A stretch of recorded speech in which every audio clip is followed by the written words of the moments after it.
Welcome to Ultimate Harry. This channel is about Harry Potter what if stories where things don't go the normal way. Magic is stronger and darker, and the wizarding world shows its hidden side. You have seen today's title. What if Harry's blood test at 7 proved he descended from Merlin and Morgana? Quick note before we start. This video is self-recorded and made following YouTube's latest rules. All stories here are originally written and created only for storytelling and entertainment. If you like dark timelines, powerful Harry, and ancient magic, subscribe and be part of Ultimate Harry. Now, let's begin. Chapter 1 The Accidental Test. The summer heat had settled over number 4, Privet Drive like a suffocating blanket, pressing against the windows of number 4 until the glass sweated with condensation. Inside the smallest bedroom, a boy sat cross-legged on a cot that was too small for his growing frame, watching dust motes dance in the thin strip of light escaping through the curtains. Harry Potter was 7 years old, though he looked closer to 5. His hand drifted to his stomach, pressing against the hollow ache that had been his companion since breakfast, a breakfast that had consisted of whatever he could scrape from the pans before Aunt Petunia shooed him away. The Dursleys had gone to the town pool for the afternoon, leaving him with a list of chores written in his aunt's sharp, precise handwriting. Wash the windows. Weed the garden. Vacuum the sitting room. Do not touch anything. Do not make noise. Do not exist. Asterisk. Harry had learned to read when he was 4, hunched over newspapers Dudley discarded, tracing the words with his finger until they made sense. Words were escape. Words were doorways to places where children weren't locked in cupboards and told they were burdens. He slipped off the cot, his bare feet touching the faded carpet. The window ledge felt warm under his palms as he pressed his nose to the glass, watching a bird trace lazy circles in the sky. Freedom. Such a simple thing. Such an impossible thing. A sound drifted through the closed door, a soft patting of feet, followed by heavy breathing. Harry's body tensed before his mind caught up. Dudley. Dudley had stayed behind. The door flew open, cracking against the wall. Dudley Dursley filled the frame, his massive form blocking the light from the hallway. Behind him, 2 boys Harry recognized from the neighborhood, Piers Polkiss and Dennis, snickered. "There he is," Dudley announced, his voice carrying the particular cruelty of a child who had never been told no. The freak. Harry pressed back against the window. There was nowhere to run. The room was too small, the door too far, and he had learned long ago that fighting back only made things worse. "Get him," Dudley said. They descended like wolves. Hands grabbed his arms, his legs, lifting him off the ground. Harry thrashed, his small body twisting, but he was malnourished and weak, and there were 3 of them. "Into the cupboard," Dudley ordered. "Let's see how he likes it with the locks on." The cupboard under the stairs. His room. His prison. They shoved him inside, and Harry heard the deadbolt slide into place, the same deadbolt his uncle installed after Harry accidentally turned Aunt Petunia's hair blue. They said he did it on purpose. He didn't understand how it happened. He just remembered being very angry, and then darkness. The cupboard was absolute darkness. Harry curled into himself, pressing his back against the wall where his cot usually sat, but they had thrown that aside to make room for cleaning supplies. His breath came in ragged gasps. And then something inside him cracked. Not physically. Not in a way he could name. But deep in his chest, behind his ribs, a dam broke. Fury, hot and pure and older than his 7 years, flooded through him. He thought of Dudley's laughter. He thought of Aunt Petunia's cold eyes. He thought of Uncle Vernon's heavy hand. He thought of being nothing. The light came first, a pulse of gold that exploded from his skin, illuminating the cupboard like a second sun. Then came the sound, a low hum that vibrated through his bones, through the walls, through the very foundation of number 4. Outside, every light on Privet Drive exploded in a shower of glass. Car alarms screamed, dogs howled, and deep in the heart of the house, the deadbolt on. Harry's cupboard twisted itself into molten metal and dripped onto the floor.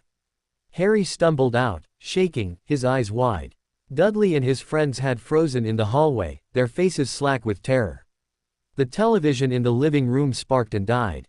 The refrigerator groaned, its motor seizing. "You," Dudley started, his voice cracking. "You freak." Harry didn't run. He stood there, trembling, as the last echoes of power faded from his skin. He didn't understand what had happened. He only knew that for one terrible, glorious moment, he had been more than the boy in the cupboard. The Ministry of Magic felt the pulse 10 seconds later. In the Department of Magical Accidents and Catastrophes, a young witch named Miriam Strout looked up from her paperwork as every alert on her desk began flashing simultaneously. The trace, that subtle enchantment that monitored underage magical activity, was screaming. Merlin's beard, she breathed, reaching for the flow powder. We've got a major one. Across London, in his office at the Ministry, Albus Dumbledore paused mid-sentence during a meeting with the Minister for Magic. His blue eyes, usually twinkling with barely concealed amusement, went sharp and focused. "Excuse me," he said quietly, rising from his chair. "I'm afraid I must cut this short." He was through the door before the minister could respond.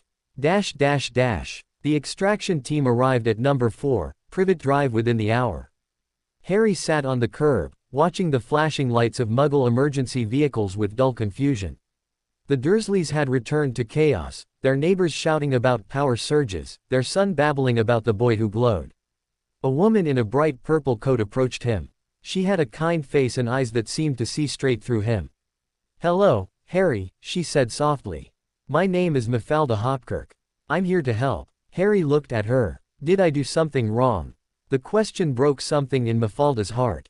She had processed hundreds of underage magic incidents, hovering cakes, accidental animal transformations, tantrums that flooded bathrooms. But never, in all her years, had she seen a magical surge powerful enough to register on every monitoring device in Britain. "No, dear," she said. "But we need to understand what happened. There will be some tests. Is that all right?" Harry nodded slowly. Tests meant nothing to him. Tests were just another thing adults did to children. They brought him to a room that looked like a doctor's office but felt different. The lights were softer, and the walls seemed to breathe. A woman with silver hair and warm brown skin waited for them, her hands folded over a clipboard. "I'm healer Patience Woodville," she said, kneeling so she was at Harry's eye level.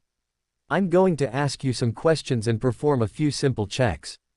None of this will hurt. You're safe here." Harry didn't believe her. He had learned not to believe adults who promised safety. But he nodded anyway, because nodding was easier than fighting.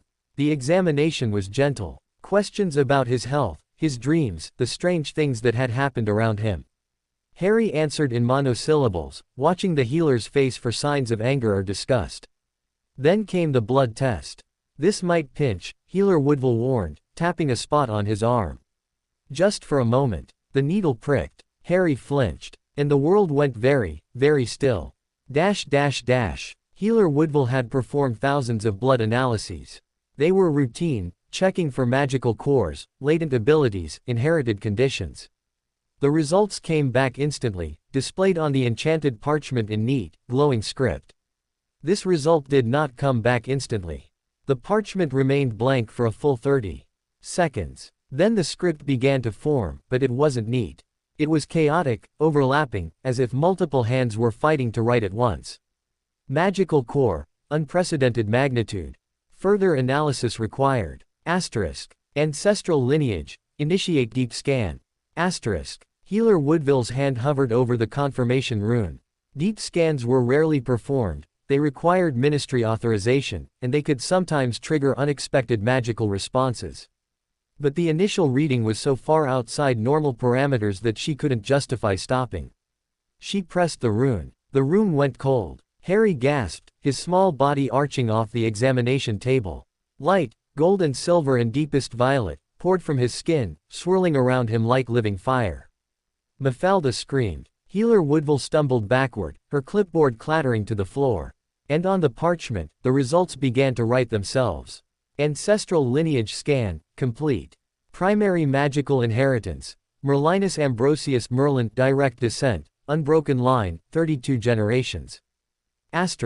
Secondary magical inheritance. Morgana Le Fay Morgana, direct descent, unbroken line, 32 generations.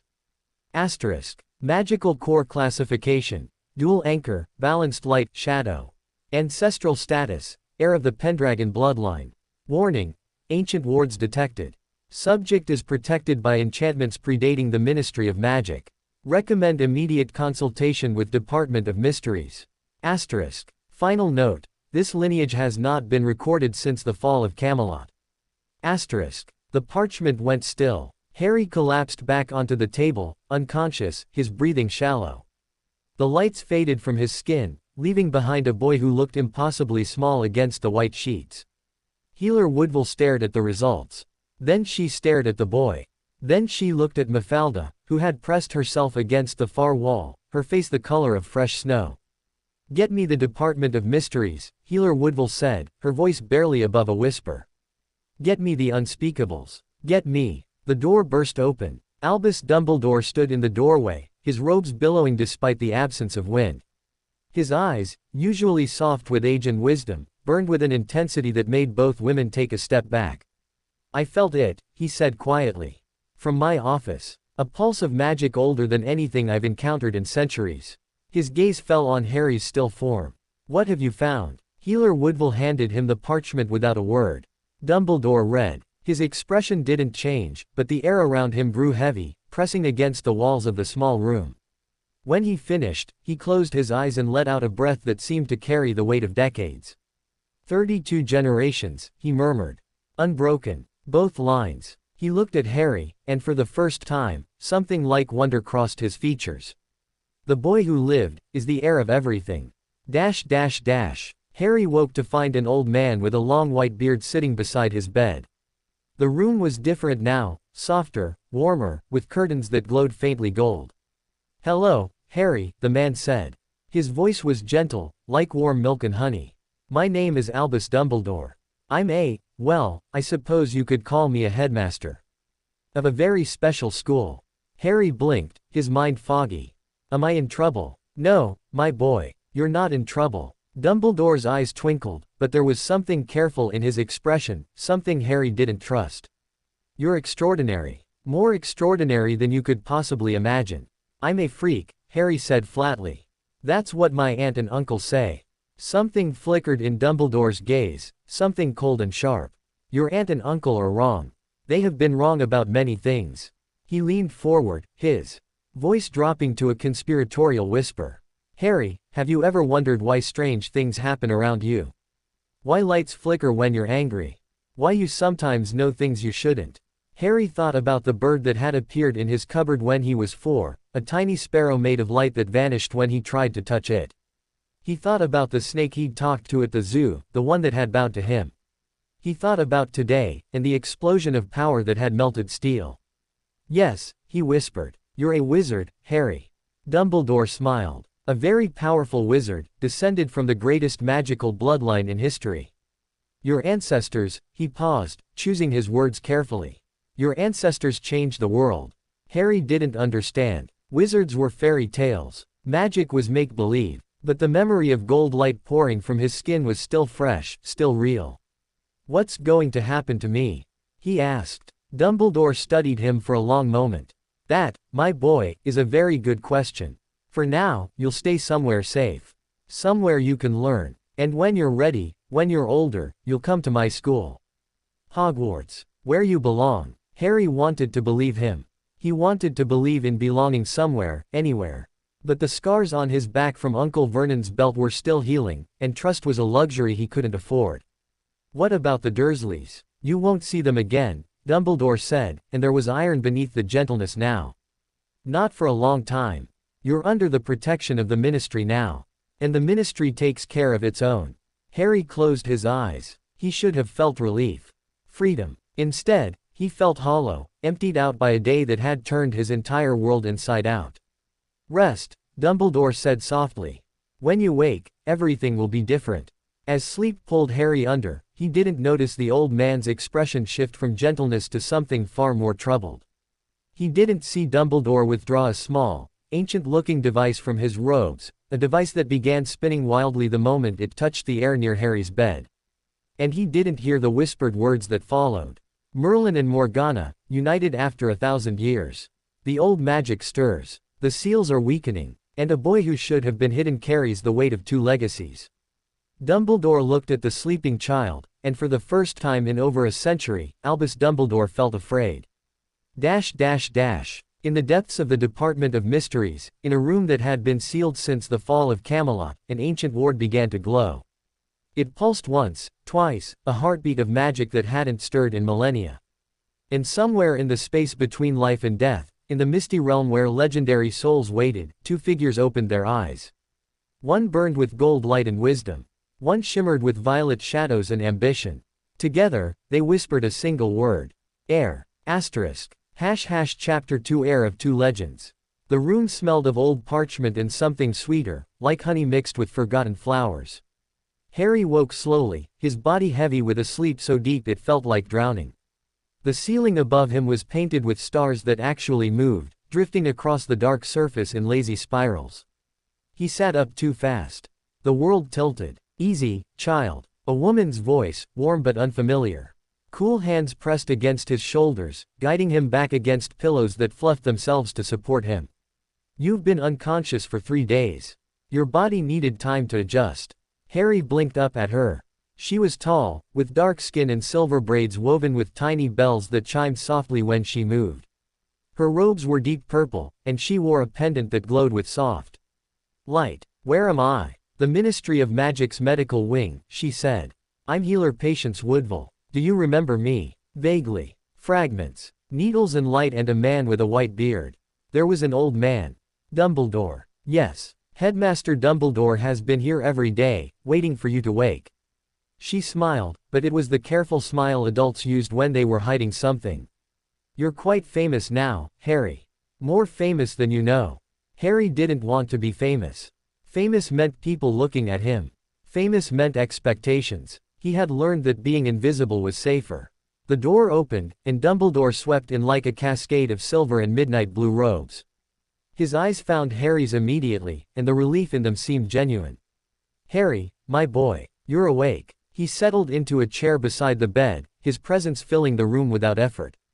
How do you feel? Hungry. Dumbledore laughed, a warm, genuine sound. An excellent sign. Healer, might we have some breakfast? And perhaps a moment alone with Harry. Healer Woodville nodded and withdrew, her bells chiming softly. When the door closed, Dumbledore's expression shifted. The twinkle remained, but something serious lurked beneath. Harry, I need to tell you some things that may be difficult to understand. They concern your parents, your heritage, and why you are so very important to the magical world. Harry's chest tightened. His parents. Aunt Petunia said they died in a car crash. She said they were drunk, irresponsible, that Harry was lucky to have been taken in at all. But the way Dumbledore said it, your parents, suggested the story was different. What about them? Your mother and father were wizards. Powerful, brilliant, brave wizards who loved you more than anything in this world or the next. Dumbledore's voice softened. They didn't die in a car crash, Harry. They were murdered. The word hit like a physical blow.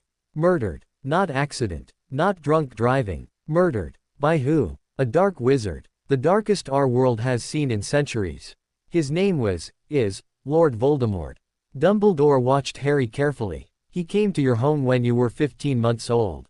He killed your father first, defending the door. Then your mother, who refused to step aside, who died begging him to spare you. Harry's hands had clenched into fists beneath the blanket. He didn't remember this. He should remember this. His parents, dying for him. Voldemort then turned his wand on you. But something happened that he didn't expect.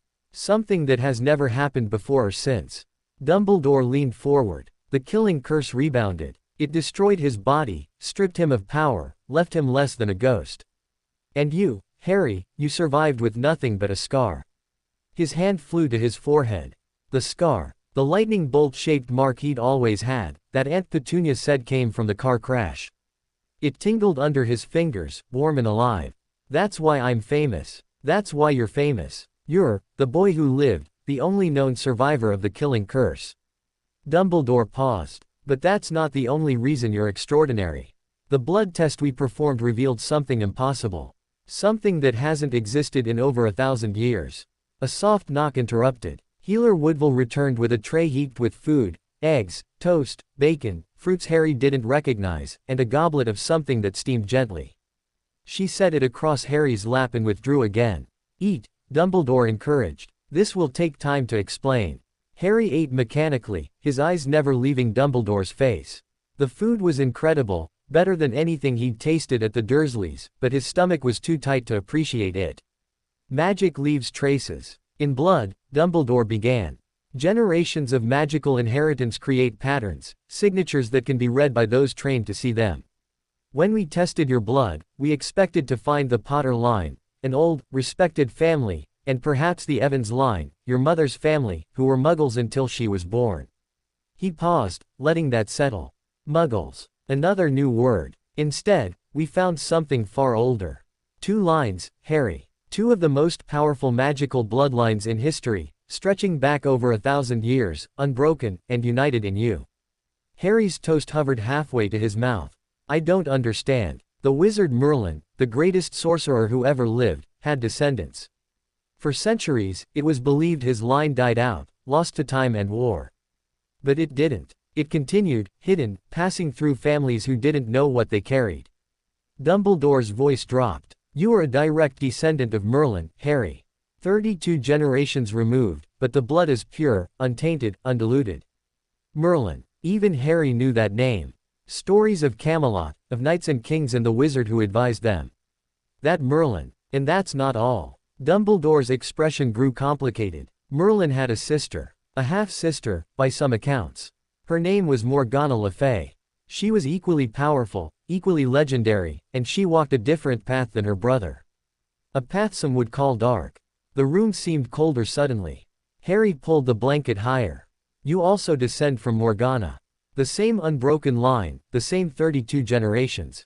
Merlin and Morgana, light and shadow, wisdom and ambition, united in you after a millennium of separation. Harry stared at him. The words didn't make sense. They were too big, too old, too much. He was just Harry. The boy in the cupboard. The freak who made bad things happen. I don't want it, he whispered. Dumbledore's eyes softened with something like pity. I'm afraid wanting has nothing to do with it. This is who you are, Harry. This is what you carry. The magic of 2 legends flows through your veins, and it will not be denied. The days that followed blurred together. Healers came and went, running tests that involved wands and crystals and strange instruments that hummed. Harry learned new words, magical core, ancestral inheritance, latent potential, but they remained abstract, disconnected from the boy who still flinched when adults raised their voices. On the 5th day, they moved him to a different room. This one had a window that looked out on a garden that changed seasons as he watched, spring blossoms fading to summer green, to autumn gold, to winter white, and back again. It's enchanted, a voice explained. To show the passage of time in a place where time doesn't quite behave. Harry turned to find a young man leaning against the doorframe. He was perhaps 20, with messy brown hair and eyes that held a permanent glint of amusement. His robes were less formal than the healer's, more practical, with multiple pockets that bulged mysteriously. I'm Amos, he said, pushing off the frame. Amos Diggory. I work for the Department for the Regulation and Control of Magical Creatures, but they've loaned me to help with your situation. Situation. Amos's grin faded. Right. Sorry. Poor choice of words. He crossed to the window, gesturing at the cycling garden. Beautiful, isn't it? My wife would love this. She's always had a thing for impossible gardens. He glanced at Harry. You've got one too, you know. An impossible garden inside you. 2 of them, actually, and they've been growing separately for 1,000 years. Harry didn't respond. He'd learned that adults often kept talking whether he answered or not. Merlin's line, Amos continued, was all about structure, order, building magic that lasted, that served, that elevated. He was the architect of modern wizardry, the man who created the foundations we still build on. He tapped his own chest. His magic wants to build, to create, to protect. In Morgana, Amos's expression flickered. Morgana's line is different. She was the wild one. The one who believed magic shouldn't be tamed, shouldn't be structured. She sought power, not for evil, necessarily, but for freedom. For the ability to reshape reality according to her will. He met Harry's eyes. Her magic wants to transform. To transcend. To become. That sounds bad. It sounds dangerous, Amos corrected. Not the same thing. Morgana wasn't evil, not at first. She was ambitious, yes. Defiant, certainly. But evil. History is written by the winners, Harry. And the winners decided she was the villain. Harry thought about this. About the Dursleys, who decided he was the villain of their household. About the neighbors, who believed everything Aunt Petunia said. About how easy it was to make someone the monster. What happens now? Now, Amos sighed. Now we wait. The ministry is arguing about what to do with you. Some want to study you. Some want to hide you. Some want to. He stopped abruptly. To what? Nothing. Forget I said anything. Amos forced a smile. The important thing is, you're safe. Dumbledore won't let anything happen to you. Harry wasn't sure he believed that. Dumbledore was kind, but kindness wasn't protection. Harry knew that better than most. That night, Harry dreamed. He stood in a great hall, its ceiling lost in shadow, its walls lined with banners bearing symbols he didn't recognize. Torches burned with blue flame, casting eerie light across a stone floor polished to mirror brightness. At the far end of the hall, two thrones sat side by side. One was carved from pale wood that seemed to glow, adorned with silver vines and golden apples. The other was dark, obsidian and crimson, sharp angles and jagged edges. Between them, a figure waited. He was old, ancient in a way that transcended years. His beard fell to his waist, his robes were deep blue scattered with stars, and his eyes held the weight of millennia. But his face was kind, and when he smiled, Harry felt warmth spread through his chest. Harry, the figure said. I have waited so long to meet you. Harry approached slowly, his bare feet silent on the polished stone. Who are you? My name, in your world, is Merlin. Though I have had many names across many ages. The figure stepped forward, and Harry saw that he was translucent, a ghost, or something like one. I am your ancestor, child. Your blood is my blood. Your magic is my legacy. Harry stopped walking. You're dead. Dead, yes, but not gone. Great magic leaves echoes, Harry. Impressions in the fabric of reality. I am one such echo, a memory given form, waiting for the day my bloodline would produce an heir worthy of the full inheritance. Merlin's eyes searched his face. I did not expect it to take so long. Why me? Why any of us? Merlin smiled sadly. Fate works in patterns we cannot perceive. The old magic chooses its vessels for reasons beyond mortal understanding. But I sense something in you, child.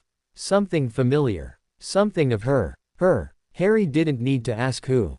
As if summoned by the thought, the shadows behind the dark throne rippled. They coalesced, thickened, took shape, a woman emerging from midnight fog. She was beautiful in a way that hurt to look at, all sharp angles and knowing eyes, with hair that moved like living darkness. Brother, she said, her voice a velvet blade. You speak of me. Always, sister. You are never far from my thoughts. Morgana, for it could be no one else, glided forward until she stood beside Merlin. Together, they were impossible. Light and dark, order and chaos, creation and transformation. Harry, she said, and his name on her lips sent shivers down his spine. You carry my blood as surely as you carry his. My magic stirs in your veins. My hunger for more. My refusal to accept the chains the world would place upon you. You would corrupt him, Merlin said quietly. I would free him, as I tried to free myself. Morgana's eyes never left Harry's. They called me evil, child, because I refused to be less than I was. Because I sought power they couldn't control. Because I dared to be a woman who wanted more than they would give. She knelt, bringing herself to his level. Is that evil? To want to be all you can be? Harry thought of the Dursleys, who punished him for existing. Who called him freak for being different. Who tried to make him small and quiet and nothing. No, he whispered. Morgana smiled, and it was terrifying and beautiful and heartbreaking all at once. You understand. Good. Then perhaps you will understand this as well. The power we offer is not a gift. It is a responsibility. My brother would have you build walls, create order, protect the weak. I would have you tear down walls, embrace chaos, become strong enough that none can threaten you or yours. Both paths are necessary, Merlin interjected. Order without chaos becomes tyranny. Chaos without order becomes destruction. You, Harry, carry both. The question is not which path you will choose, but whether you can walk them together. The dream began to fade. The hall dissolved at the edges, the thrones crumbling to dust, the torches extinguishing one by one. Wait, Harry cried. I don't understand. You will, Merlin's voice echoed. When the time comes, you will understand everything. But first, you must survive. The world will fear you, Harry. Both for what you are and for what they imagine you could become. Do not let their fear shape you. Remember, Morgana's voice joined his, that power is only evil when used by the weak to justify their limitations. You are not weak, child. You are heir to everything. Darkness swallowed them. Harry woke screaming. Healer Woodville burst into the room, her wand already drawn, but Harry barely saw her. He was shaking, drenched in sweat, the images of the dream seared into his mind like brands. Harry, look at me, you're safe, you're in the ministry, you're safe. I saw them, he gasped. Merlin and Morgana, they talked to me. They said. Woodville's face went pale. She turned to the door, where a security wizard had appeared at the commotion. Get Dumbledore. Now. The next hour passed in fragments.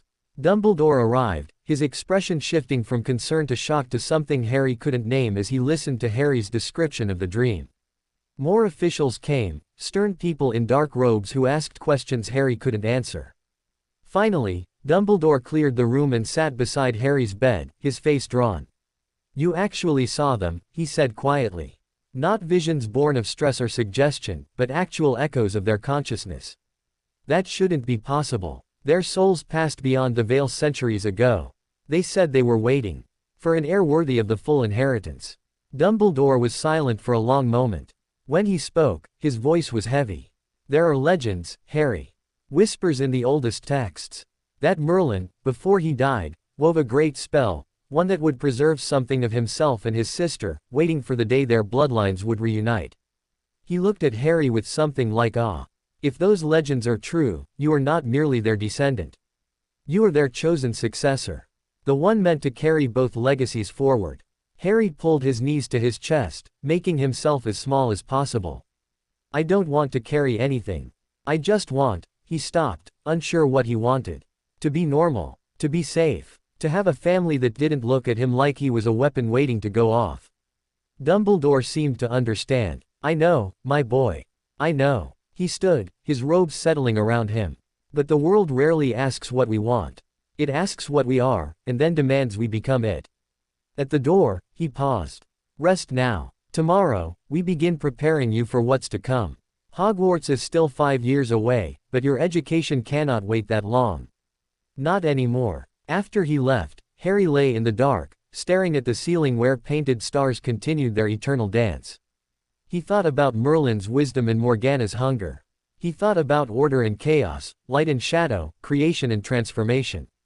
He thought about the Dursleys, who had tried to make him nothing. And for the first time since he could remember, Harry Potter smiled, a small, dangerous smile that would have made his aunt's blood run cold. Let them fear him. Let them all fear him. He was heir to legends, and he would not be small anymore. In a sealed vault beneath the ministry, in a chamber untouched for centuries, a pulse of magic rippled through ancient wards. Stone tablets carved with runes older than language began to glow, first gold, then violet, then both together. And in the darkness, something stirred. Something that had waited since Camelot fell. Something that recognized its true heir had finally been born. The seals were weakening. The legacy was awakening, and the wizarding world would never be the same. End of Chapter 2. Chapter 3 The Hidden Seal. The dreams continued for 7 nights. Each time, Harry found himself in that vast hall between light and shadow, facing the 2 figures who carried his blood. Merlin spoke of responsibility, of magic as a sacred trust, a force that must be wielded with wisdom and restraint. Morgana whispered of freedom, of power unshackled, of limits that existed only to be broken. And each night, Harry woke trembling, caught between 2 worlds that pulled him in opposite directions. On the 8th morning, Dumbledore arrived with news. There's been a development, he said, settling into the chair that had become permanently reserved beside Harry's bed. The Department of Mysteries has been studying your blood sample. They've detected something unusual. Harry had learned that unusual, in the magical world meant terrifying, in any other. He waited. Your magical signature contains echoes of ancient enchantments. Protective wards, to be precise, but not wards cast on you. Wards that are part of you. Woven into your very DNA, passed down through generations. Dumbledore's blue eyes were sharp. It seems Merlin did more than simply hope for an heir. He prepared for one. What kind of wards? That's what we need to discover.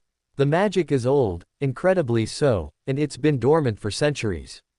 But your blood test awakened it. The wards are stirring, Harry. And they're looking for something. Harry's scar tingled. It had been doing that more often lately, a warm pulse beneath his skin that felt almost like a heartbeat. Looking for what? For you. Dumbledore stood. Get dressed. We're going on a trip. The Ministry of Magic was nothing like Harry expected. They traveled by flow, a terrifying experience involving green flames and spinning through chimneys, and emerged into an enormous atrium lined with golden fireplaces. People in robes hurried in all directions, some carrying parchment, others leading strange creatures on leashes. The ceiling was so high it vanished into emerald gloom. Dumbledore guided Harry through the chaos, nodding to officials who stared openly at the small boy with the lightning scar. Whispers followed them like ripples in water. That's him, the Potter boy. Survived the killing curse. Did you hear about the blood test? Merlin's line. In Morgana's, my cousin works in records, says it's confirmed. Harry kept his eyes forward, the way he'd learned to ignore Dudley's friends in the schoolyard. Don't react. Don't give them anything. They reached a lift guarded by two wizards in scarlet robes. Level 9, Dumbledore. One asked, his eyes flicking to Harry with poorly disguised curiosity. Please. The lift descended slowly, passing levels marked by flickering signs. Department of Mysteries. That's where they were going, the place Dumbledore spoke of with careful reverence, where unspeakables studied the deepest secrets of magic. The lift stopped. The doors opened onto a corridor unlike any Harry had seen. Black walls, black floor, black ceiling, with torches that burned with silver flame. No doors were visible, only an endless hallway stretching in both directions. Stay close, Dumbledore murmured. This place has a tendency to rearrange itself for the unwary. They walked in silence, their footsteps echoing strangely, as if the corridor were far larger than it appeared. After what felt like miles, a door materialized in the wall to their left, tall and arched, carved with symbols that seemed to ride in the torchlight. Dumbledore pressed his palm against the wood.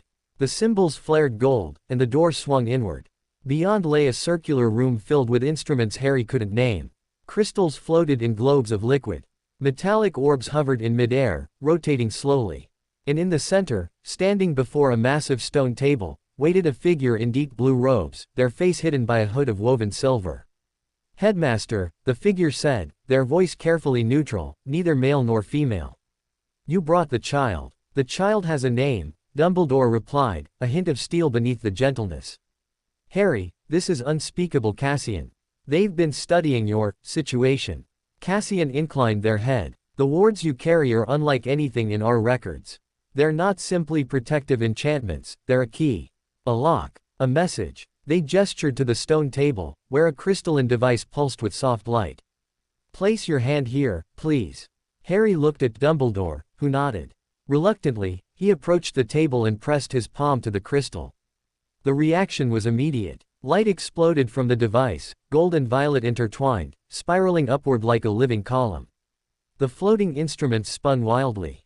The torches along the walls flickered and changed from silver to gold to deepest purple. And Harry felt it. Something inside him unfolded, like a door opening in a room he hadn't known existed. Warmth flooded through his veins, ancient and vast, carrying whispers of power that stretched back to the dawn of magic. Extraordinary, Cassian breathed. The wards are responding directly to his touch. They recognize him as their anchor. The light show continued for nearly a minute before fading. When Harry pulled his hand away, the crystal had changed, no longer clear, but swirled with gold and violet in patterns that shifted like living things. What does it mean? Dumbledore asked. Cassian studied the crystal for a long moment. The wards are not merely protective. They're a seal, a containment mechanism for something far larger. And that seal is breaking. They turned to face Dumbledore, and even through the hood, their intensity was palpable.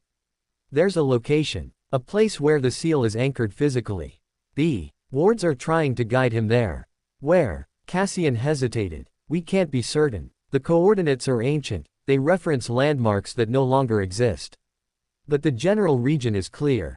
They paused. Cornwall. The site of what Muggles called Tintagel Castle. Dumbledore went very still. Tintagel, the legendary birthplace of Arthur Pendragon, the heart of Camelot's myth, where Merlin was said to have worked his greatest magics and Morgana had woven her most ambitious schemes. The seal is a Tintagel, he said quietly. Of course it is. The seal? Harry asked. Everyone kept using that word, but no one had explained what it meant. Cassian answered before Dumbledore could. Imagine a bottle, Harry. A bottle containing something immensely powerful, too powerful to be released all at once. The cork is the seal.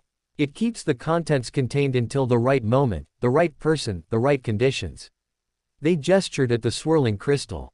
You are the cork, or rather, your bloodline is. And you're waking up. 3 days later, Harry stood on a windswept cliff overlooking the churning Cornish sea. The journey had been his first real experience of the magical world outside Ministry walls. They'd traveled by Portkey, an old boot that yanked him through space and deposited him unceremoniously on damp grass, accompanied by Dumbledore, Cassian, and 2 Aurors in scarlet robes who watched the horizon with wary eyes. Tintagel Castle sprawled before them, or what remained of it. Stone ruins clung to the cliff's edge, defying centuries of wind and salt spray. Below, waves crashed against rocks sharp as dragon's teeth. It's beautiful, Harry murmured. It's dangerous, Cassian corrected. The magic here is ancient and wild. Even now, with the seal dormant for millennia, the area registers as one of the most magically active sites in Britain. Dumbledore had been quiet since their arrival, his eyes fixed on the ruins with an expression Harry couldn't read. Finally, he spoke. The seal isn't in the castle. It's beneath it. The caves. They descended carefully, picking their way down a path worn smooth by countless feet, though Harry suspected most of those feet belonged to Muggle tourists, unaware of the power sleeping beneath them. The Aurors went first, wands drawn, checking every shadow. The cave entrance was hidden behind a curtain of ivy so thick it looked like a solid wall. But when Dumbledore waved his wand, the ivy parted like water, revealing a darkness so complete it seemed to swallow light. Stay close to me, Harry. Dumbledore's wand ignited with soft light. And whatever you see, do not be afraid. They walked into darkness. The cave tunnel sloped downward, deeper than any natural formation had a right to go. The air grew warmer, heavier, thick with the smell of salt and something else, something ancient, like libraries and lightning and old blood. After what felt like hours, the tunnel opened into a vast chamber. Harry gasped. The cavern was enormous, easily the size of a cathedral, its ceiling lost in shadow, its walls covered in carvings that glowed with faint light. The carvings told stories, figures battling dragons, kings kneeling before wizards, great towers rising from mist. And at the center of the chamber, rising from a pool of still, black water, stood a pillar of crystal. It was easily 20 feet tall, faceted like a diamond, and within its depths swirled the same gold and violet light Harry had seen in the Ministry. But this was stronger, a pulsing heartbeat of magic that resonated in his bones.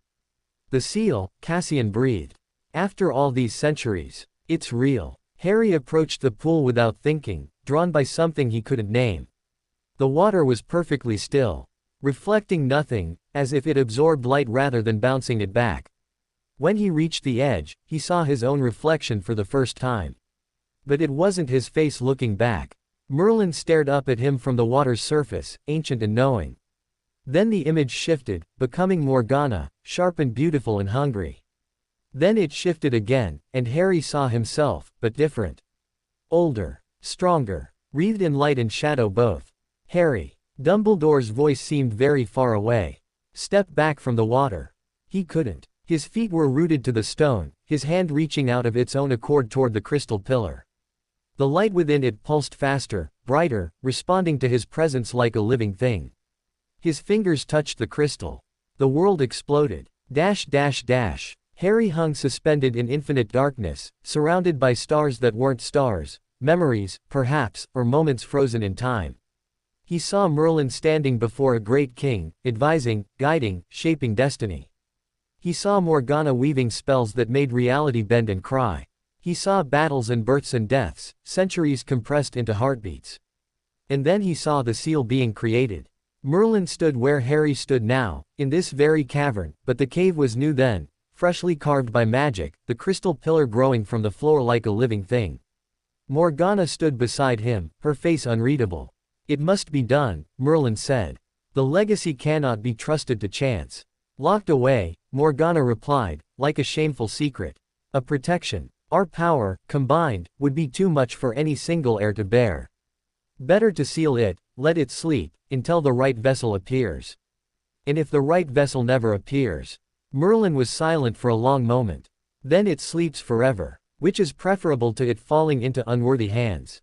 Morgana laughed, a sound like breaking glass. You always believe you know best, brother.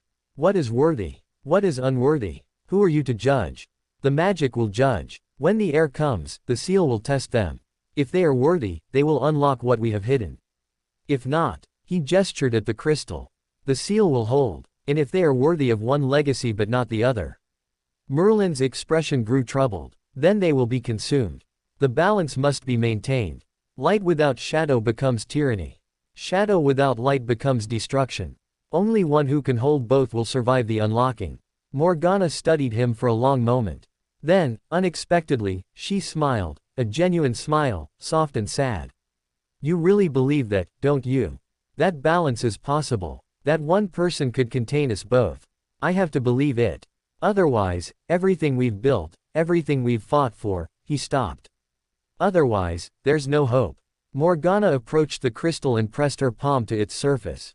Light, violet and deep, flowed from her into the stone.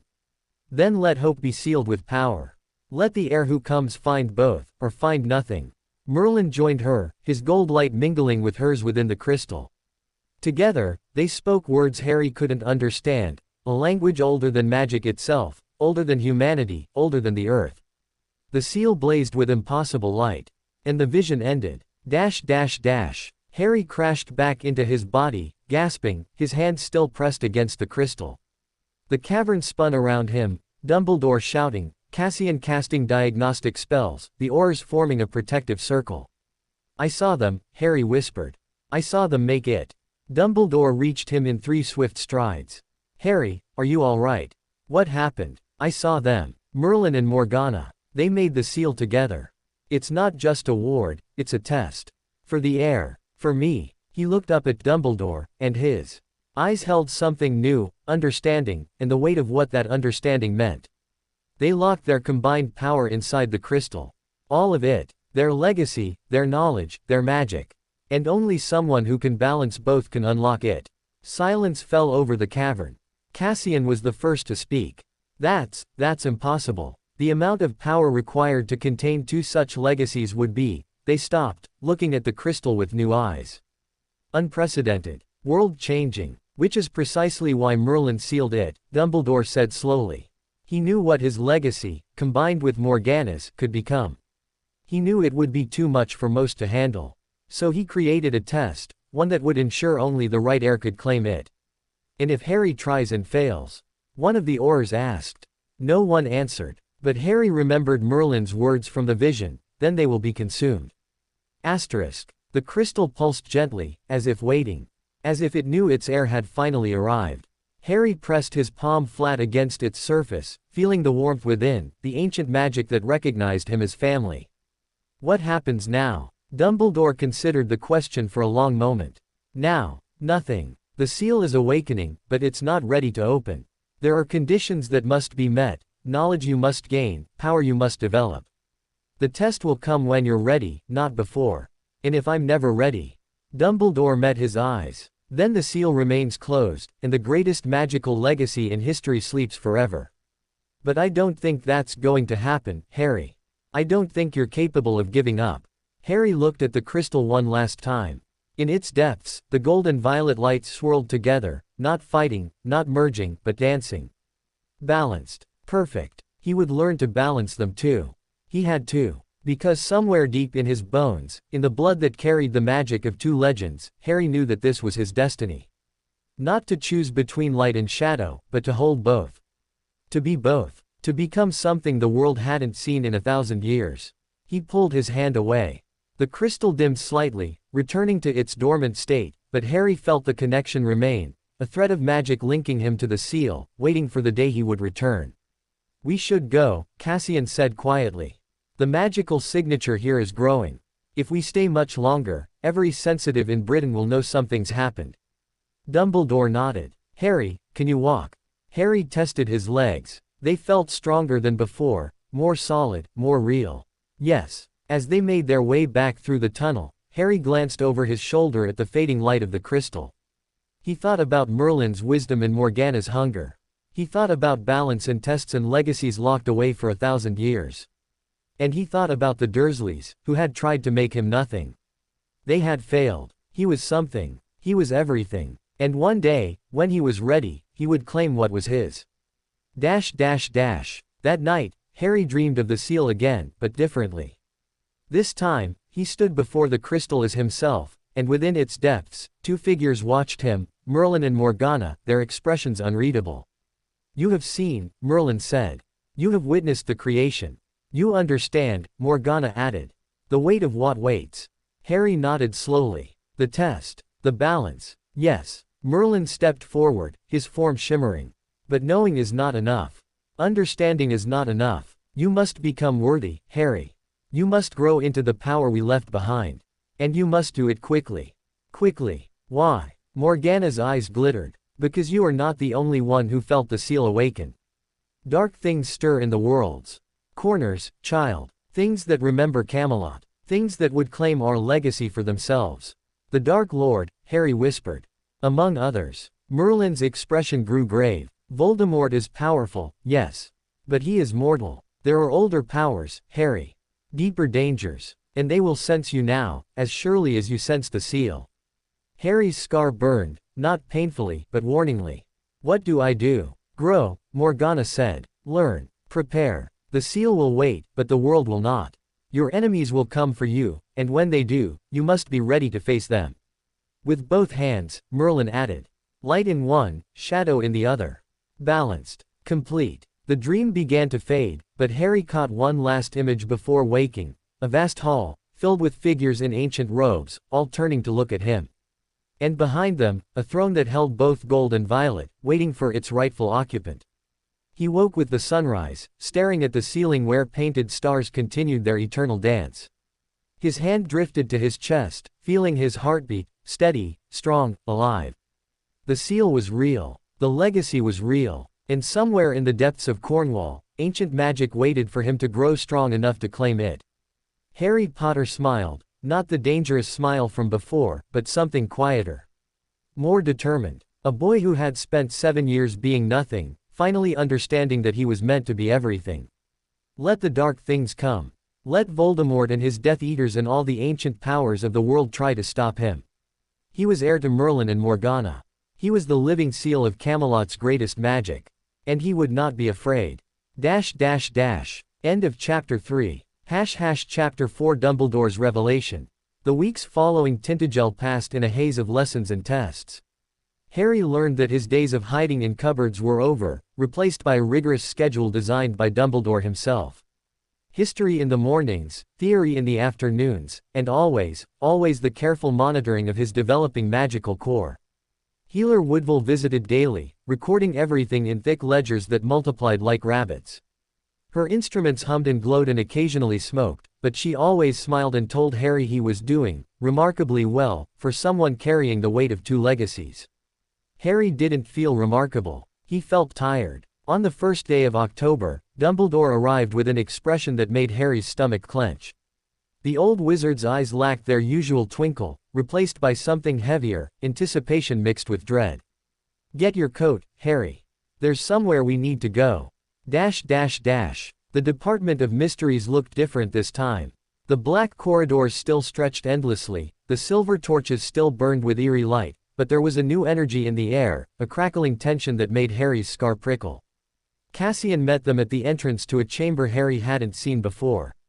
Its door was round, like a ship's hatch, made of metal so dark it seemed to absorb the torchlight. The archives, Cassian explained, answering Harry's unspoken question. Not the general archives, those are on level 2. This is the deep archive. Sealed records. Things that haven't been touched since. They hesitated. Since they were locked away. By whom? Harry asked. Cassian glanced at Dumbledore. Merlin. The word hung in the air like a physical presence. Merlin had sealed records here too. How much of the ministry was built on foundations he'd laid?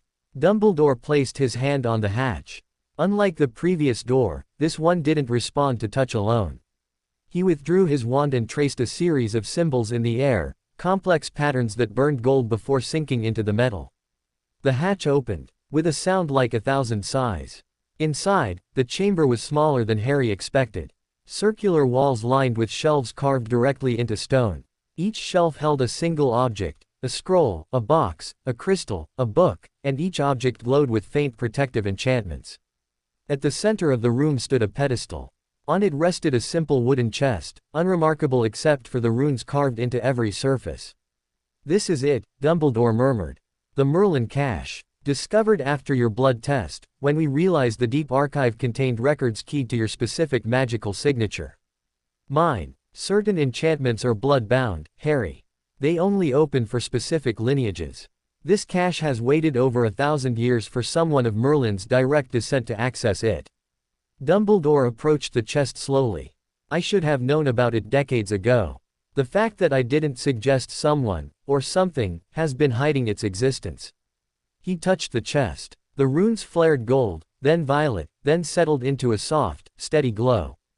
"It recognizes your presence," Cassian breathed. "Even through Dumbledore's touch. Extraordinary." Dumbledore lifted the lid. Inside lay 3 items. A scroll bound with silver ribbon, a crystal vial containing something that swirled with inner light, and a book so old its leather cover had cracked into patterns like ancient skin. Dumbledore reached for the scroll first. The ribbon dissolved at his touch, and the parchment unrolled itself, revealing handwriting that shimmered gold. "To the Keeper of Hogwarts who opens this cache. If you are reading this, my bloodline has produced an heir.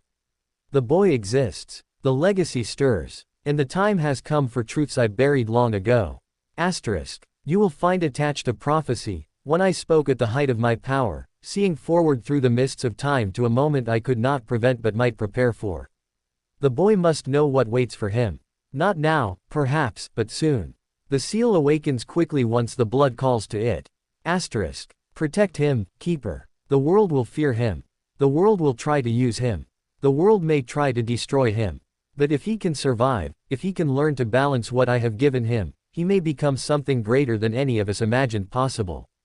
Asterisk. Tell him this, the path is hard, but the destination is worth every step. I know. I walked it myself. Asterisk. Merlin. Dumbledore read the words aloud, his voice steady despite the weight of centuries they carried. When he finished, silence filled the chamber. "The prophecy," Cassian said. "Where is it?" Dumbledore reached into the chest again and withdrew a second scroll, this one bound with threads of gold and violet intertwined. Unlike the first, this scroll resisted his touch, the threads tightening rather than loosening. "It's blood-locked," he realized. "Harry, come here." Harry approached the pedestal, his heart pounding. This was Merlin's prophecy. About him, written over 1,000 years before he was born. "Hold out your hand." Harry extended his right hand.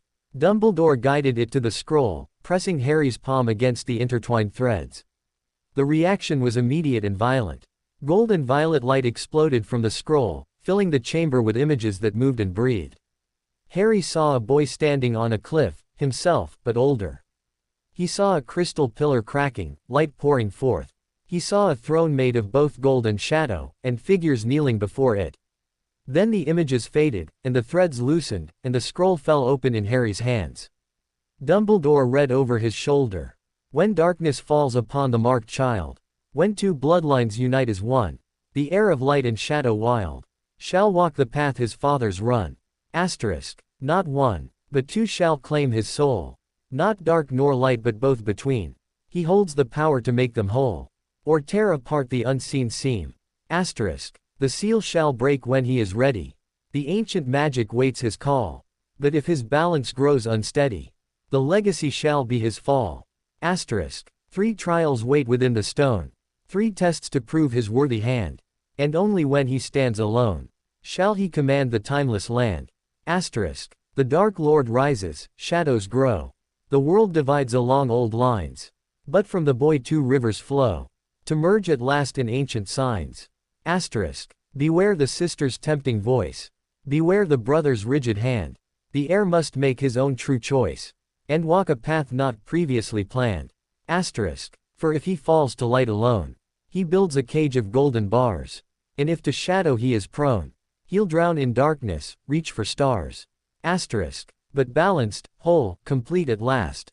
He'll bridge the chasm, mend the rift, and heal the wounds of ages past. A greater gift than magic's gift. Asterisk. This is the prophecy of old, spoken when Camelot still stood. The heir of two, the story told, shall change the world for bad or good. Asterisk. The scroll went still. The golden letters faded to black, as if the prophecy had spent its power in the telling. Harry stood frozen, the words echoing in his mind. The seal shall break when he is ready. 3 trials wait within the stone. He'll bridge the chasm, mend the rift. Asterisk. That's a lot, he whispered. Cassian made a sound that might have been a laugh or a sob. A lot, child, that's the most significant magical prophecy since ever. Merlin himself spoke it, looking forward 1,000 years, and it's about you. Dumbledore hadn't moved. His eyes were fixed on the scroll, but his expression was distant, as if he were seeing something beyond the words. There's more, he said quietly. The chest holds one more item. The crystal vial. Dumbledore lifted it carefully, holding it up to the chamber's faint light. Within, the swirling substance pulsed like a living heart. What is it? Harry asked. I don't know. Dumbledore turned it slowly, studying the way light bent around the glass. But I recognize the preservation enchantments. Whatever this contains, it's meant to survive indefinitely. To be opened only at the right moment. The prophecy mentioned trials, Cassian said. 3 trials within the stone. Perhaps the vial contains something needed for them. Perhaps. Dumbledore tucked the vial carefully into his robes. We'll study it further. But first, he looked at Harry. First, we need to discuss what this prophecy means. For you. For the wizarding world. For everything. They returned to Harry's room in the ministry, but it felt different now. Smaller. The painted stars on the ceiling seemed to watch him, waiting for something. Dumbledore sat in his usual chair, but his posture had changed, more formal, more guarded. Cassian stood by the door, having insisted on remaining for this conversation. Harry, Dumbledore began, prophecies are complicated things. They show possibilities, not certainties. The future is always in motion, always shifting based on choices made and actions taken. Merlin's prophecy gives us a framework, a warning and a hope, but it doesn't determine your path. 3 trials, Harry said. In the stone, the seal, almost certainly. When you're ready to claim the full legacy, the seal will test you. 3 challenges designed to prove your worthiness. Dumbledore paused. The prophecy warns that if your balance grows unsteady, the legacy will be your fall. That's not metaphorical, Harry. If you fail the trials, the power within the seal will destroy you. Harry had known this, on some level, since the vision in the cavern. But hearing it spoken aloud made it real in a way it hadn't been before. The Dark Lord rises, he quoted. Shadows grow. That's Voldemort, isn't it?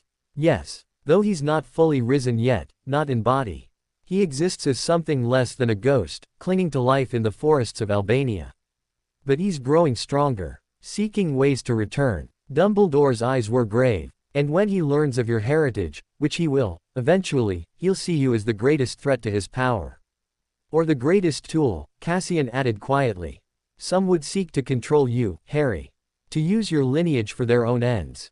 The pure-blood families, Dumbledore agreed. They've spent centuries obsessing over bloodlines, tracing ancestry, seeking proof of superiority. Your existence threatens everything they believe.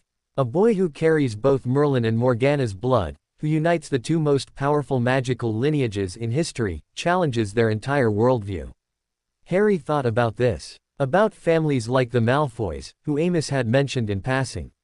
About people who would see him as a weapon to be aimed or a threat to be eliminated. What do I do? You learn, Dumbledore said simply. You grow. You prepare. Hogwarts will teach you the foundations, but your education must go deeper than any standard curriculum. There are things you need to know, about magic, about your ancestors, about the nature of power itself, that can't be found in textbooks.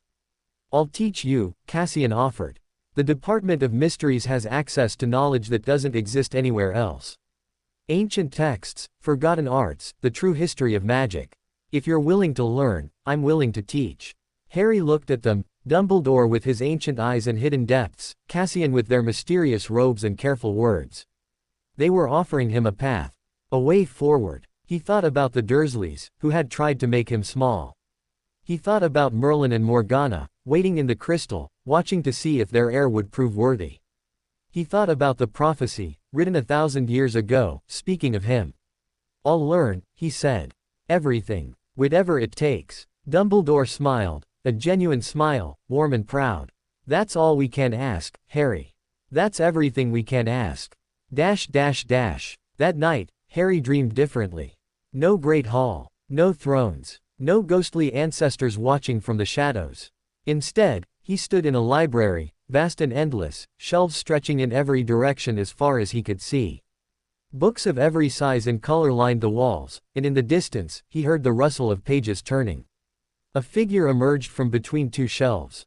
Not Merlin or Morgana, but someone new, a woman with silver hair and kind eyes, wearing robes of deep emerald. "Hello, Harry," she said. "I've waited a long time to meet you. Who are you?" "My name is Rowena Ravenclaw. Though I suspect you've heard of me." She smiled at his expression. "Yes, child, I'm real. Or rather, I'm an echo, like the ones you've already met. Preserved in the foundations of my castle, waiting for the day when a student would need guidance beyond the ordinary." "Your castle." "Hogwarts." "The same." She began walking, and Harry found himself following. "Hogwarts is more than a school, Harry. It's a living enchantment, a repository of knowledge and power built by 4 of us who believed that magic should be shared, not hoarded. And deep within its stones, we placed safeguards. Protections. Things that would only awaken when the right person arrived. Me, you, and others like you who may come after. But yes, specifically you." She stopped before a particular shelf, pulling down a book bound in dragon hide. "Your heritage places you at the center of forces that have been moving since before Hogwarts was founded. Merlin knew this. He came to us, you know. Before Camelot, before Morgana's fall, before any of the legends. He came to the 4 founders and asked for our help." "Help with what?" "With you." Ravenclaw opened the book, and pages flipped themselves until they reached a section near the end. "He couldn't see you clearly, the future was too clouded, too many variables. But he saw enough. Enough to know that one day, an heir would come. Enough to prepare." Harry looked at the page she indicated. It showed a diagram, a complex interlocking pattern of circles and lines, with a single point at the center labeled with a symbol he didn't recognize. "What is it?" "The Chamber of Balance. Hidden within Hogwarts, keyed to your blood. When you're ready, when you've learned enough to begin the true training, it will open for you. Inside, you'll find the next piece of the puzzle." Harry studied the diagram, committing it to memory. "Why are you telling me this now?" "Because Dumbledore will search for answers, and he's clever enough to find some of them. But the chamber was sealed with founder-level magic. Only one of us can open it, and we're all, otherwise occupied." Her smile turned sad. "I'm giving you the knowledge so you can guide him. So you can find the chamber together when the time comes. And the time will come." Ravenclaw looked at him with eyes that held centuries of wisdom. "The time is coming, Harry. Faster than any of us anticipated." The seal at Tintagel stirred. "The prophecy has been read. The pieces are moving into position." She reached out and touched his forehead, just above his scar. "You carry more than magic, child. You carry hope. Don't let the world crush it out of you."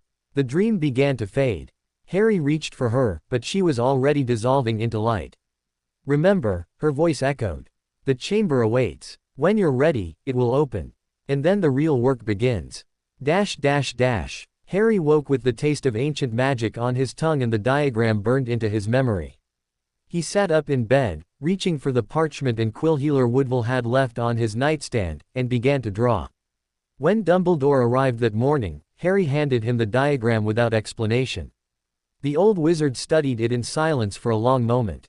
Then his eyes lifted to Harry's face, and something like wonder crossed his features. "Where did you get this?" "Rowena Ravenclaw." "In a dream." Harry shrugged, as if this were normal, as if ancient founders visited him nightly. "She said there's a chamber in Hogwarts. The Chamber of Balance. Keyed to my blood. When I'm ready, it will open." Dumbledore sat down heavily in his chair.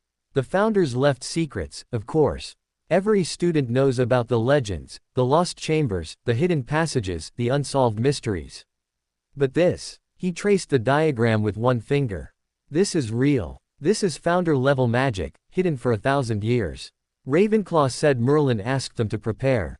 For me. For the heir. The scope of his planning. Dumbledore shook his head slowly. He saw you coming. 1,000 years ahead, he saw you coming, and he built safeguards across the entire magical world. Harry thought about this. About Merlin, standing in that cavern with Morgana, weaving a spell that would last millennia. About the faith he must have had, faith that an heir would come, that the heir would be worthy, that the balance could be maintained. What if I'm not what he hoped? Harry asked quietly. What if I fail? Dumbledore looked at him, really looked, past the scar and the fame and the impossible heritage, to the 7-year-old boy underneath. Then you fail, he said simply. And the world moves on, and the legacy sleeps another 1,000 years, and another heir rises when the time is right. But Harry, he leaned forward. I've met many people in my long life. I've seen courage and cowardice, wisdom and folly, light and dark in equal measure. And I've learned that the ones who worry about failing are rarely the ones who do. It's the ones who never question themselves, never doubt, never pause to consider the weight of their choices, those are the ones who fall. Harry absorbed this. Then, slowly, he nodded. I'll try. That's all I can promise. I'll try. Then you've already taken the first step. Dumbledore stood, pocketing the diagram. I'll begin researching the chamber's location. When you're ready, when your education has progressed enough, we'll find it together. He paused at the door. Oh, and Harry. One more thing. The pure blood families are already whispering. Your existence can't stay hidden forever. Sooner or later, they'll come looking for you. Let them come, Harry said quietly. Dumbledore's smile returned, brighter than before. That's the spirit. In a manor house hidden deep in the English countryside, a man with pale hair and colder eyes received an owl bearing news that made his hand tremble. He read the message twice, then a third time, then set it down with deliberate care. Lucius. His wife's voice came from the doorway. What is it? Lucius Malfoy looked up, and for the first time in years, Narcissa saw fear in her husband's eyes. The Potter boy, he said. The blood test results. They're real. Merlin and Morgana's lines, united in one child. Narcissa crossed the room in swift strides, reading the message over his shoulder. When she finished, she too went pale. If the Dark Lord hears of this, he will. Eventually. Lucius stood, moving to the window where pale sunlight struggled through ancient glass. But the question is what he'll do when he does. A child with that heritage, he could be the greatest weapon imaginable.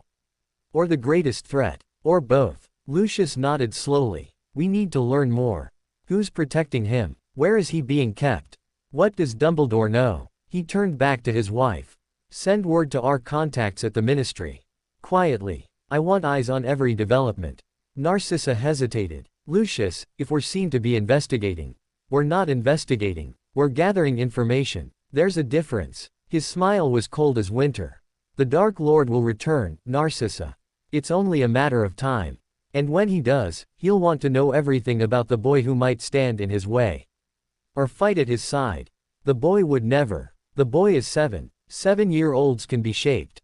Guided. Convinced. Lucius's eyes glittered. Especially when they carry the blood of Morgana. She understood power, Narcissa. She understood that rules were for the weak. If we can reach the boy before Dumbledore fills his head with light and goodness. Narcissa understood. She always understood. It was why their marriage worked, despite everything. I'll make inquiries, she said. Carefully. Do that. Lucius turned back to the window. And Narcissa. Burn this message. The Dark Lord may be gone, but there are other powers watching. Powers that would be interested in a child with such potential. As the message curled to ash in the fireplace, neither of them noticed the shadow that flickered at the edge of the room, a shadow that watched, and listened, and remembered. Far away, in the forests of Albania, something ancient and terrible stirred in its hiding place. It had no body, no voice, no way to act upon the world.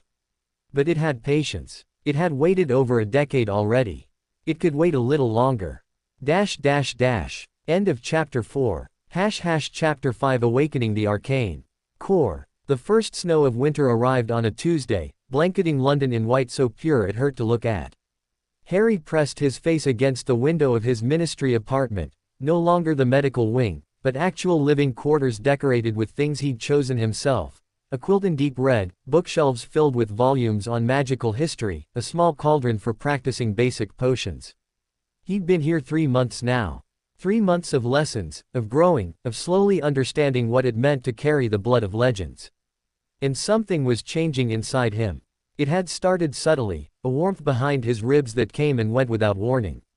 Then the dreams intensified, no longer just Merlin and Morgana but fragments of memories that weren't his.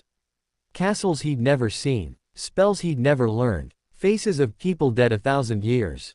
Today, the warmth had become a fire. Harry stepped back from the window, pressing a hand to his chest.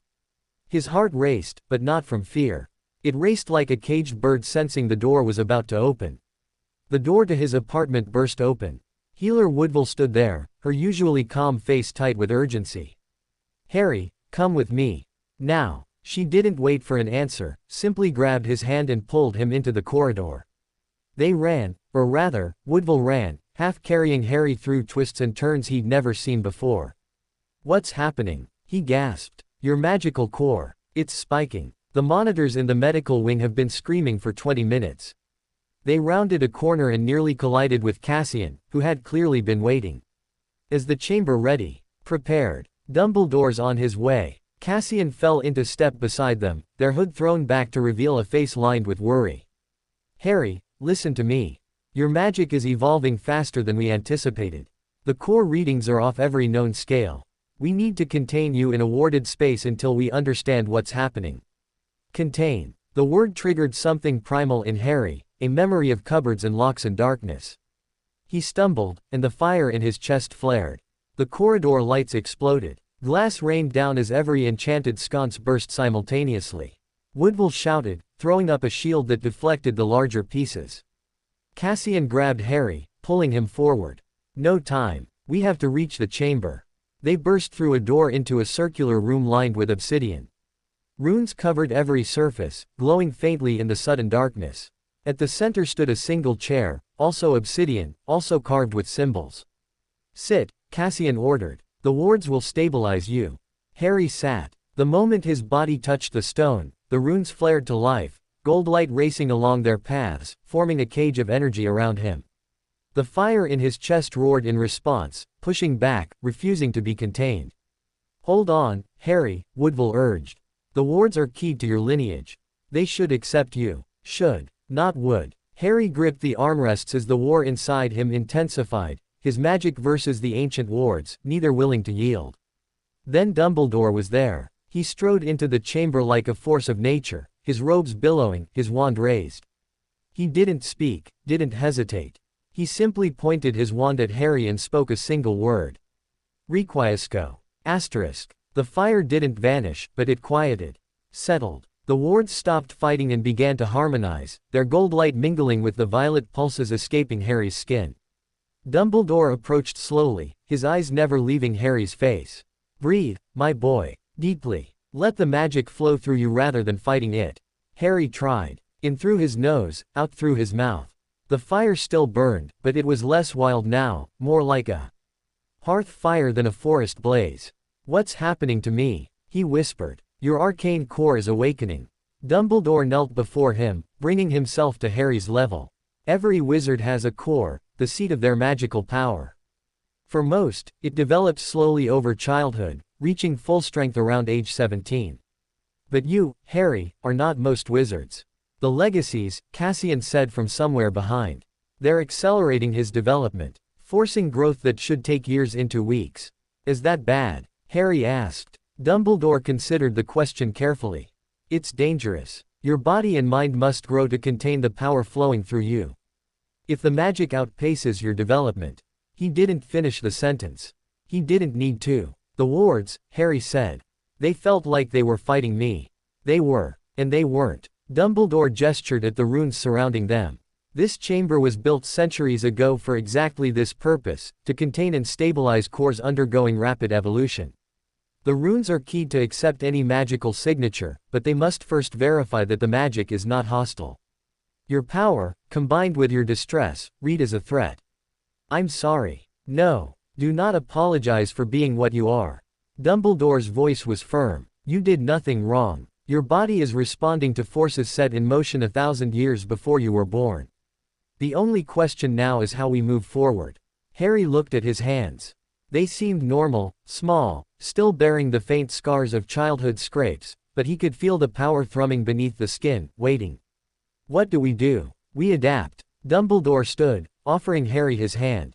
Your lessons will need to intensify. The basic curriculum we planned is no longer sufficient. You need to understand your core, truly understand it, before it grows beyond your control. And if I can't? Dumbledore's eyes held him. You can. You must. The alternative is not something I'm willing to consider. The days that followed became a blur of intensity. Harry's schedule expanded dramatically. Mornings with Cassian, studying the theoretical underpinnings of magical cores, how they formed, how they grew, how they could be shaped. Afternoons with specialized healers who monitored his every fluctuation, charting the rise and fall of his power like astronomers tracking a new star. Evenings with Dumbledore, who guided him through meditation techniques designed to calm the storm within. And through it all, the fire burned. Not painfully anymore. Harry was learning to live with it, to treat it as a companion rather than an enemy. But it was always there, a warmth behind his ribs, a presence at the edge of his thoughts, a reminder that he carried more than any child should. On the 17th day after the incident in the corridor, Cassian arrived with an unusual request. We need to test your limits, they said. Properly. Controlled environment, full monitoring, no holding back. Harry looked up from the book he'd been reading, a dense treatise on core theory that made his head hurt. What kind of test? The kind that might kill you if we're wrong. Cassian's voice was matter of fact, but their eyes were serious. Your core readings have plateaued, which suggests you've adapted to the current level of power. But we don't know how much further you have to grow. The only way to find out is to push you. Push me how? By having you use your magic. Deliberately. Powerfully. We'll create scenarios that require increasing levels of output, and we'll monitor how your core responds. They paused. You'll be in the stabilization chamber the entire time. If anything goes wrong, the wards will protect you. Harry thought about it. About the fire in his chest. Waiting to be released. About the prophecy, the trials, the legacy that demanded he be worthy. Okay, he said. Let's do it. The stabilization chamber looked different with the lights on. Without the emergency flare of active wards, Harry could see the obsidian walls more clearly, their surface smooth as glass, the runes carved with impossible precision. Dumbledore was there, along with Cassian, Healer Woodville, and 3 other unspeakables Harry didn't know. Instruments floated at the edges of the room, ready to record every fluctuation. Whenever you're ready, Harry, Cassian said.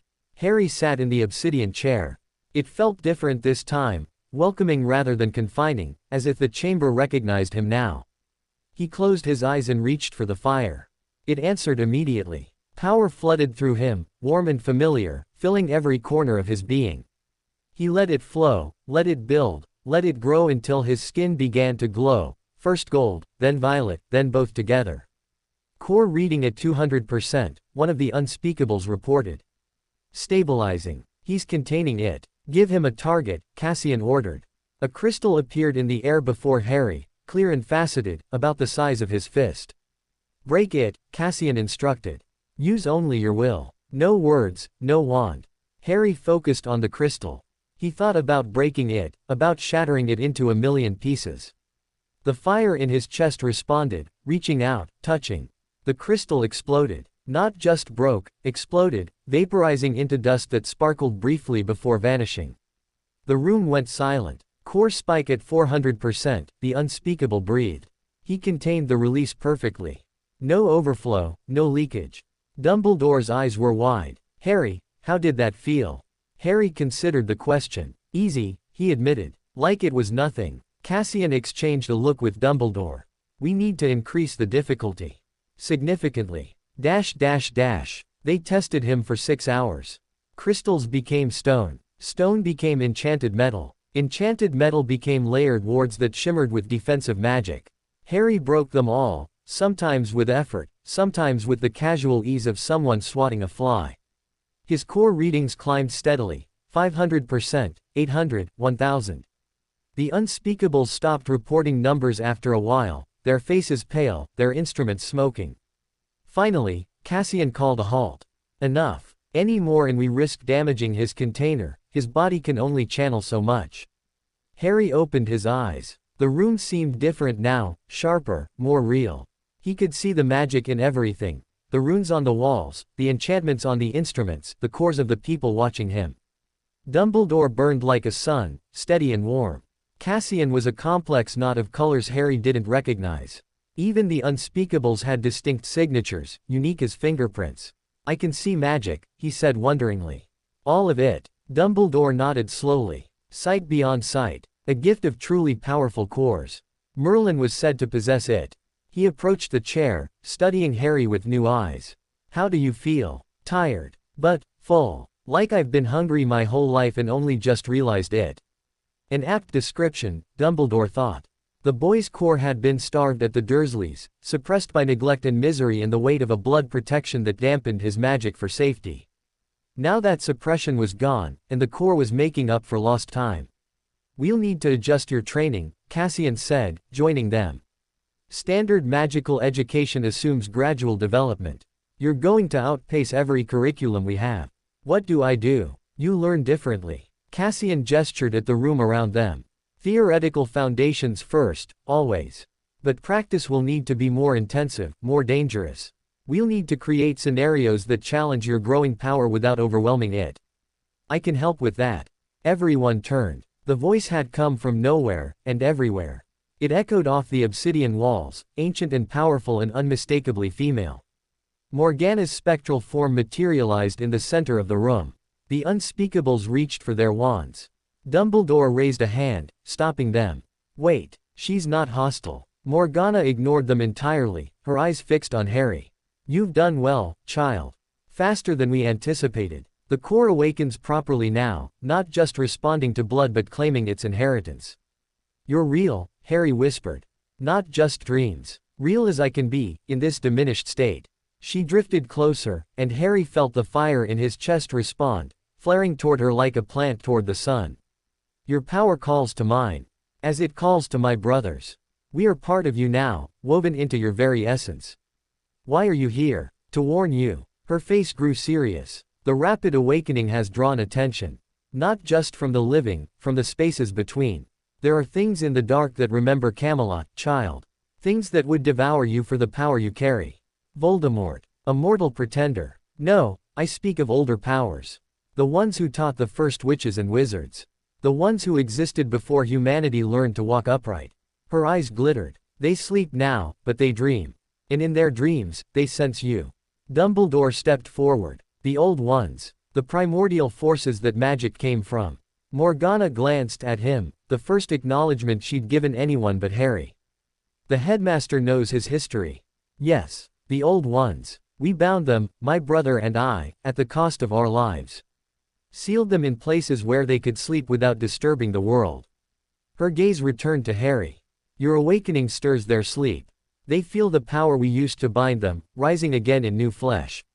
What do I do? Grow faster. Become stronger. Prepare for the day they wake fully, because wake they will, if you continue on this path.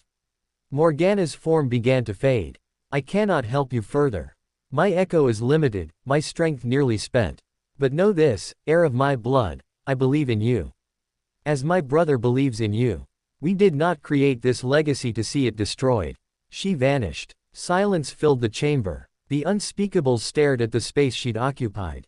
Dumbledore's expression was unreadable. Harry sat in the obsidian chair, feeling the fire in his chest settle into something like determination. Old ones. Primordial forces. Things that had taught the first witches and wizards. He should have been terrified. He was 7 years old, and ancient powers were stirring because of him. But instead of fear, he felt something else, something that might have been Morgana's influence or might have been his own growing strength. He felt ready. The dreams that night were different. No halls, no thrones, no ghostly ancestors. Instead, Harry found himself floating in darkness, absolute, complete darkness, without stars or light or any point of reference. Then something moved in the dark. It was vast, impossibly, incomprehensibly vast. He couldn't see it, couldn't perceive it directly, but he felt its presence like a weight on his soul. Ancient, hungry, aware, little Heir, *, a voice whispered, and the darkness itself seemed to speak. Little binding, little chain. You think you can hold us forever. *. Harry tried to speak, but no sound came out.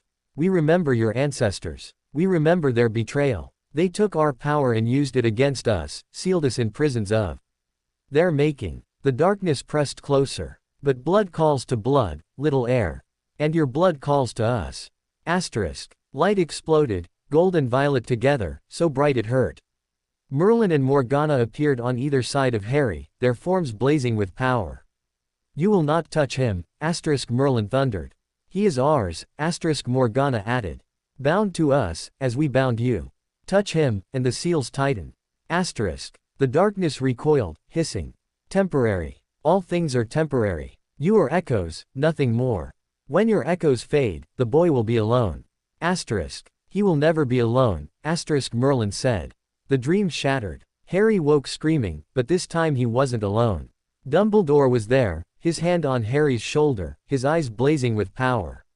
I felt it, the old wizard said. The darkness. It touched you. The old ones, Harry gasped. They spoke to me. They said when your echoes fade, I'll be alone. Dumbledore's jaw tightened. They lie. They twist truth to serve their purposes. But they also speak prophecy, in their way. He helped Harry sit up. The echoes will fade, Harry. Merlin and Morgana's preservation is not infinite. One day, they will be gone. And then you'll have what they left behind. Their power, their knowledge, their legacy, all of it woven into your core. You won't need echoes, Harry. You'll be their living continuation. Harry absorbed this. The fire in his chest had grown during the dream, not painfully, but noticeably. He could feel it now, always, a second heartbeat beneath his ribs. I'm not afraid, he realized. I should be, but I'm not. Dumbledore smiled. Courage is not the absence of fear, Harry. It's feeling fear and choosing to act anyway. But what you're experiencing, that's something else. That's acceptance. You've accepted what you are, what you carry, what you're becoming. Is that good? It's necessary. Dumbledore stood. Rest now. Tomorrow, we begin the next phase of your training. If the old ones are stirring, we have less time than I thought. After he left, Harry lay in the darkness, feeling the fire in his chest. It pulsed steadily, rhythmically, like a heart. His magic, his legacy. Let the old ones come. Let Voldemort rise. Let the pure blood families scheme in the wizarding world fear.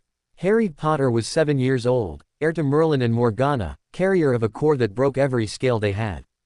And he was just getting started.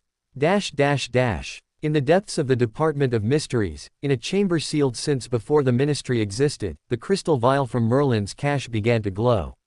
The light within swirled faster, brighter, more urgent, as if it knew its time was approaching. On the vial's surface, letters appeared, burning gold against the glass. For the Heir, when the core awakens. Break me, and claim what waits. End of Chapter 5. Chapter 6 The Morganite Shadow. February brought rains that seemed determined to wash London into the Thames. Harry watched them from his window, tracing patterns on the glass with one finger while his mind wandered through the morning's lessons. Something had shifted in the weeks since his core awakened fully. The fire was always there now, a constant warmth behind his ribs that pulsed in rhythm with his heartbeat. But it had grown quieter, more patient. Less like a wildfire and more like a hearth fire, banked and waiting. Cassian said this was progress. Harry's body was learning to contain the power, to treat it as natural rather than foreign. Soon, they'd begin the next phase of training, actual spellwork, rather than just meditation and theory. But today, something felt different. The warmth in his chest had shifted toward his left side, concentrating there like a second heart. And with it came whispers, faint voices at the edge of hearing, speaking words he almost understood. He didn't mention this to anyone. Not yet. The training chamber had been expanded since his last visit. New wards lined the walls, shimmering with protective enchantments. Practice dummies stood in rows, some human-shaped, others resembling creatures Harry didn't recognize. And at the center, a crystal pillar similar to the one at Tintagel, smaller, but unmistakably connected. Cassian waited beside it, their expression unreadable. Dumbledore stood nearby, his presence a comfort Harry had come to rely on. Today, Cassian announced, we begin practical application. Your core has stabilized enough to channel magic safely. But we must proceed carefully, your power is unlike any we've recorded, and standard spells may behave unpredictably. Harry approached the crystal pillar. It pulsed gently as he drew near, responding to his presence. What's this for? A focus. Your power is diffuse, spread throughout your entire being. The crystal will help you channel it, direct it, shape it into intentional magic. Cassian gestured for Harry to place his hands on the pillar. Close your eyes. Feel your core. And when you're ready, push a single thread of magic into the stone. Harry obeyed. The warmth in his chest responded instantly, flowing toward his hands, seeping into the crystal. The pillar blazed, gold and violet intertwined, and for a moment, everything was perfect balance. Then the violet surged. It flooded through the crystal, overwhelming the gold, turning the pillar dark as bruised night. Harry gasped as power ripped through him, not his power, not quite, but something older, hungrier, pressing against the walls of his mind. Yes, a voice whispered. Yes, give in, let go. The power is yours, all of it. Take. Harry. Dumbledore's voice seemed very far away.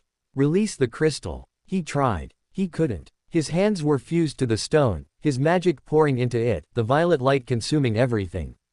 They'll fear you, these people who watch. They'll try to control you, bind you, make you small.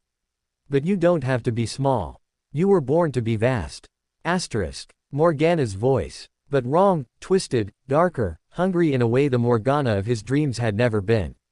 You're not her, Harry gasped. You're not Morgana. I am what she could have been. What she refused to become. I am the shadow she cast, the power she denied. And I am yours, heir of her blood. Take me. Use me. Become what she feared to be. The darkness pressed closer. Harry felt his resistance crumbling, felt the allure of unlimited power, the seduction of never being weak again.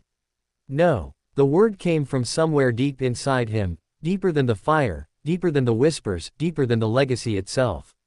What? I said no. Harry's voice grew stronger. You're not Morgana. You're not my heritage. You're just a shadow, a remnant of power without purpose. And I won't become you. The violet light screamed. It lashed out, trying to wound, trying to destroy, but Harry's gold rose to meet it, not fighting but containing, surrounding, absorbing. The crystal pillar cracked, then shattered, and Harry fell backward into waiting arms. He lay on the floor, gasping, as Dumbledore and Cassian hovered over him. The training chamber was in chaos, practice dummies destroyed, wards flickering, the ceiling blackened in places. What, Cassian said slowly, was that? Harry closed his eyes. The Morganite shadow. They gathered in Harry's apartment an hour later, Dumbledore, Cassian, and Healer Woodville, who had rushed over the moment she heard what happened. Harry sat on his bed, wrapped in a blanket, still trembling slightly. It spoke to me, he said quietly. In the crystal. It sounded like Morgana, but wrong. Darker. Hungrier. The Morganite shadow, Dumbledore repeated. I've encountered references in ancient texts, fragments, warnings. The idea that Morgana's power was so vast, so intense, that it left an imprint on magic itself. A shadow of her ambition, her hunger, her refusal to accept limits. An echo of an echo, Cassian added. Not Morgana herself, but the darkest parts of her, given form by centuries of accumulated power. And it's inside me. Harry's voice cracked. Part of my inheritance. Dumbledore knelt before him. Harry, listen to me. The shadow is not you. It's a remnant, a temptation, a test. Every great power carries such shadows. Merlin's wisdom could become rigidity, Morgana's ambition could become destruction. The question is not whether the shadow exists, but whether you let it control you. I almost did. In the crystal. It felt so good, the power, the certainty. I wanted to give in.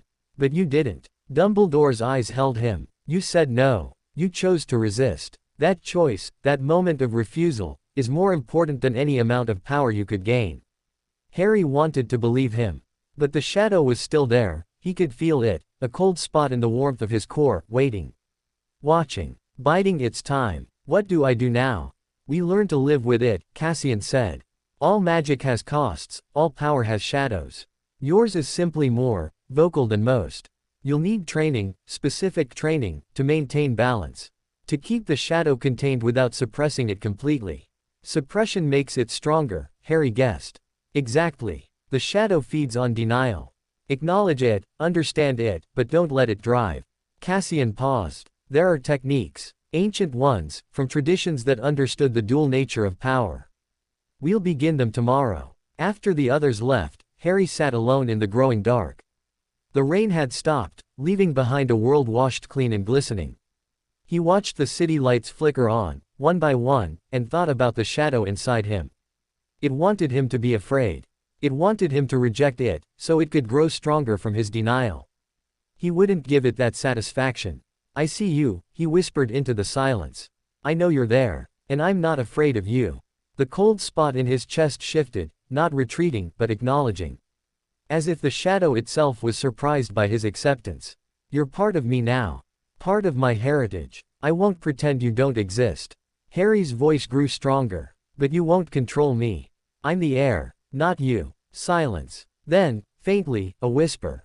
We'll see. Asterisk. Dash dash dash. The next morning, Harry woke to find a letter on his nightstand. Not delivered by owl, simply there, as if it had always been. The parchment was old, yellowed with age, and sealed with wax bearing a symbol he didn't recognize. A circle divided by a wavy line, one half gold, one half violet. He broke the seal carefully. Heir of 2 lines. We have watched your awakening with great interest. The shadow stirs within you, as it must. But know that you are not alone in carrying such burdens. Others have walked this path before, others who learned to balance light and shadow, to hold opposing forces in harmony. Asterisk. We invite you to seek us, when you are ready. Find the grove of unicorns in the forest of Dean, on the night of the full moon. Come alone. Come in peace. Come willing to learn. Asterisk. The circle of balance. Harry read the letter 3 times. Then he folded it carefully and tucked it under his pillow. He didn't mention it to Dumbledore or Cassian. Not yet. First, he needed to understand what it meant, and whether he could trust it. Dash dash dash. The full moon was 3 weeks away. Harry spent that time immersed in training, not just the usual exercises, but new techniques Cassian called shadow work. Meditation that acknowledged the darkness without embracing it. Exercises that strengthened his gold light while making peace with the violet. It was exhausting. It was terrifying. And it was working. The cold spot in his chest stopped feeling like an enemy and started feeling like a companion. Not friendly, exactly, but present. A part of him that he could acknowledge without surrendering to. On the night before the full moon, Dumbledore found him in the training chamber, practicing alone. You've been different lately, the old wizard observed. More centered. Less afraid. Harry considered his answer carefully. I've been learning to accept what I am. All of it, not just the parts that are easy. Dumbledore nodded slowly. That is the heart of wisdom, Harry. To know yourself completely, light and shadow, strength and weakness, and to love yourself anyway. He paused. Is there something you want to tell me? Harry almost told him about the letter. Almost. But something held him back. Not distrust, exactly, but a sense that this was something he needed to do alone. Not yet, he said. Soon. But not yet. Dumbledore studied him for a long moment. Then he smiled. Very well. I trust your judgment, Harry. When you're ready to share, I'll be here. After he left, Harry returned to his meditation. The shadow stirred, curious. You trust him? Asterisk. I trust Dumbledore. Yes. But not enough to tell him about the letter. Asterisk. Harry considered this. I trust him. But this feels personal. Something I need to figure out myself. Interesting. Perhaps you are learning after all. Asterisk. It was the first time the shadow had spoken without malice. Harry filed that away for later consideration. Dash dash dash. The forest of Dean was deep and dark and older than anything Harry had ever seen. Trees towered overhead, their branches weaving a canopy that blocked the moonlight. The path he followed was barely visible, just a suggestion of lighter ground between ancient roots. He'd slipped away from the ministry using methods Cassian had taught him: disillusionment charms, silent movement, careful timing. If anyone noticed his absence, they hadn't stopped him. The grove of unicorns revealed itself suddenly, a clearing where moonlight poured down like liquid silver, illuminating a circle of white stones. And within the circle, waiting, stood 3 figures in hooded robes. Harry stopped at the edge of the stones. "You came," the central figure said. A woman's voice, warm and ancient. "We weren't certain you would. Who are you?" "We are the Circle of Balance. We have existed since before the founding of Hogwarts, since before Camelot, some say. Our purpose is to guide those who carry opposing forces within them." She lowered her hood, revealing a face lined with centuries. "And you, Harry Potter, carry more opposition than anyone since Merlin himself." Harry stepped into the circle. The moment his foot crossed the boundary, he felt it, a shift in the air, a hum of power, a sense of being watched by forces both ancient and patient. "You sent me a letter." "We did. And you came alone, as requested." The woman smiled. "That took courage. Trusting strangers in a dark forest, when you carry power that many would kill for."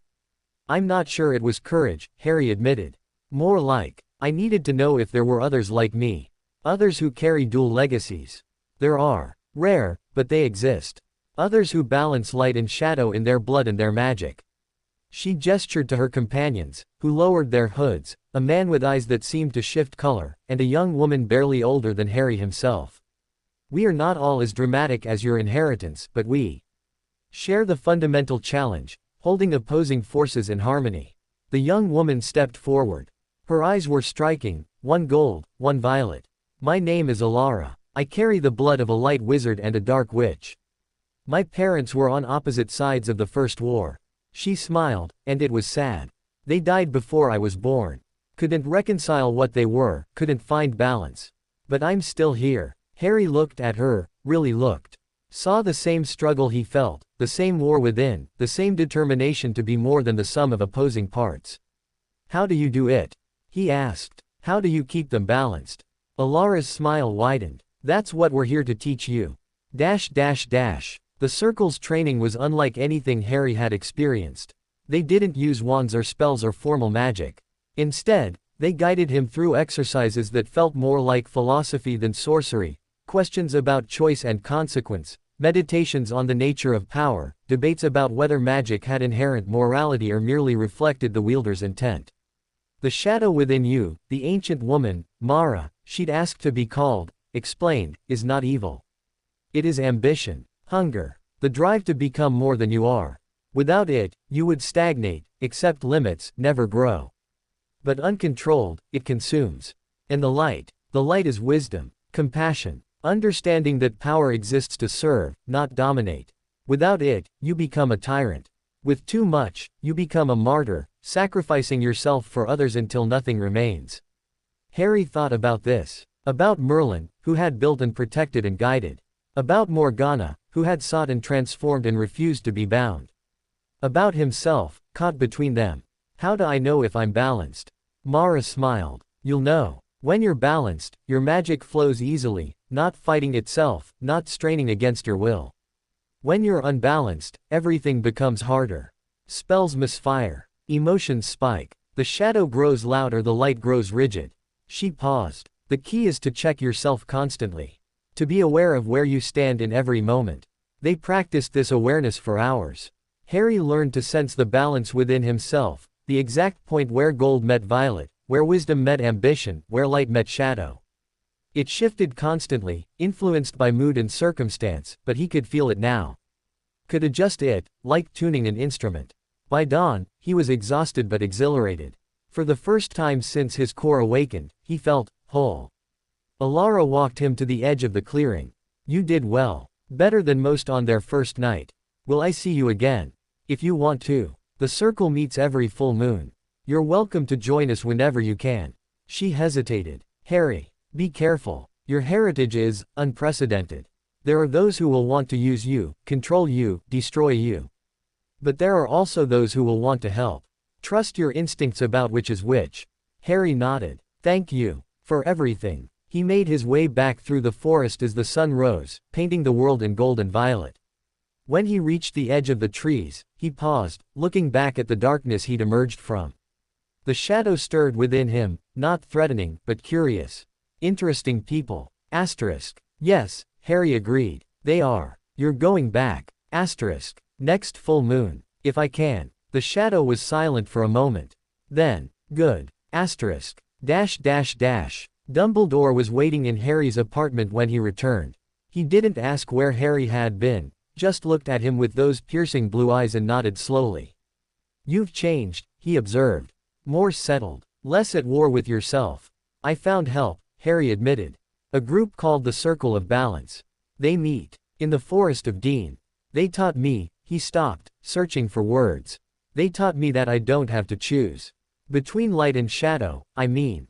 I can hold both. Dumbledore's expression softened. Harry, that's wonderful. Truly. The circle is ancient and respected. I should have thought to connect you with them myself.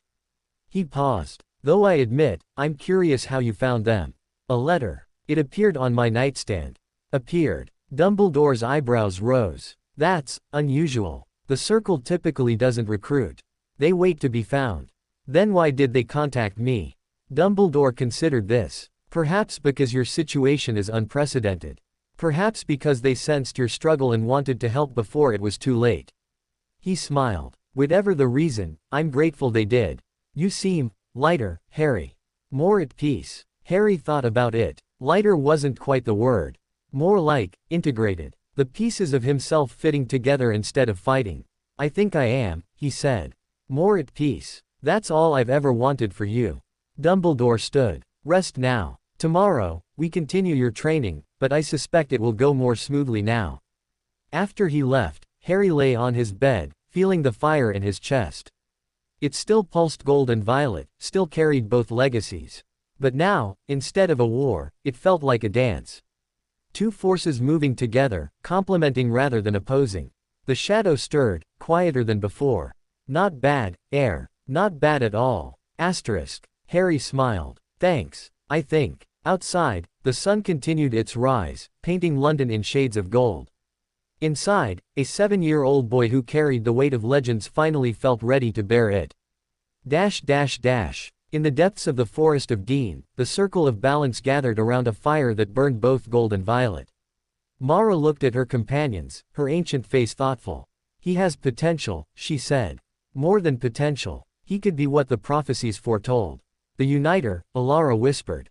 The one who bridges light and shadow. Perhaps. Mara stared into the flames. But the path is long, and dangers multiply daily. The old ones stir. The Dark Lord schemes. And the boy is still so young. Then we protect him, the color-shifting man said.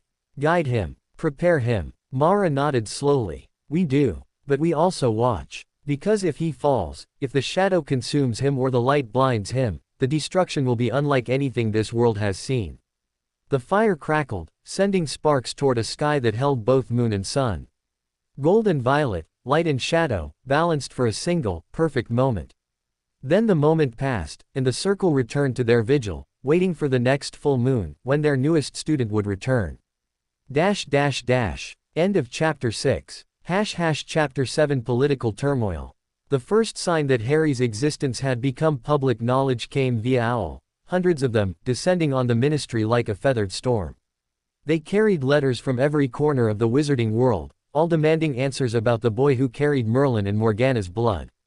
Harry watched from his window as the owls swarmed, their messages piling up in the ministry's mail room. Healer Woodville had brought him breakfast an hour ago, her face tight with worry she tried to hide. It was only a matter of time, she'd said. Secrets this big don't stay buried forever. Now, sitting cross-legged on his bed, Harry tried to process what this meant. People knew about him, not just the ministry officials and Dumbledore and the Circle, but everyone. The whole wizarding world. The shadow stirred, curious. Afraid. Asterisk. Not afraid. Just wondering what happens next. They'll come for you. Some to praise, some to use, some to destroy. That's what happens when power is revealed. Asterisk. Harry nodded slowly. The shadow wasn't wrong. He'd learned that much from the Dursleys, that being different made you a target. The only difference now was the scale. A knock at his door interrupted his thoughts. Cassian entered without waiting for a response, their hood thrown back to reveal an expression Harry had never seen before, genuine concern, bordering on fear. "Harry, we need to move you. Now." "Why? What's happened?" "The pure blood families are demanding answers. Several of them have arrived at the ministry in person, the Malfoys, the Knots, the Blacks. They're claiming the right to examine your blood records, to verify your lineage for themselves." Cassian grabbed Harry's bag and began shoving belongings into it. "Legally, they have standing. Ancient families have certain privileges when it comes to bloodline verification. But Dumbledore is delaying them, but he can't delay forever. The Wizengamot is convening an emergency session. They want to question you directly." Cassian paused, meeting Harry's eyes. "This is politics, Harry. Dirty, dangerous politics. They'll try to use you, control you, or destroy you, depending on their agendas." Harry thought about this. About the families who had spent centuries obsessing over blood purity, tracing their lineages back to ever more ancient sources. And now here he was, a boy who carried the two most powerful bloodlines in history, united in ways that shouldn't have been possible. "What did they want from me?"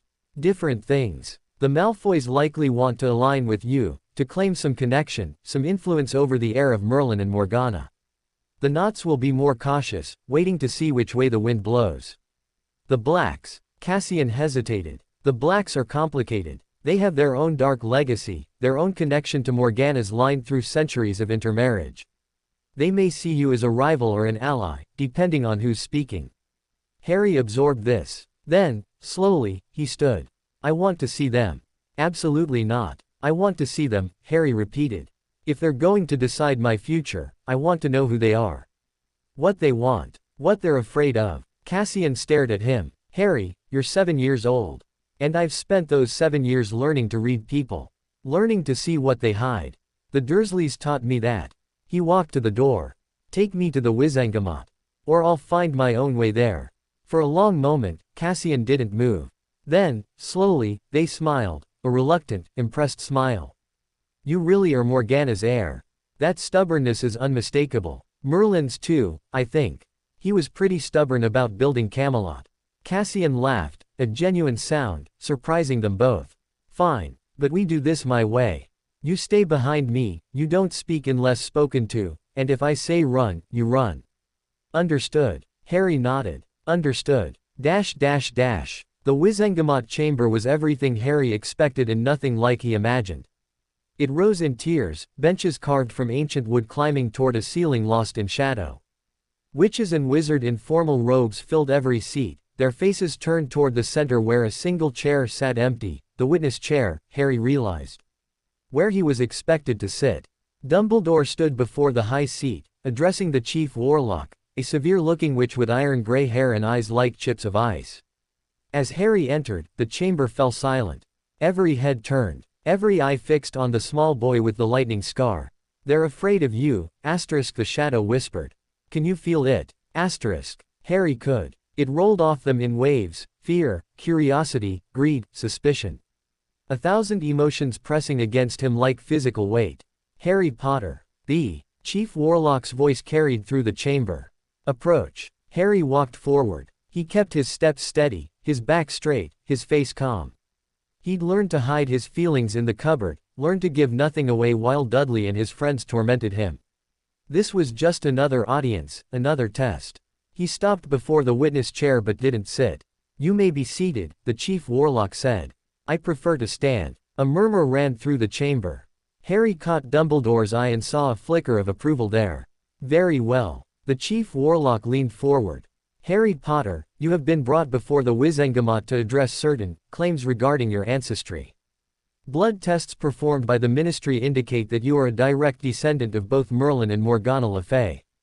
Is this correct?" "I don't know. I wasn't there when the tests were done." Another murmur. The chief warlock's eyes narrowed. "You're claiming the tests are inaccurate." "I'm claiming I don't know. I'm 7. I trust the adults who ran the tests to tell me the truth." Harry paused. "Shouldn't I?" It was the perfect answer, innocent enough to be believable, sharp enough to cut. Several of the Wizengamot members shifted uncomfortably. A man rose from the front bench, Pale hair, cold eyes, a sneer that looked permanently carved into his features.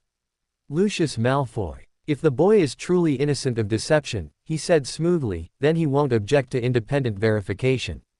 The Malfoy family has access to bloodline diagnostics that predate the ministry itself. Let us test him, properly, thoroughly, and settle this matter once and for all.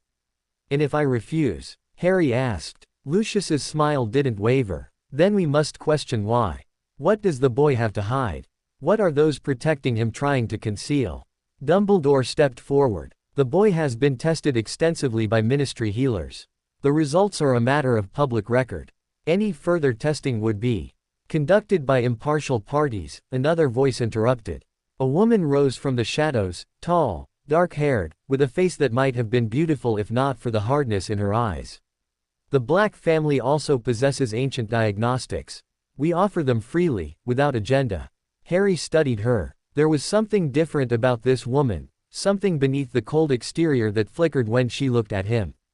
Recognition, perhaps, or memory. And if the tests confirm the ministry's findings? Harry asked. What then? The chamber fell silent. It was the question none of them wanted to answer. What happened to a boy who carried the two most powerful bloodlines in history? What claim did he have, on power, on status, on the very structure of their world?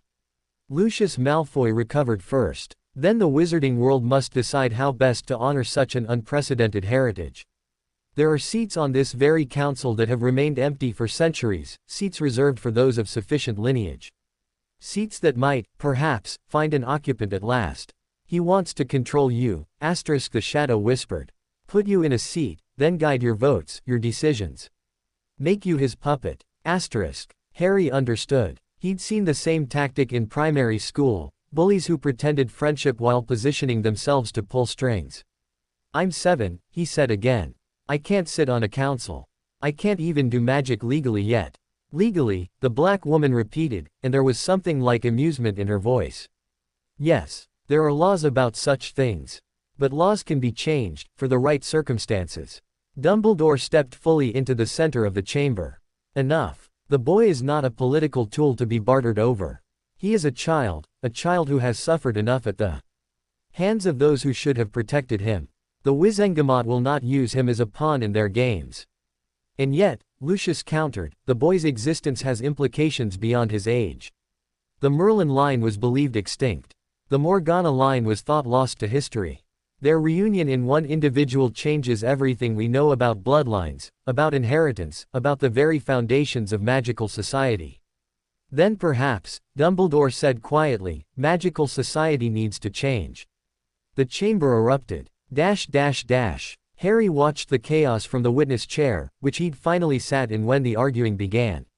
Voices clashed, accusations flew, ancient grievances surfaced and resurfaced like corpses in a flood. Through it all, he studied the faces of those who spoke. Lucius Malfoy, cold, calculating, already planning how to use this situation to his advantage. The black woman, more complex, her interest in Harry seeming personal as well as political. Others, the Knots, the Greengrasses, the Bones, each with their own agendas, their own fears, their own hopes. And there, in the shadows at the back, a figure who hadn't spoken at all. Old, hunched, wrapped in robes so dark they seemed to absorb light. But when Harry looked at them, they looked back, and in that gaze, Harry felt something he hadn't expected. Recognition. Not of him, but of what he carried. As if they'd seen it before.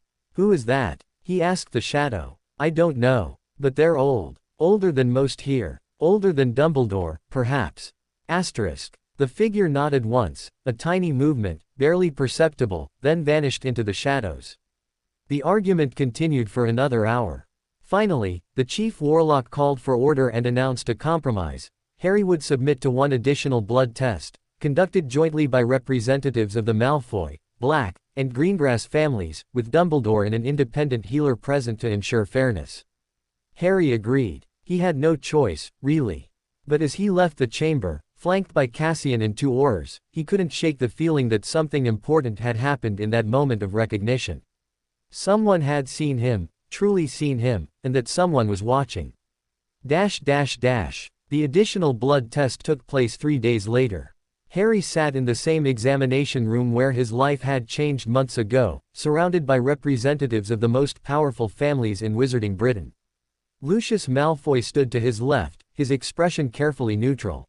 The black woman, her name, he'd learned, was Walburga Black, stood to his right, her dark eyes never leaving his face. And between them, a nervous-looking healer from the Greengrass family prepared the diagnostic instruments. Dumbledore watched from the corner, his wand in his hand, his presence a silent promise of protection. The procedure is simple, the Greengrass healer explained. A single drop of blood on each diagnostic stone. The stones will react according to the lineages they're keyed to detect. Harry extended his arm. The prick of the needle was familiar now, barely a pinch. 3 drops of blood fell onto 3 stones, one carved with the symbol of the Malfoy family, one with the Black family crest, and one plain obsidian that the Greengrass healer said was neutral, for verification. The reaction was immediate and violent. The Malfoy stone blazed violet so dark it was almost black. The black stone responded with gold so bright it hurt to look at.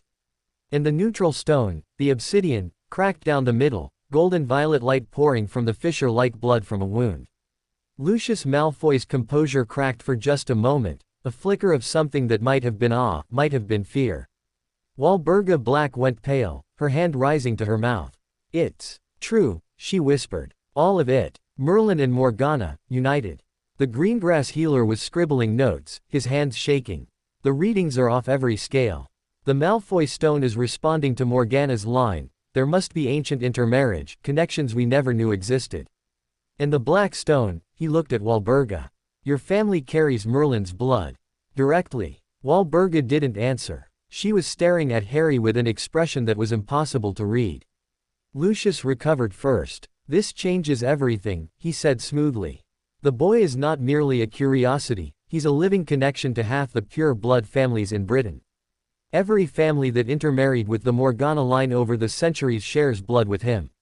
Every family that can trace itself to Merlin's descendants is kin." "Kin," Harry repeated. The word felt strange. He'd never had kin, not really.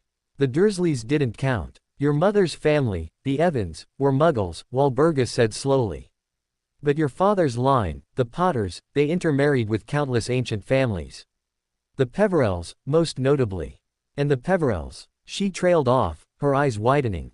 "The Peverells were directly descended from Merlin's daughter." Dumbledore stepped forward. "That's speculation, not fact. Many families claim Peverell descent.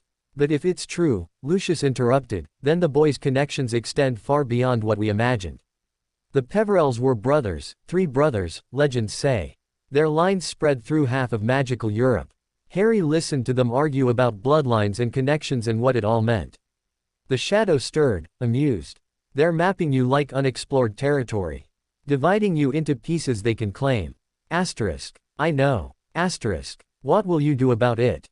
Asterisk." Harry considered the question. What could he do? He was 7 years old, surrounded by adults who saw him as an opportunity. But he was also heir to Merlin and Morgana, carrying power they couldn't begin to understand. For now, he'd watch. Learn. Wait for the moment when their competing interests created space for him to move. For now, he'd be patient. The weeks that followed brought a flood of visitors. Representatives from every pure blood family in Britain requested audiences with Harry. Some brought gifts, ancient books, enchanted artifacts, promises of support. Others brought threats, veiled in polite language but unmistakable in their intent. A few brought something rarer, genuine curiosity about the boy himself, rather than what he represented. Harry met them all in a small receiving room that Dumbledore had insisted on. He sat in a chair that was slightly too large for him, wearing robes that Healer Woodville had helped him choose, and he listened. The Greengrasses were polite but distant, clearly uncertain how to proceed. The Knots were colder, their questions sharp, their eyes calculating. The Bones offered friendship without strings. Amelia Bones, the department head, seemed genuinely concerned for his well-being. And then there were the Blacks. Walburga Black returned twice more, each time alone. She didn't bring gifts or make promises. She simply sat across from Harry and studied him, her dark eyes missing nothing. "You look like her," she said finally, during her 3rd visit. "Morgana. There's a portrait at Grimmauld Place, one of the few that survived the purges. You have her eyes. I've never seen a portrait of Morgana. No, you wouldn't have. Most were destroyed after her departure. Walburga's mouth twisted. History is written by the victors, boy. Remember that. The circle of balance told me something similar. Walburga's eyes widened fractionally. You know the circle. They found me. Taught me about balance. A long pause. Then, unexpectedly, Walburga smiled, a genuine expression that transformed her severe features. Morgana would be proud. The circle was her creation, you know. After she broke with Merlin, after Camelot fell, she founded it as a refuge for those who carried both legacies. It's why it still exists, why it survived when so much else didn't. Harry stared at her. The circle was Morgana's. One of her few acts that wasn't twisted by propaganda. She believed in balance, truly. It was only after she was betrayed, after Arthur turned on her, after Merlin chose his king over his sister, that she embraced the darkness they accused her of. Walburga leaned forward. You have a chance she didn't, Harry. A chance to be what she might have been, if the world had been kinder. Don't waste it. She left before Harry could respond. That night, Harry dreamed of Morgana, not the shadow, but the true echo he'd met before. She stood in a garden of impossible flowers, their petals shifting through colors that didn't exist in the waking world. The black woman spoke of me, Morgana said. Of my fall. She said you were betrayed. That you only became dark because of how they treated you. Morgana's expression was complicated. She's not wrong, but neither is she entirely right. I made choices, bad choices, choices I regret. The darkness was always in me, Harry. It's in you too. The question is what you do with it. The shadow is not me, is not you, is a remnant of my worst moments, given form by centuries of accumulated power. It will tempt you, test you, try to convince you that surrendering to darkness is the only path to strength. She stepped closer. It's lying. Strength comes from choice, from deciding, every moment, who you want to be. Did you choose? In the end, Morgana was silent for a long moment. No. In the end, I let the darkness choose for me.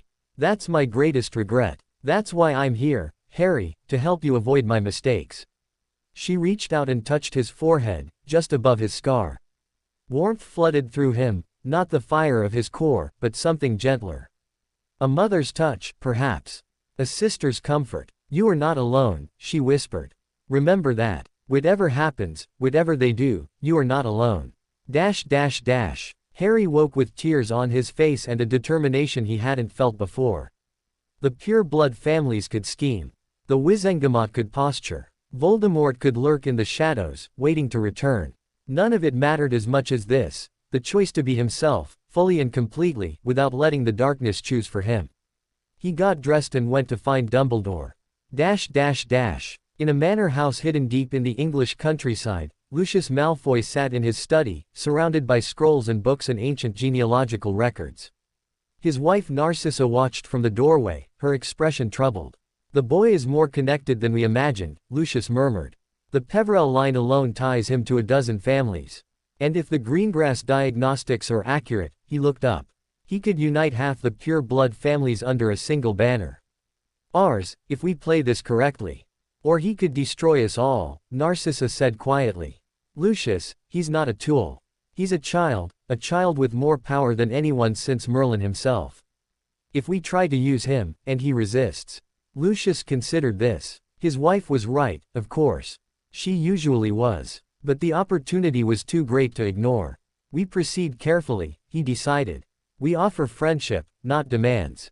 We position ourselves as allies, not controllers. And we wait to see what he becomes, and whether that becoming serves our interests. And if it doesn't, Lucius's eyes went cold. Then we ensure he never becomes it at all. End of Chapter 7. Chapter 8. The Pendragon Vault. Spring arrived in London with a violence of color, daffodils exploding from every park, trees unfurling leaves in shades so green they hurt to look at. Harry watched it all from his window, but his mind was elsewhere. The dreams had changed again. Now, instead of Merlin and Morgana, he dreamed of stone corridors and locked doors. Of vaults carved from living rock, sealed with symbols that pulsed with ancient light. Of a voice, not the shadow's whisper, but something older, deeper, calling his name. Harry, Come find me. Asterisk. He'd mentioned it to no one. Not Dumbledore, not Cassian, not the Circle. Some instinct told him this was private, a message meant for him alone. On the first day of April, that instinct proved correct. Healer Woodville arrived at breakfast with an unusual request. There's someone here to see you, Harry. From Gringotts. Harry looked up from his porridge. Gringotts. The bank. The same. A goblin named Griphook. He says there's been a development regarding your family vault. Harry had learned enough about the magical world to know that goblins didn't make house calls. If Griphook was here, in person, something significant had happened. He found the goblin waiting in the small receiving room, his black eyes missing nothing. Griphook was shorter than Harry expected, with long fingers and a face that seemed carved from ancient stone. He wore formal robes in deep burgundy, and at his side hung a silver dagger that gleamed with faint enchantment. Harry Potter, Griphook said, his voice a gravelly rasp. I am Griphook of Gringotts. I bring news of your ancestral accounts. Ancestral accounts. I thought I only had my parents' vault. Griphook's lips curved in something that might have been a smile. Your parents' vault is one of many, Heir Potter. The Potter family has existed for centuries, accumulating wealth and artifacts across generations. But that is not why I'm here. He paused, letting the silence stretch. 3 days ago, a vault long thought inaccessible began showing signs of activity. A vault that hasn't been opened since the fall of Camelot. Harry's heart stuttered. Camelot. The Pendragon vault. Sealed by Merlin himself, keyed to his bloodline, and to Morgana's. For 1,000 years, it has remained closed, waiting for an heir worthy of both legacies. Griphook's eyes glittered. 3 days ago, it sensed your existence. It has been calling to you ever since. The dreams. The voice. Come find me. Asterisk. You're saying the vault wants me to open it. I'm saying the vault has been waiting for you since before Hogwarts was founded. Whether you open it is your choice. But the invitation has been extended, and such invitations are not offered lightly. Harry thought about this. About the seal at Tintagel, waiting for him to grow strong enough. About the Chamber of Balance, hidden in Hogwarts, keyed to his blood. About all the pieces of Merlin's plan, slowly falling into place. What's in the vault? Griphook's expression didn't change, but something flickered in his eyes.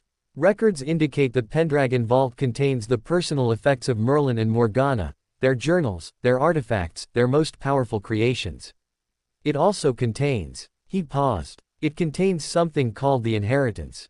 The records don't specify what that is, only that it is the vault's primary purpose.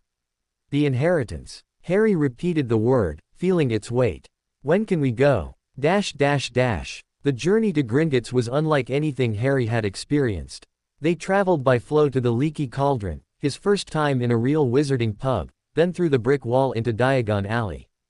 Harry pressed his face against the glass of shop windows, marveling at cauldrons and brooms and robes and books. Witches and wizards hurried past, some pausing to stare at the boy with the lightning scar. Gringotts rose before them like a mountain carved from marble, white and gleaming, its bronze doors standing open to receive customers. 2 goblins in scarlet uniforms guarded the entrance, their eyes tracking Harry's approach with interest. Inside, the bank was even more impressive. Marble halls stretched in every direction, lined with counters where goblins conducted business with cold efficiency. Chandeliers of crystal hung from ceilings lost in shadow, and everywhere, were doors. Doors of bronze and silver and gold, leading to corridors that descended into the earth. Griphook led Harry past the main hall, past the tellers and the waiting customers, to a smaller chamber lined with books and scrolls. A goblin with silver-streaked hair sat behind a massive desk, his eyes missing nothing. Director Ironclaw, Griphook said, bowing slightly. May I present Harry Potter, heir of the Pendragon line. Ironclaw studied Harry for a long moment. Then, slowly, he rose and bowed, a deep bow, unprecedented for a goblin greeting a human. Heir Potter. We have awaited your arrival for many centuries. He gestured to a chair. Please, sit. There is much to discuss. Harry sat. The chair was surprisingly comfortable, adjusting to his smaller frame. The Pendragon Vault, Ironclaw began, is unique in Gringotts' history. It was established by Merlin himself, in the years after Camelot's fall. The terms of its creation were specific. It could only be opened by a direct descendant of both Merlin and Morgana, and only when that descendant had reached the appropriate stage of development. He paused. Our records indicate you've recently undergone a significant magical awakening. Your core has evolved beyond standard parameters. This triggered the vault's awareness. The inheritance, Harry said. What is it? Ironclaw exchanged a glance with Griphook. We don't know. The vault's contents are sealed even from us. All we know is that it contains something Merlin considered too important to risk, something he believed would only be safe in the hands of his true heir. Could it be dangerous? Almost certainly. Merlin would not have gone to such lengths to protect something harmless. Ironclaw's eyes were sharp. But dangerous doesn't mean evil. The greatest powers in magic are always dangerous. The question is whether you're ready to face that danger. Harry thought about the shadow inside him, the whispers of the old ones, the political scheming of the pure blood families. He thought about the prophecy, the trials, the weight of two legacies pressing down on his small shoulders. I don't know if I'm ready, he admitted. But I don't think waiting will make me readier. The vault called to me. It's been calling for weeks. I need to answer. Ironclaw nodded slowly. A wise answer. Not confident, not foolish, simply honest. He stood. Very well. Griphook will escort you to the vault. But know this, Heir Potter, the vault may test you. Merlin's protections are not merely physical.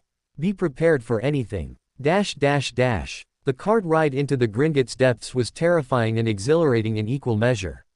They plunged through tunnels that twisted and turned, past vaults of every size and description, some small enough to hold a single chest, others large enough to house dragons.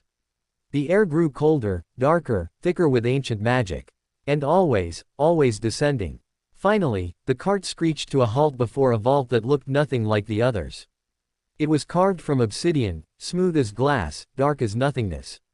Symbols covered every surface, glowing with faint light, gold and violet. Intertwined, forming patterns that hurt to look at directly. And at the center, where a door should be, there was only a void, a space that seemed to absorb light rather than reflect it. The Pendragon Vault, Griphook announced. Untouched for 1,000 years. Approach, Heir Potter. The vault will recognize you or it won't. Harry stepped forward slowly. The void at the vault's center seemed to pulse with each heartbeat, drawing him closer. When he was within arm's reach, he stopped. The shadow stirred, alert. Careful. This magic is old, older than me, older than Morgana's echo. It could be a trap. Asterisk. Or it could be what I've been waiting for. Asterisk. Harry raised his hand and touched the void. The world vanished. He stood in a chamber that was simultaneously everywhere and nowhere. Stone walls rose on all sides, carved with scenes from legends, Merlin advising Arthur, Morgana weaving spells, the two of them standing together before a crystal pillar. Torches burned with flame that was both gold and violet, casting light that illuminated without shadows. At the center of the chamber, on a pedestal of obsidian, rested three objects. The first was a book, enormous, bound in dragon hide, its cover embossed with symbols Harry recognized from his dreams. The second was a sword, not Excalibur, but something older, simpler, its blade etched with runes that pulsed with inner fire. And the third was a crystal, identical to the one at Tintagel, but smaller, small enough to hold in one hand. Harry approached slowly. The air itself seemed to breathe, to watch, to wait. You came. The voice came from everywhere and nowhere. Harry turned, and found himself facing figures he recognized, Merlin and Morgana, but different from the echoes he'd met before. These were younger, more alive, their eyes bright with purpose. You're real, Harry whispered. Real as we can be, Merlin said. Preserved in this vault, waiting for the heir who would unite our lines. He smiled, and it was warm. You've grown, Harry, since we last saw you. The core awakens properly now, balanced between light and shadow. The shadow, Morgana added, is part of you. Accept it, as you have been. That is the first step toward mastery. Harry looked at the objects on the pedestal. The inheritance. Part of it. Merlin approached the book, laying a ghostly hand on its cover. This is the grimoire of 2 lines, a record of everything we learned, everything we created, everything we feared. It contains spells and knowledge that have been lost for a millennium. Guard it well. Morgana moved to the sword. And this is Caliburn, not Excalibur, but its predecessor. The sword Merlin carried before Arthur was crowned. It was forged to hold both light and shadow, to cut through any enchantment, to serve only one whose heart is balanced. Harry touched the hilt. The sword hummed beneath his fingers, recognizing him, accepting him. The crystal, Merlin said, is a key. To the seal at Tintagel, to the chamber of balance at Hogwarts, to places even we cannot foresee. It will open what must be opened, when the time is right. Harry lifted the crystal. It fit perfectly in his palm, warm and alive. Within its depths, gold and violet swirled together, not fighting, not merging, but dancing. The inheritance, Morgana said, is not these objects. These are tools, nothing more. The true inheritance is what you become, Harry.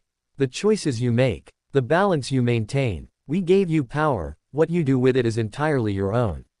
Harry looked at the three of them, Merlin and Morgana, united after 1,000 years of separation, their eyes fixed on him with hope and fear and love. I won't let you down, he said. I promise. Merlin smiled. We know, child. We know. The chamber began to fade. Harry opened his eyes to find himself back in the Gringotts tunnel, the obsidian vault door now standing open before him. In his hands, he held the grimoire, the sword, and the crystal. Griphook stared at him with something like awe. You did it. You actually opened it. Harry looked down at the objects in his arms. They felt right, natural, as if they'd always been his. The grimoire pulsed gently against his chest. The sword hummed in his grip. The crystal warmed his palm. Take me back, he said quietly. I need to see Dumbledore. The journey back to the ministry passed in a blur. Harry clutched the inheritance close, feeling the shadow within him stir with something like approval. Even the darkness recognized what these objects meant, what they represented. Dumbledore was waiting in Harry's apartment, his expression shifting from concern to astonishment as Harry laid the objects on his bed. The Pendragon vault, he breathed. You found it. You opened it. It called to me. In my dreams. Harry touched the grimoire's cover. Merlin and Morgana were there, not echoes, but real presences. They gave me these. They said the true inheritance is what I become. Dumbledore approached slowly, his eyes fixed on the sword. Caliburn. I've read about it in the oldest texts. It was said to be unbreakable, unbeatable, capable of cutting through any defense. He looked at Harry. And it accepted you. That's no small thing, Harry. Magical weapons have wills of their own. They choose their wielders carefully. The grimoire, Harry said. It contains their knowledge. Everything they learned, everything they created. Dumbledore's expression grew grave. That knowledge could be dangerous, especially in the wrong hands.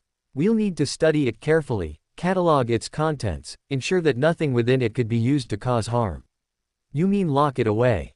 I mean protect it. There's a difference. Dumbledore sat beside Harry. You've been given an incredible gift, my boy. But gifts can be burdens. Power can corrupt. The knowledge in that book could reshape the magical world, for good or ill, depending on how it's used. Harry understood. He'd felt the shadow's hunger, tasted the temptation of unlimited power. But he'd also felt Morgana's regret, Merlin's wisdom. He knew that the path forward required balance. I won't let it corrupt me, he said. I promise. Dumbledore studied him for a long moment. Then, slowly, he smiled. I believe you, Harry. I truly do. That night, Harry opened the grimoire for the first time.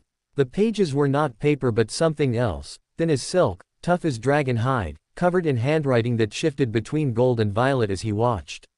The words were in a language he didn't recognize, but as he stared at them, they began to shift, to change, until he could read them perfectly. To the heir who carries both our blood. Welcome. You have passed the first test, claiming what was left for you. But harder tests await, tests of character, of balance, of the choices that define who you are. Asterisk. Asterisk in these pages, you will find our legacy, spells we created, knowledge we gathered, wisdom we earned through centuries of trial and error. Use it well. Use it wisely. And remember always that power without purpose is meaningless. Asterisk. We believe in you, child of our blood. More than you know. Asterisk. Merlin and Morgana. Harry turned the page, and began to learn. In the shadows of the vault, unseen by any living eye, a figure watched Harry's departure.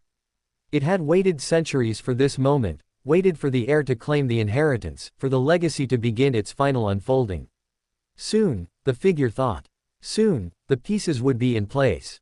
The old ones stirred in their prisons. The Dark Lord gathered strength in his exile. And the boy, the heir, the uniter, the living bridge between light and shadow, was finally ready to become what destiny demanded. The figure smiled, and vanished into darkness. End of chapter 8 *# chapter 9 Control through balance.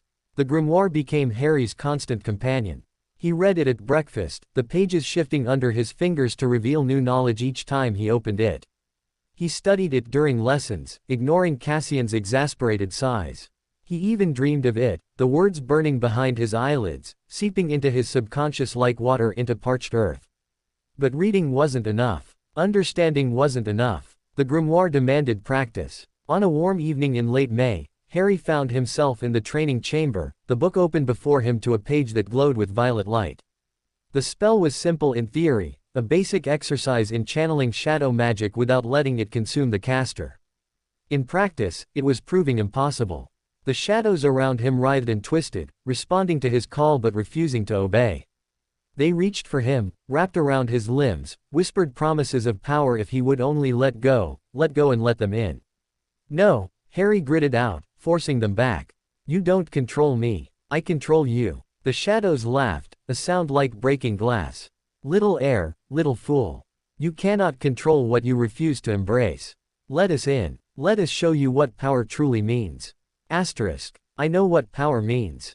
Harry's voice grew stronger. It means choice. It means balance. It means not surrendering to the first voice that promises easy answers. He drew on the gold light within him, Merlin's wisdom, warm and steady, and let it flow through his arms, his hands, his fingertips. The shadows recoiled, hissing, but they didn't retreat entirely. They waited at the edges of the light, patient and hungry. This is not over, they whispered. It will never be over. We are part of you now, and part of you will always want what we offer.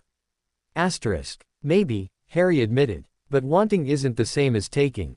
The training chamber door opened. Alara from the Circle of Balance stepped through, her mismatched eyes taking in the scene with quick understanding. Shadow work, she observed. Ambitious for a first attempt. Harry let the gold light fade, watching the shadows retreat to their proper places. The grimoire says I need to learn control. This seemed like a good place to start. It is. But you're going about it wrong. Alara crossed to where Harry stood, her movements fluid and sure. You're fighting the shadows, treating them as enemies to be conquered. That's not balance. That's suppression. What should I do instead? Invite them in. At Harry's expression, she smiled. Not completely. Not without boundaries. But you need to understand shadow magic, not just push it away. It's part of you, Harry. Treat it like an unruly guest rather than an invading army. Harry considered this. It matched what the circle had taught him, acceptance, not rejection. But acceptance felt dangerous when the shadows whispered so seductively. How do I set boundaries? Clear intention, strong will, and practice. Alara gestured to the training floor. Sit, meditate, let the shadows approach, but don't let them cross a line you've drawn in your mind. Visualize that line, make it real in your consciousness. Harry sat cross-legged on the cold stone. He closed his eyes and reached for the shadow within, the cold spot in his chest, the whispers at the edge of thought. They surged toward him eagerly, sensing his attention. Yes, let us in. Stop. Harry visualized a line, gold and violet intertwined, like the runes on the Pendragon vault. You can come this far, but no further. The shadows pressed against the line, testing it. Harry held firm, feeding the barrier with his will. The shadows pushed harder, and for a moment, Harry felt them weakening him, draining his resolve, whispering that it would be easier to just let go. No, he reinforced the line. You are part of me, but you are not all of me. You will respect my boundaries, or you will not be part of me at all. The shadows stilled. For a long, breathless moment, nothing happened. Then, slowly, they began to change. The hungry whispers faded, replaced by something quieter, acceptance, perhaps, or at least acknowledgement. They settled against the barrier like a cat curling up by a fire, present but not demanding. Harry opened his eyes. Alara was watching him with something like wonder. You did it, she breathed. You actually did it. In one session, what takes most shadow bearers months or years. Harry looked at his hands. They seemed normal, but he could feel the difference inside him, the shadow no longer fighting, no longer pressing. It was still there, still waiting, but it had accepted his boundaries. It's not gone, he said. It's just quieter. That's the goal. The shadow never goes away, not completely. But it can be managed. Balanced. Alara knelt beside him. What did you visualize? The barrier, I mean. Gold and violet. Intertwined. Like the runes on the vault. Alara nodded slowly. Your heritage, made manifest. That's powerful, Harry. More powerful than you know. The symbols of both lines, united in your mind, that's literally the balance you're trying to achieve. Harry stood, feeling more centered than he had in weeks. The grimoire had been right. Control through balance, not suppression. The shadow was part of him, and denying that only made it stronger. Thank you, he said to Alara. For coming. For teaching me. The circle sent me. They knew you'd need guidance with the shadow work. She smiled. Also, I volunteered. You're the most interesting thing to happen to magical Britain in centuries. I wanted to see you in action. Harry laughed, a genuine sound, surprising them both. I'm just a kid trying not to get eaten by ancient darkness. A kid carrying the weight of two legends. Don't sell yourself short. Alara moved toward the door. The full moon is in 3 days. The circle meets. You should come, share what you've learned, learn from what others share. I'll be there. After she left, Harry returned to the grimoire. The page he'd been studying had changed, the violet light replaced by gold, the shadow exercise replaced by something new. Balance is not a destination, but a practice. Each day, each moment, you must choose it anew. The shadow will test you. The light will tempt you. Only by walking the path between can you become what destiny demands. Asterisk. Today you learn to set boundaries. Tomorrow, you will learn to use what lies within them. Asterisk. Harry smiled and turned the page. Dash dash dash. The full moon rose over the forest of Dean like a silver coin dropped into a velvet purse. Harry made his way through the ancient trees alone, following the path that had become familiar over months of visits. The grove of unicorns glowed in the moonlight, the white stones of the circle gleaming like bones. Within the circle waited, Mara, Alara, the color-shifting man whose name Harry had learned was Theron, and 3 others he hadn't met before. You came, Mara said, her ancient face creased with approval. Good. Tonight's work is important. What are we doing? Deep balance work. The kind that can only be done under the full moon, when the veil between light and shadow is thinnest. She gestured for him to enter the circle. You've made progress with your shadow, Alara told us. But progress must be tested, or it becomes complacency. Harry stepped into the circle. Immediately, he felt the change. The air grew thicker, heavier, charged with power. The moonlight seemed to concentrate, pouring down like liquid silver. Tonight, Mara continued, you'll face both aspects of yourself simultaneously. The shadow you've learned to set boundaries with, and the light that can become just as dangerous if left unbalanced. The light can be dangerous. The light without shadow becomes tyranny. Certainty without doubt. Mercy without justice. Theron's voice was soft, his shifting eyes fixed on Harry. Merlin himself fell into that trap, near the end. He was so sure of his rightness, so convinced his way was the only way, that he drove Morgana into darkness rather than seeking to understand her. Harry thought about this. About the Merlin he'd met in dreams, wise, certainly, but also rigid in some ways. Quick to judge, slow to adapt. How do I avoid that? You embrace doubt. Mara smiled at his expression. Not weakness, doubt. The understanding that you could be wrong. That your perspective is limited. That there are always other ways of seeing, other truths to consider. The shadow teaches that, Alara added. It whispers that certainty is a lie, that rules are cages, that only by breaking free can you find truth. That's dangerous if followed blindly, but valuable if balanced with light's wisdom. Harry closed his eyes and reached inside himself. The gold light responded immediately, warm, steady, eager to help. The violet shadow stirred more slowly, still testing its new boundaries, but it too answered his call. Light and shadow, asterisk he thought. Both mine. Both me. Asterisk. Now, Mara's voice came from somewhere distant, let them speak to each other. Through you. Let them find their balance. It was like holding 2 conversations simultaneously. The gold spoke of order, of structure, of building something that would last. The shadow countered with freedom, with transformation, with the courage to tear down what no longer served.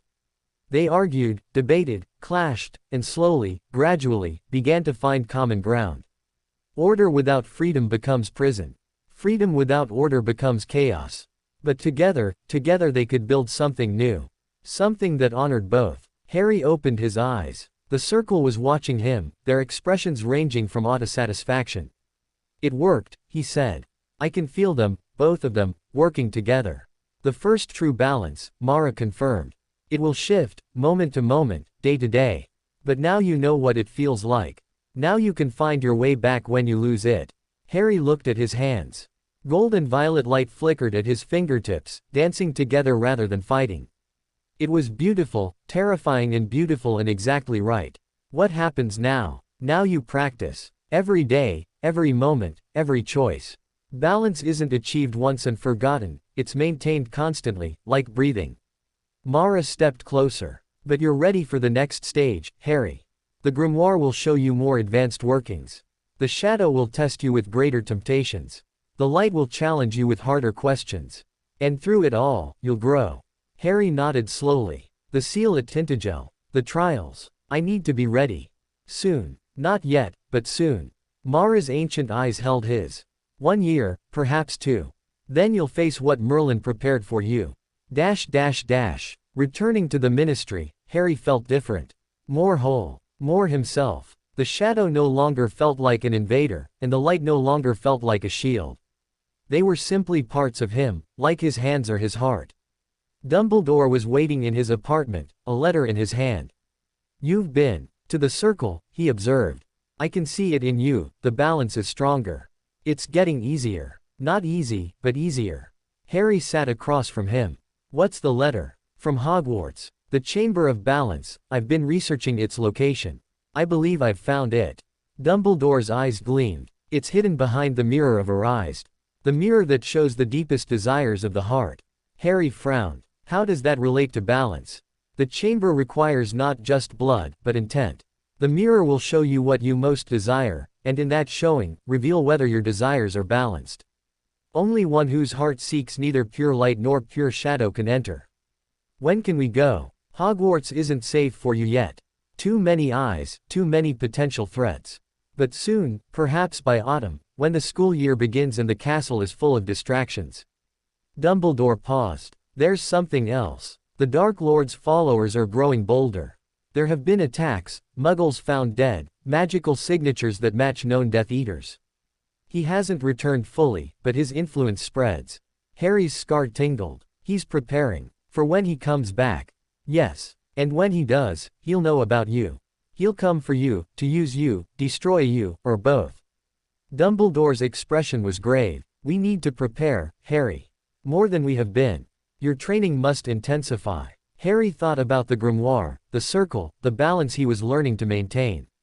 He thought about the shadow within him, now a partner rather than an enemy. He thought about the light, steady and warm, guiding rather than dominating. I'm ready, he said. Whatever it takes. That night, Harry dreamed of the seal at Tintagel. It pulsed with light, gold and violet together, and within its depths, he saw faces. Merlin, Morgana, Arthur, the Knights of Camelot, watching him with eyes that held centuries of hope. Soon, their voices whispered. Soon, Heir, soon, He woke with the crystal from the Pendragon vault warm against his chest, where he wore it always now. Its light pulsed in rhythm with his heartbeat, gold and violet, balanced at last. The shadow stirred, quiet and respectful.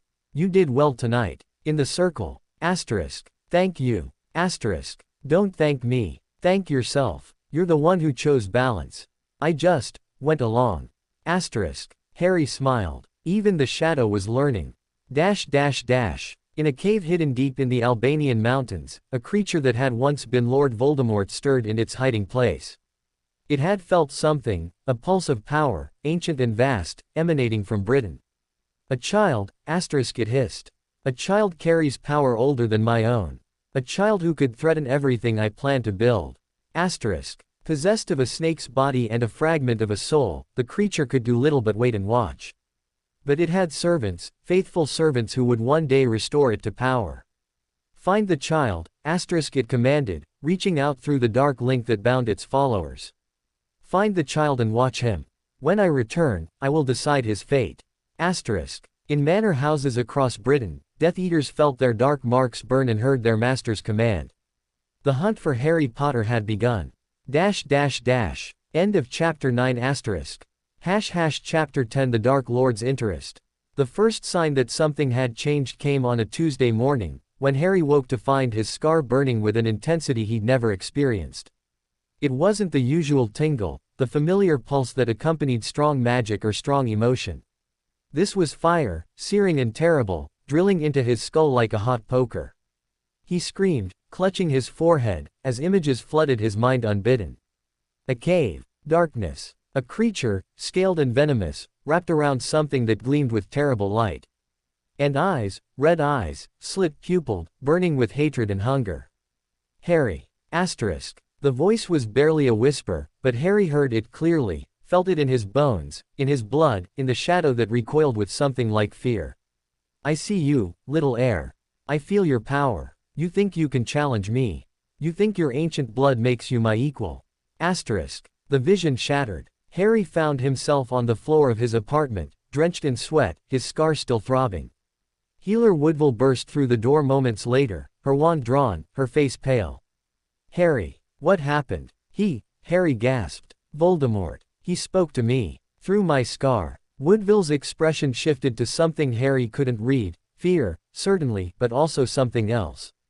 Recognition, perhaps. Understanding. We need to get Dumbledore. Now. Dumbledore arrived within minutes, his robes disheveled, his eyes sharp. He found Harry sitting on his bed, wrapped in blankets, a cup of tea cooling untouched beside him. Tell me everything, Dumbledore said, sitting across from him. Every detail you remember. Harry described the vision, the cave, the creature, the red eyes, the voice that had spoken directly into his mind. Dumbledore listened without interrupting, his expression growing graver with each word. The dark mark, he said finally. The Death Eaters felt their master's call last night. We assumed it was a test, a way for him to remind them of his existence. But this, he paused. Harry, your scar is more than a mark of survived dark magic. It's a connection, a link between you and Voldemort. A link, like he can see through me. Not see, precisely, but sense, feel, communicate, if he chooses. Dumbledore's eyes were troubled. When he tried to kill you, a piece of his soul latched onto the only living thing in the room. You. That piece has been dormant for years, but as you've grown stronger, as your power has awakened, it stirred as well. Harry's hand flew to his scar. There's a piece of Voldemort in me. Not his soul entire. A fragment. A remnant. Dumbledore leaned forward. It's why you can speak Parseltongue, why you sometimes feel his emotions, why he could reach you now. The connection works both ways, Harry. He can sense you, but you can also sense him. The shadow stirred, disturbed. This is dangerous. More dangerous than anything we've faced. Harry ignored it. Can it be removed? I don't know. I've been researching for years, but the magic Voldemort used to create his anchors is unprecedented. He split his soul multiple times, something no wizard has ever attempted. The fragment in you may be impossible to separate without destroying you in the process. Harry absorbed this. A piece of the Dark Lord, living inside him. Sharing his thoughts, his feelings, his very being. The horror of it was almost too much to process. What do I do? You guard your mind. Occlumency, the art of closing your thoughts to outside intrusion. I should have started your training months ago. Dumbledore stood. We begin today, and we increase the protections around you. If Voldemort can reach you here, he can reach you anywhere. Occlumency proved even harder than shadow work. The exercises required Harry to empty his mind, to think of nothing, to let thoughts drift away like clouds. But every time he tried, the shadow whispered distractions, or the gold light flared with protective instinct, or the fragment of Voldemort within him stirred and pushed back.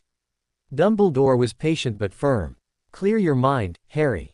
Emotions are the enemy of occlumency. Feelings give footholds. I'm trying. Harry's voice was tight with frustration. But every time I get close, something interrupts. The shadow, or the light, He stopped. Or the fragment. Harry nodded. The fragment doesn't want you to learn occlumency. It wants to maintain the connection, to keep the door open for its master.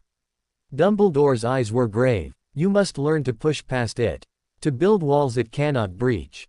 They practiced for hours, days, weeks. Slowly, painfully, Harry began to make progress.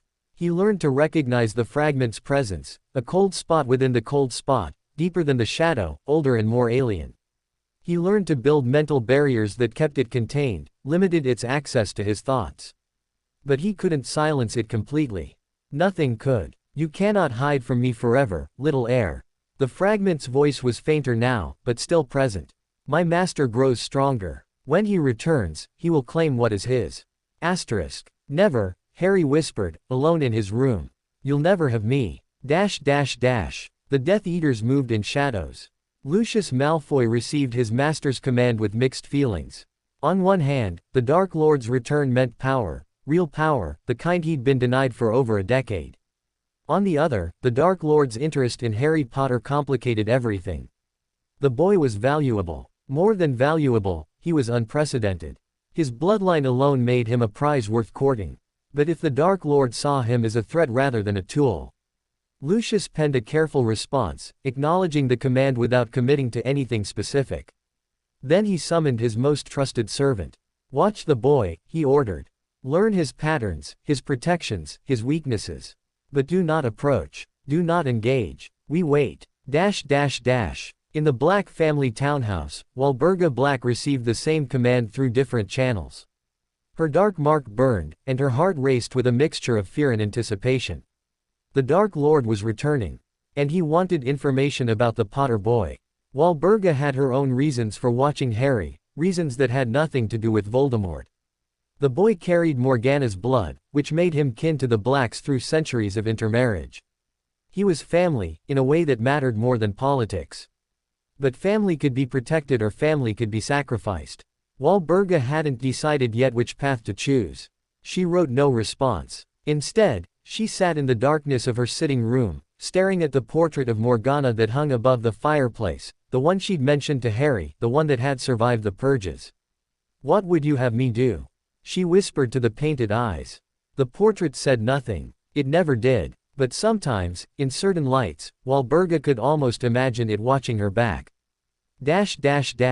September arrived, bringing cooler weather and the start of the Hogwarts term.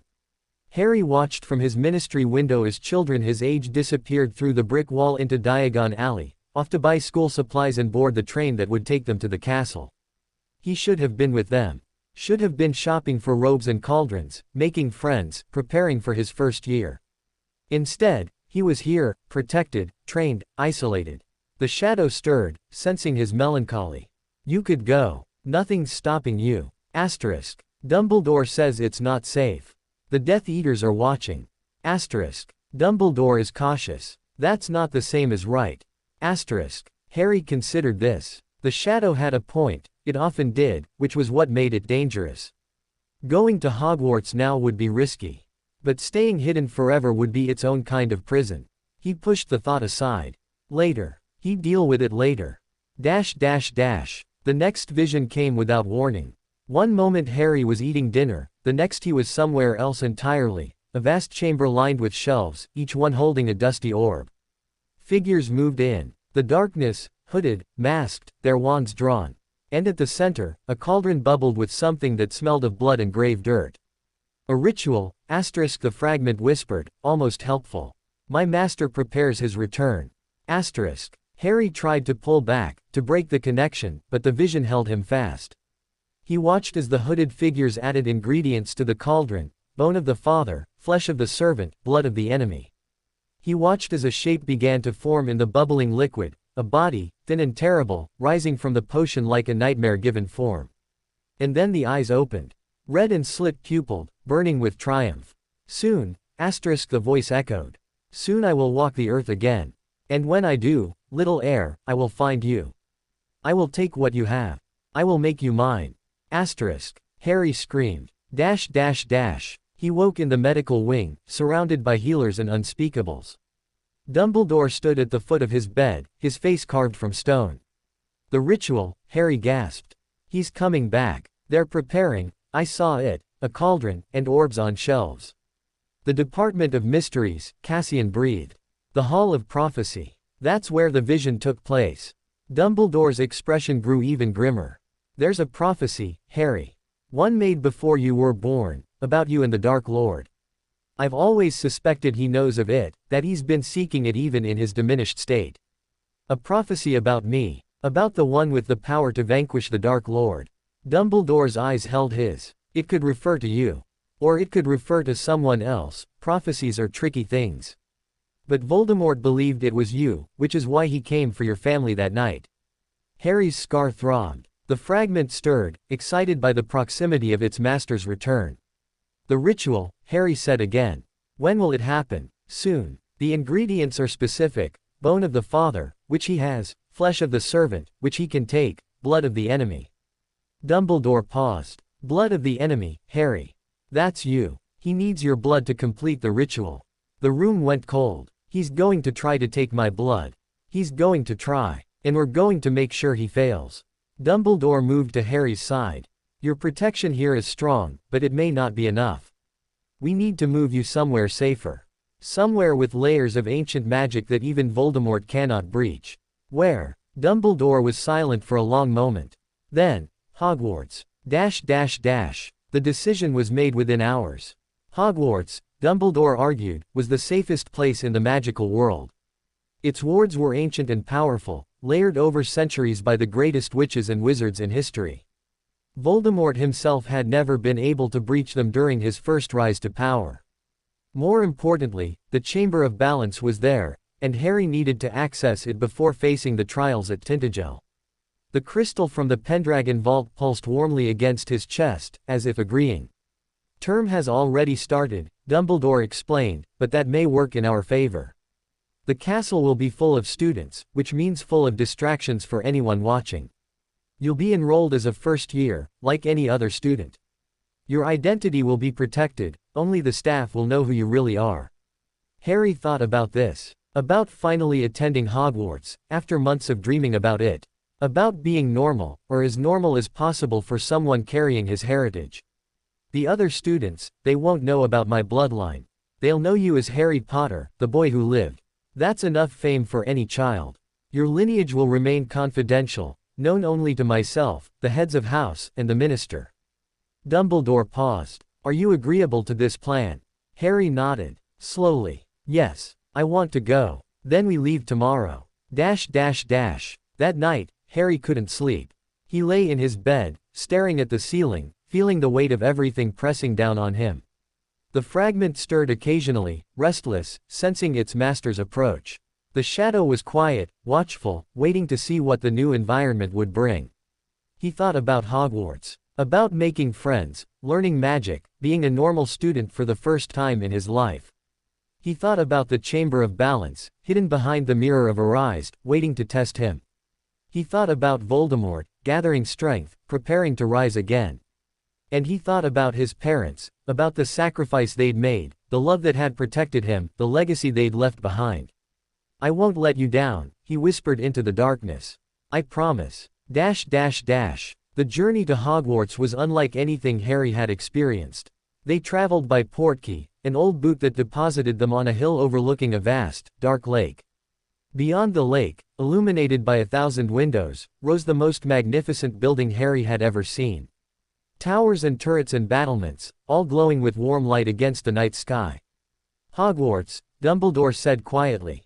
Welcome, Harry. They crossed the lake in a fleet of small boats, each one gliding silently over the black water. Harry sat in the lead boat with Dumbledore and a stern-faced witch he recognized from photographs, Professor McGonagall, Deputy Headmistress. The students are already in the Great Hall for the sorting, she explained. We'll slip you in at the end. Your name will be called with the last of the first years. Harry nodded, clutching the crystal beneath his robes. It had grown warmer as they approached the castle, as if recognizing its destination. The boats reached the shore. They climbed stone steps, passed through enormous oak doors, and entered a cavernous entrance hall lit by floating candles. And then they were at the doors of the Great Hall, and the doors were opening, and hundreds of faces were turning to look at him. Harry Potter walked into Hogwarts. End of chapter 10 asterisk. Chapter 11 The Runic Awakening. The Great Hall of Hogwarts was everything Harry had imagined and nothing like he expected. 4 long tables stretched the length of the chamber, each filled with students in robes of house colors, scarlet and gold, green and silver, blue and bronze, yellow and black. Above them, thousands of candles floated in midair, casting warm light across a ceiling that mirrored the starry sky outside. And at the front, on a raised dais, sat the staff, witches and wizards in formal robes, their eyes fixed on the small boy with the lightning scar. Professor McGonagall led him to a stool where a ragged old hat waited on a pedestal. The Sorting Hat. When I call your name, McGonagall said quietly, you will sit on the stool and place the hat on your head. It will sort you into your house. Harry nodded, his heart pounding. The shadow stirred with interest, curious about this new experience. The fragment was quiet for once, perhaps subdued by the castle's ancient wards. Potter, Harry. The name echoed through the hall. Whispers erupted like wind through leaves. The Potter boy, the boy who lived, here, now, at Hogwarts. Harry walked forward, feeling hundreds of eyes on his back, and sat on the stool. The hat descended over his eyes, plunging him into darkness. Interesting, a voice spoke directly into his mind, old, crackling, wise. Very interesting indeed. I haven't seen a lineage like yours in, well, ever. Merlin and Morgana, united. The Pendragon bloodline, awakened. And something else, something dark, sleeping within you. The fragment, Harry thought. From Voldemort. Ah, yes. That complicates things. The hat was silent for a moment, considering. You carry great power, Harry Potter. Greater than any student I've sorted in centuries. But power without purpose is dangerous. You need a house that will challenge you, support you, help you find balance. Which house? Gryffindor values courage, and you have that in abundance. Hufflepuff values loyalty and fairness, you've shown both, despite your upbringing. Ravenclaw values wisdom and learning, your time with the grimoire proves you have those qualities. And Slytherin. The hat paused. Slytherin values ambition and cunning. You have those too, whether you acknowledge them or not. Harry thought about the shadow, about Morgana's hunger, about the part of him that refused to be small anymore. He thought about the Dursleys, and how he'd survived them by watching, waiting, learning their patterns. I don't want to be defined by one house, he thought. I want to be all of them. Ah. The hat's voice held something like approval. That, Harry Potter, is exactly the right answer. Balance, not division. Integration, not separation. Very well, if you're willing to carry the weight, I'm willing to place you where you'll find what you need. The hat shouted its decision to the hall. Gryffindor. The table draped in scarlet and gold erupted in cheers. Harry removed the hat and walked toward them, his legs unsteady, his heart racing. Hands reached out to clap his shoulders, voices called greetings, and somewhere in the chaos, he found a seat between a boy with red hair and a girl with bushy brown hair. I'm Ron, the boy said. Ron Weasley. Bloody hell, you're Harry Potter. I can't believe you're here.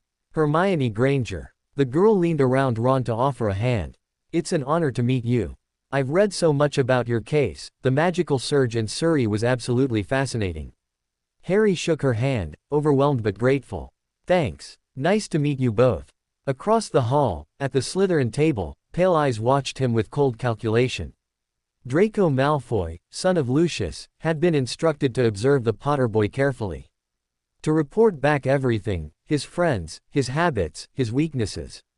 Draco smiled thinly. This would be easier than he'd expected. The boy was already making friends with blood traitors and muggle-borns. Pathetic. The first weeks at Hogwarts were a blur of new experiences.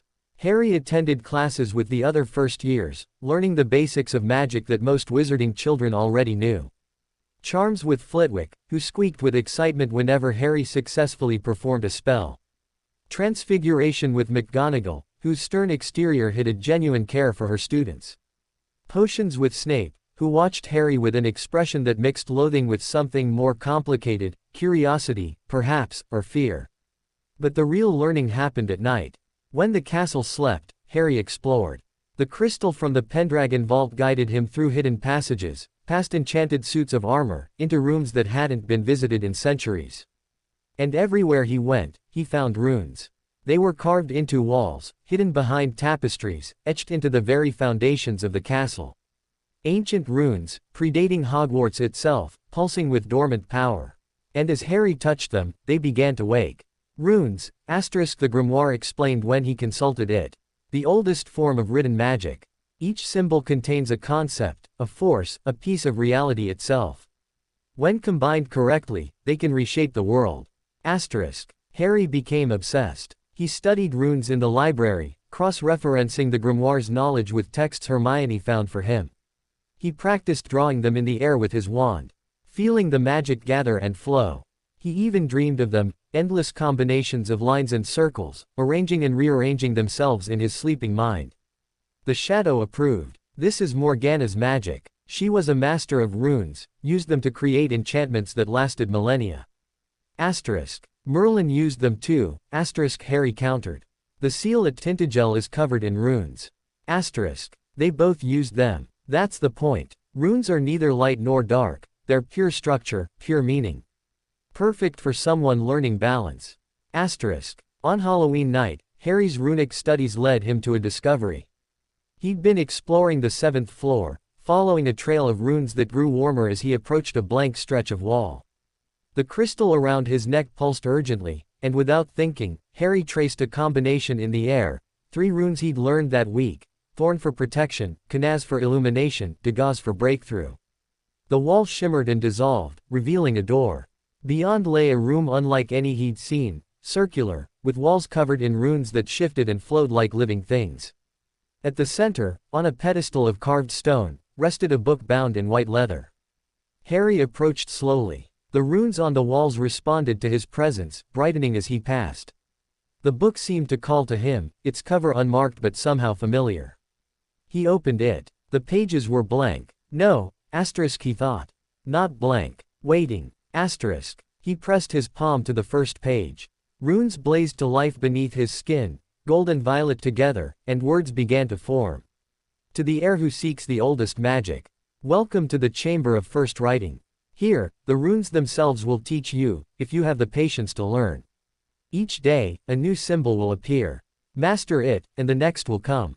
Fail, and the chamber will remain closed until you're ready to try again. Asterisk. This is the path of the runemaster. It is long, difficult, and dangerous. But at its end lies power beyond anything your ancestors imagined.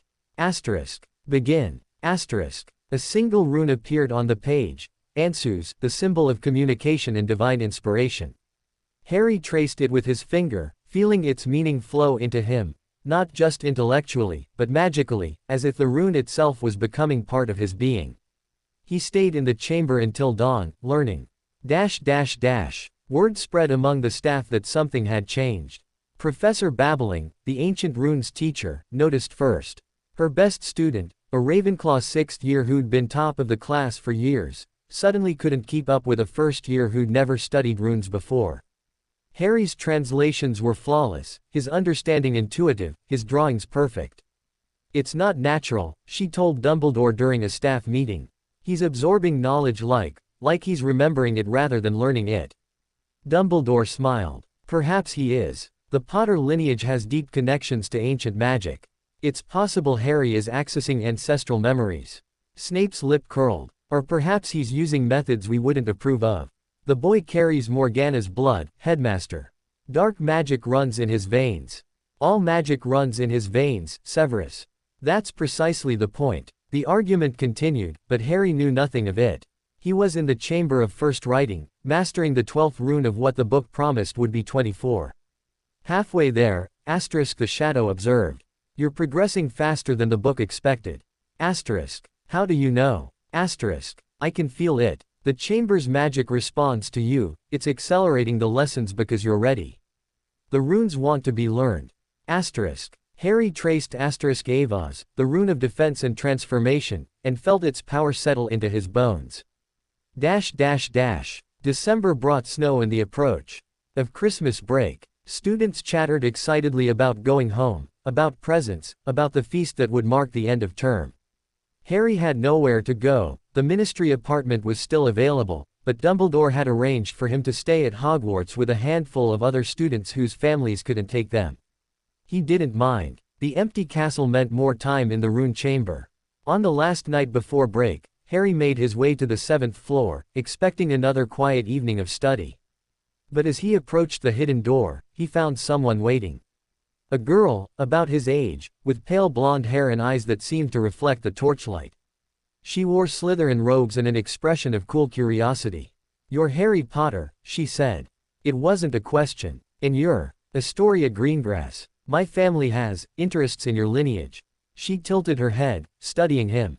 "You've been coming here every night for weeks. What's behind the wall?" Harry considered lying. The shadow whispered caution. This girl could be a spy, a tool of the pure blood families. But something in her eyes made him hesitate. They weren't cold like Lucius Malfoy's, or calculating like Walburga Black's. They were simply curious. "A classroom," he said. "For studying runes." "Runes?" Astoria's eyebrows rose. "That's advanced magic. First years don't study runes." "I'm not most first years." She smiled, a small, genuine expression that transformed her serious face. "No, you're not." She stepped closer, lowering her voice. "The family isn't like the others, Harry. We don't care about blood purity or dark magic or any of that. We care about survival, about making choices that keep us safe in a dangerous world. And watching me keeps you safe.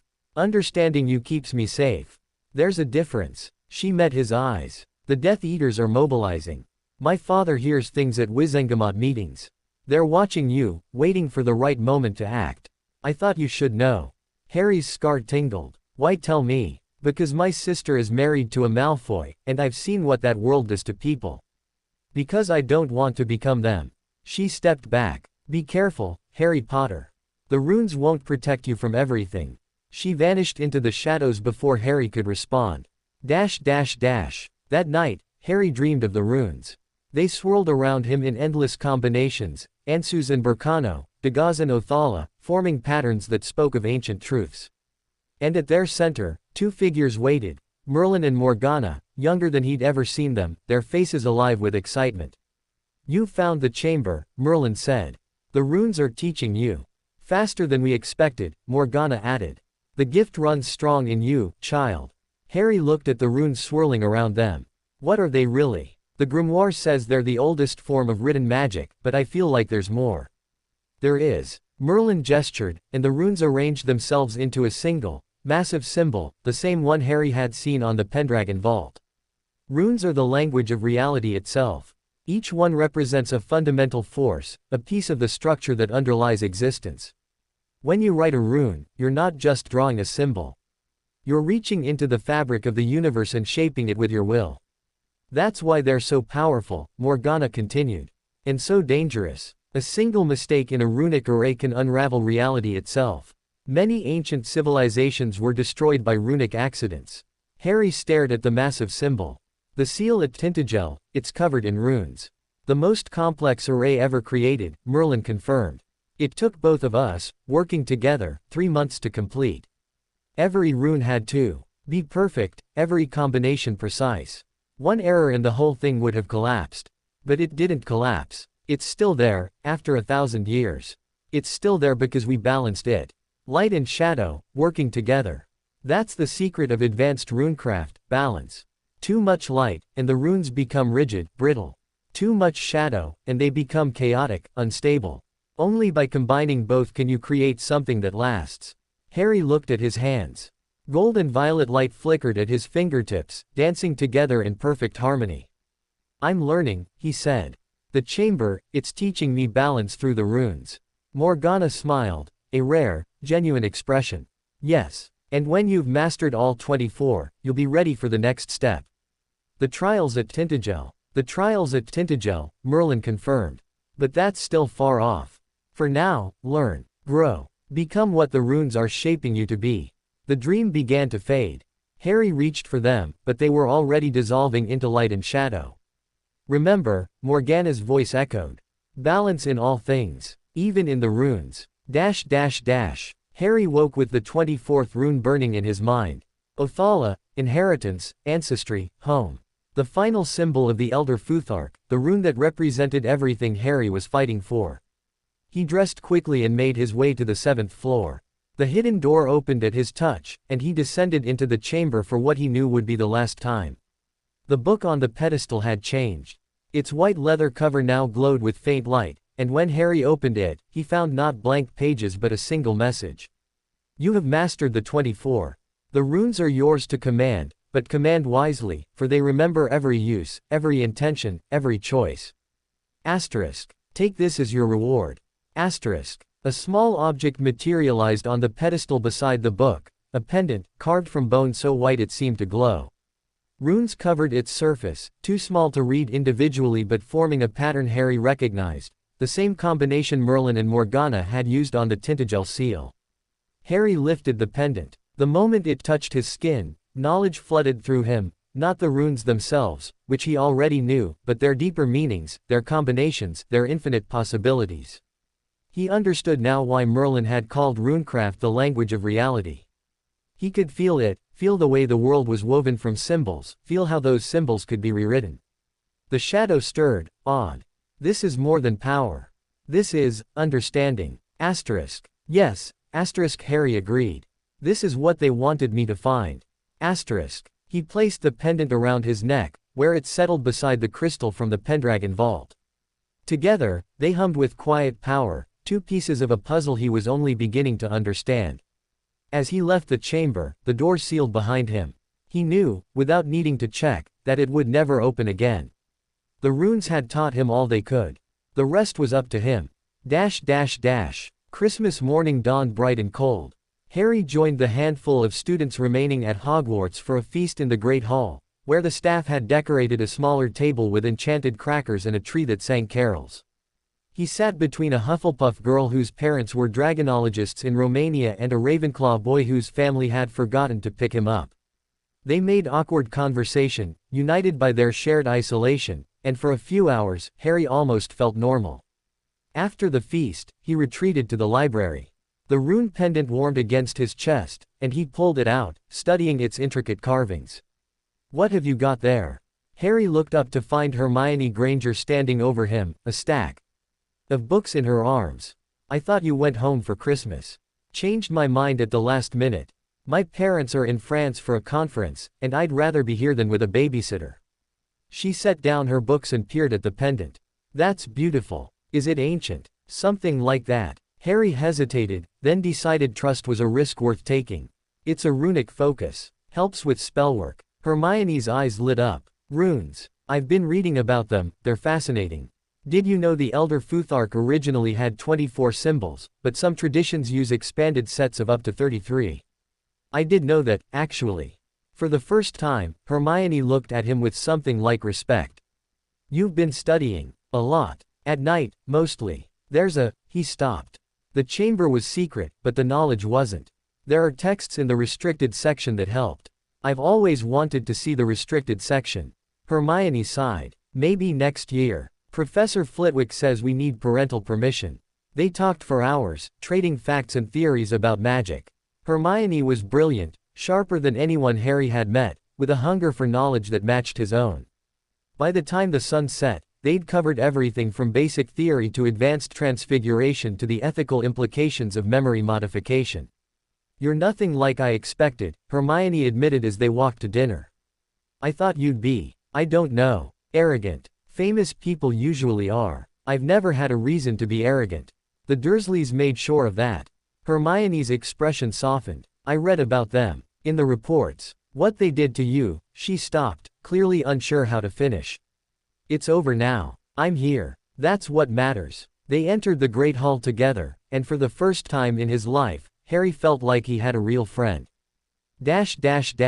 That night, alone in his dormitory, Harry examined the pendant more closely. The runes were tiny, almost too small to see, but when he focused, he could read them clearly. To the heir who walks between. These runes shall guard and guide.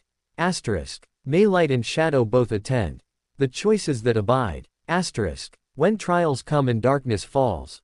Remember what you've learned. Asterisk. The balance lives within your soul. The truth for which you've yearned. Harry smiled and tucked the pendant beneath his shirt. Whatever came next, the trials, Voldemort, the scheming of pure blood families, he would face it. He was Harry Potter, heir of Merlin and Morgana, master of runes. And he was ready. End of chapter 11 *. Chapter 12 The Silver Court Legacy. The winter term brought snow so deep it reached the first floor windowsills. Harry watched it fall from the Gryffindor common room, his breath fogging the glass, his mind far away. The dreams had changed again. Now, instead of Merlin and Morgana, he dreamed of Camelot, not the legendary castle of stories, but something real and raw. Wood and stone, mud and blood. Knights training in muddy courtyards, servants rushing through corridors, and always the sense of something vast and powerful watching from the shadows. The Silver Court, the grimoire had explained when Harry asked. Merlin's inner circle, the greatest magical minds of the age. They helped him build Camelot, advised Arthur, shaped the foundations of modern wizardry. And when Camelot fell, they faded into legend. But legends, Harry was learning, never truly died. The first vision came on a Tuesday night. Harry found himself standing in a great hall, its walls lined with silver banners bearing symbols he recognized from his rune studies. Figures moved through the space, tall and graceful, their robes shimmering with woven magic. They spoke in a language he didn't know, but somehow understood. The heir approaches, one said, a woman with hair like spun moonlight and eyes that held centuries. The blood calls to blood.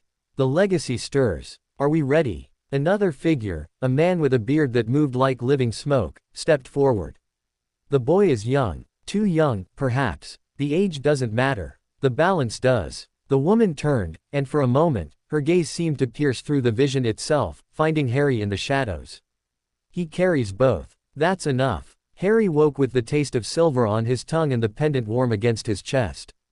The visions continued. Each night, Harry returned to Camelot, not the same scene, but fragments of a life lived 1,000 years ago.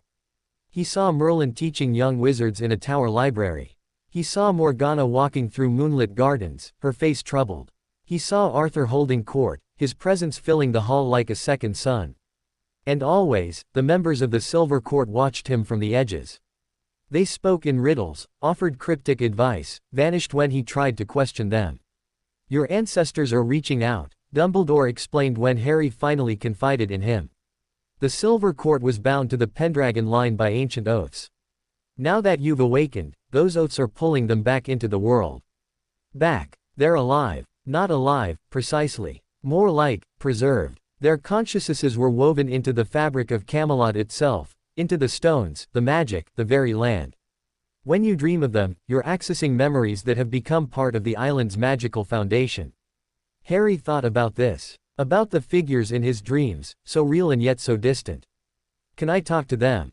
Really talk, I mean, not just see fragments. Dumbledore considered. Perhaps. The Chamber of Balance might provide a bridge, a place where the veil between present and past grows thin. But that chamber is still locked to you, isn't it? The Mirror of Arised. I haven't tried to access it yet. Then perhaps it's time. The Mirror of Arised stood in an unused classroom on the 7th floor, covered by a dusty cloth when Harry found it. He'd learned the location from nearly headless Nick, who'd mentioned it in passing during a late-night conversation in the corridors. Harry pulled the cloth away and found himself staring at his own reflection. But not quite his own. In the mirror, he saw himself older, perhaps 16 or 17, his face leaner, his scar less prominent. Behind him stood figures he recognized, Merlin and Morgana, their hands on his shoulders. And beyond them, stretching into infinity, the members of the Silver Court, their silver eyes fixed on him with ancient wisdom. What do you see? A voice asked, not aloud, but directly into his mind. Harry turned. The mirror's reflection had changed, showing him now not his future self but the chamber behind him, empty except for one figure. A woman, tall and silver-haired, her robes woven from moonlight. You're real, Harry whispered. As real as I can be, in this diminished state. She stepped out of the mirror, passing through the glass like water. I am Nimue, once of the Silver Court, now little more than memory given form. Merlin's Nimue. The one who imprisoned him. Yes. Though the stories got that wrong, as they get so much wrong. Her smile was sad. I didn't trap Merlin. I preserved him. When Camelot fell, when the darkness threatened to consume everything we'd built, he asked me to seal him away, to keep his essence safe until the true heir appeared. Harry's breath caught. Merlin is preserved, like the Silver Court, part of him, the deepest part, the part that couldn't be trusted to mere echoes. Nimue studied him with those ancient silver eyes. You've done well, child. The runes are mastered. The balance holds. But the trials ahead will test you in ways you cannot imagine. The Silver Court, you're here to help me. We're here to guide you. Help implies intervention, which we cannot provide. The path is yours to walk alone. She gestured, and the mirror shimmered, revealing a new image, the seal at Tintagel, pulsing with urgent light. But we can show you what waits. We can prepare you for what's to come. Harry stared at the image. The seal looked different now, more active, the runes on its surface shifting and rearranging themselves in patterns he recognized from his studies. The trials are starting. Soon. The first trial awakens when you're ready to face it. But readiness isn't just power, it's knowledge. Understanding. Wisdom. Nimue's eyes found his. That's what the Silver Court offers. Not power, but perspective. The accumulated wisdom of 1,000 years, distilled into memories you can experience as if they were your own. You want me to live your memories. Not live them, learn from them. Experience them, yes, but as a student, not a participant. You'll walk through the history of the Silver Court, witness our triumphs and failures, understand the choices that shaped the magical world. She paused. It will be overwhelming. Some who've attempted it never returned, their minds couldn't process the weight of centuries. Harry thought about this. About losing himself in 1,000 years of memories. About the risk of forgetting who he was, where he came from, what he was fighting for. The shadow stirred, surprisingly supportive. You can do this. The balance will hold. Asterisk. The gold light within him agreed.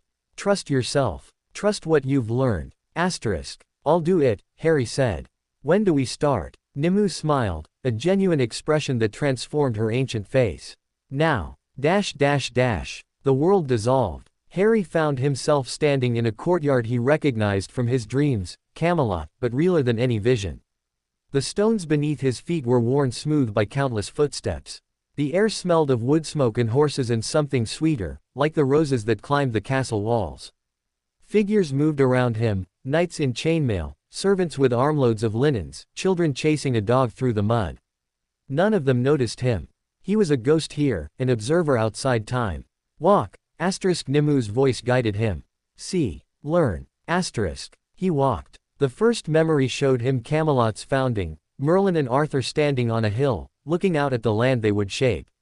Harry felt Merlin's hope, his determination, his quiet fear that it would all come to nothing. He felt Arthur's confidence, his belief in the dream, his absolute trust in the wizard who'd guided him since birth. They were partners, asterisk. Harry realized. Not just king and advisor, true partners. Asterisk. The memory shifted. Now he stood in a great hall, watching as Merlin addressed the Silver Court for the first time. Wizards and witches from across the land had gathered, some skeptical, some eager, all curious about the strange sorcerer who'd helped Arthur claim the throne. I'm not asking you to serve Camelot, Merlin told them. I'm asking you to serve magic itself. To preserve knowledge, advance understanding, ensure that the gifts we've been given aren't lost to time and war. This is where it began, asterisk. Harry thought. The foundation of everything. Asterisk. More memories followed. Harry witnessed the court's greatest triumphs, the creation of enchantments that still protected the land, the discovery of magical principles that would shape spellcraft for centuries, the peaceful resolution of conflicts that could have destroyed kingdoms. He also witnessed their failures. The arrogance that led to disastrous experiments. The politics that divided them when unity was needed most. The slow corrosion of trust that would eventually contribute to Camelot's fall. Learn from both, asterisk. Nimue's voice whispered. Success and failure teach equally. Asterisk. Harry watched as Morgana grew from a brilliant young witch into a woman torn between loyalty to her brother and her own fierce independence. He saw the moments when the court could have reached out to her, could have bridged the growing gap, and chose not to, too focused on their own concerns. They drove her away, asterisk. He realized. Not intentionally, but through neglect. Through assuming she'd always be there, always be loyal, always forgive. Yes. Nimu's voice held ancient regret. We failed her. And in failing her, we failed ourselves. The memories continued for what felt like days. Harry witnessed the final battle, not the legendary clash of armies, but something smaller and more terrible. Morgana, alone against the court, her power magnified by betrayal and rage. Merlin, torn between love for his sister and duty to his king. Arthur, forced to choose between mercy and justice, making the wrong choice for the right reasons. It didn't have to end this way, Harry thought, watching Morgana fall. If they'd just listened. If. Nimue appeared beside him, her silver eyes wet with tears. The most tragic word in any language. If we'd been wiser. If we'd been kinder. If we'd seen what was happening before it was too late. But you can't change the past. No. But the future can learn from it. She looked at him. That's why you're here, Harry. To learn. To understand. To make different choices when your time comes. Harry watched Morgana's body being carried from the field, Merlin following behind, his face a mask of grief. He felt the weight of that moment, the knowledge that everything they'd built was crumbling, that the dream of Camelot was dying with her. I won't let that happen, he vowed silently. I won't let division destroy what I'm building. The memory faded. Harry opened his eyes to find himself back in the classroom, the mirror of Arise standing before him, Nimue watching with quiet satisfaction. You survived, she said. More than survived, you learned. The court's memories are part of you now. Harry felt different. Fuller, somehow. As if he'd gained not just knowledge but understanding, the deep, bone-level comprehension that came from experience rather than study. What happens now? Now you integrate. Let the memories settle, become part of who you are. And when you're ready, she gestured, and the mirror's surface rippled, showing him the seal at Tintagel once more. When you're ready, the first trial awaits. How will I know when I'm ready? Nimue smiled. You'll know. The same way you knew to come here, to seek the runes, to trust the balance. Your instincts have guided you well, Harry. Trust them. She began to fade, her silver form dissolving into moonlight. Wait, will I see you again? Perhaps. The court's memories are with you now, you can access them anytime, simply by reaching out. And when you face the trials, we'll be watching. Her voice grew fainter. We believe in you, heir of two lines. Don't prove us wrong. She vanished. Harry stood alone in the darkened classroom, the pendant warm against his chest, the crystal pulsing gently. 1,000 years of memories lived in his mind now, triumphs and failures, joys and sorrows, the accumulated wisdom of the Silver Court. He was ready. The days that followed were strange. Harry moved through Hogwarts like a student, attending classes, chatting with friends, pretending to be normal. But beneath the surface, he was processing, integrating the memories of centuries into his 7-year-old consciousness. It should have been overwhelming. It should have broken him. But the balance held, the gold light and violet shadow working together to contain the flood of experience, to file it away where it could be accessed but not overwhelming. You're handling this better than I expected, the shadow admitted.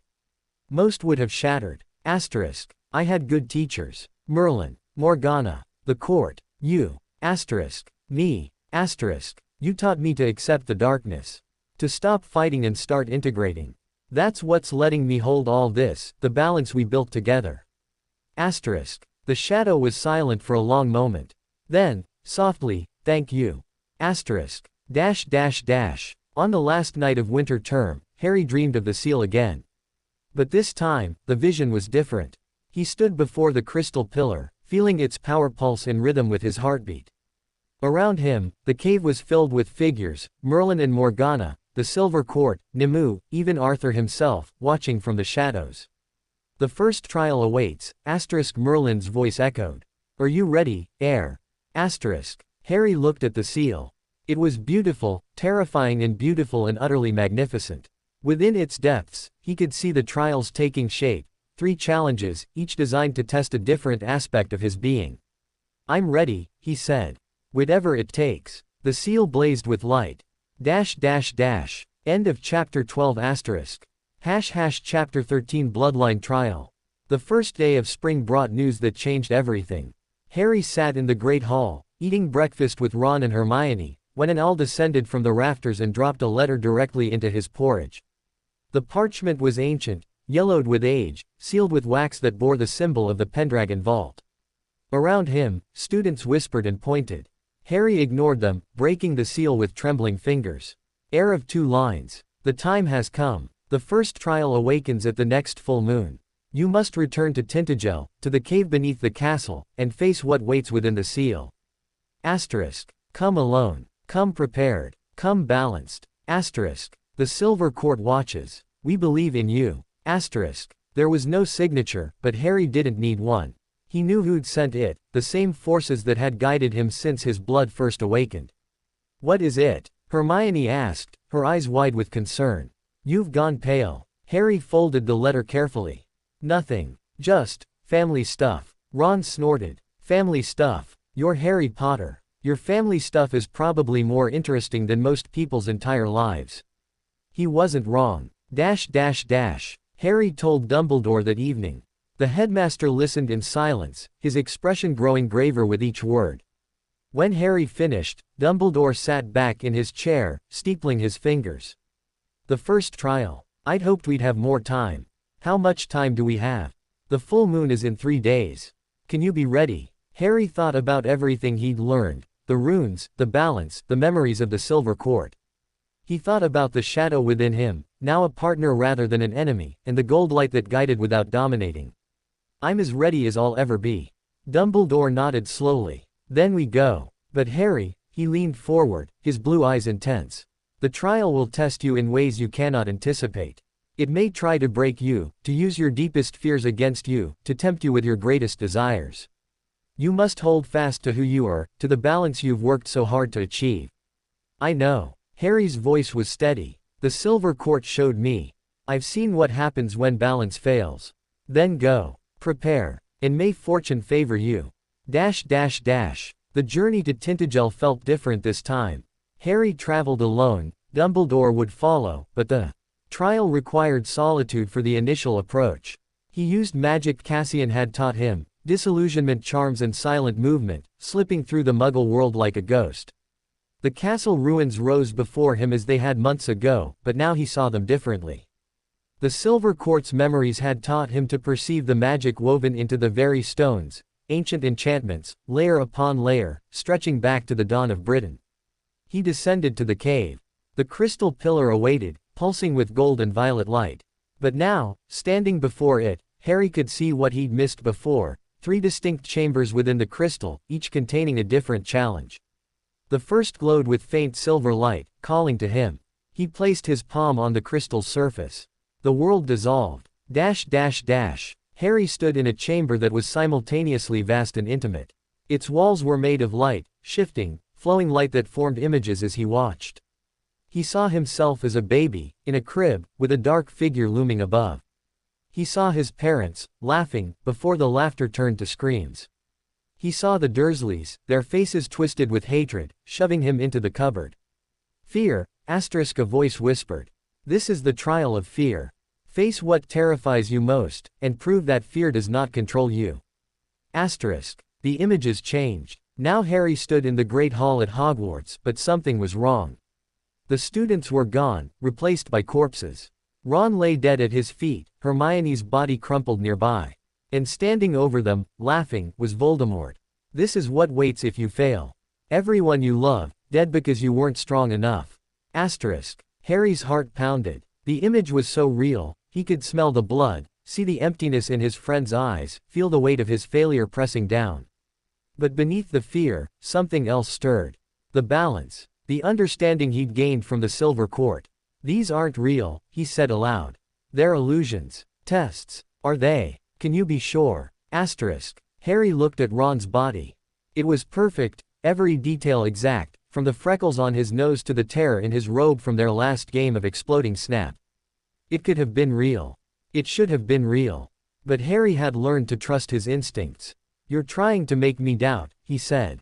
To make me afraid of what might happen, so I'll be too paralyzed to act when it matters. But fear of the future doesn't protect the future. It just poisons the present. The image wavered. You think you're so wise, little Heir. But wisdom without feeling is just cold logic. You care about these people, we can see it in your heart. And caring means fear, means vulnerability, means they can be used against you. Asterisk. Yes, Harry agreed. They can. And I'll carry that fear, that vulnerability, because it's part of loving them. But I won't let it control me. He stepped forward, through the image of his dead friends, through the laughing Dark Lord, through all the horrors the trial could conjure. I choose to love despite the fear. That's courage. That's balance. The chamber shattered. He stood now in a place of gold, endless, shimmering gold, warm and beautiful and utterly seductive. Figures moved toward him through the light, his parents, young and alive, their arms open wide. Harry, his mother breathed.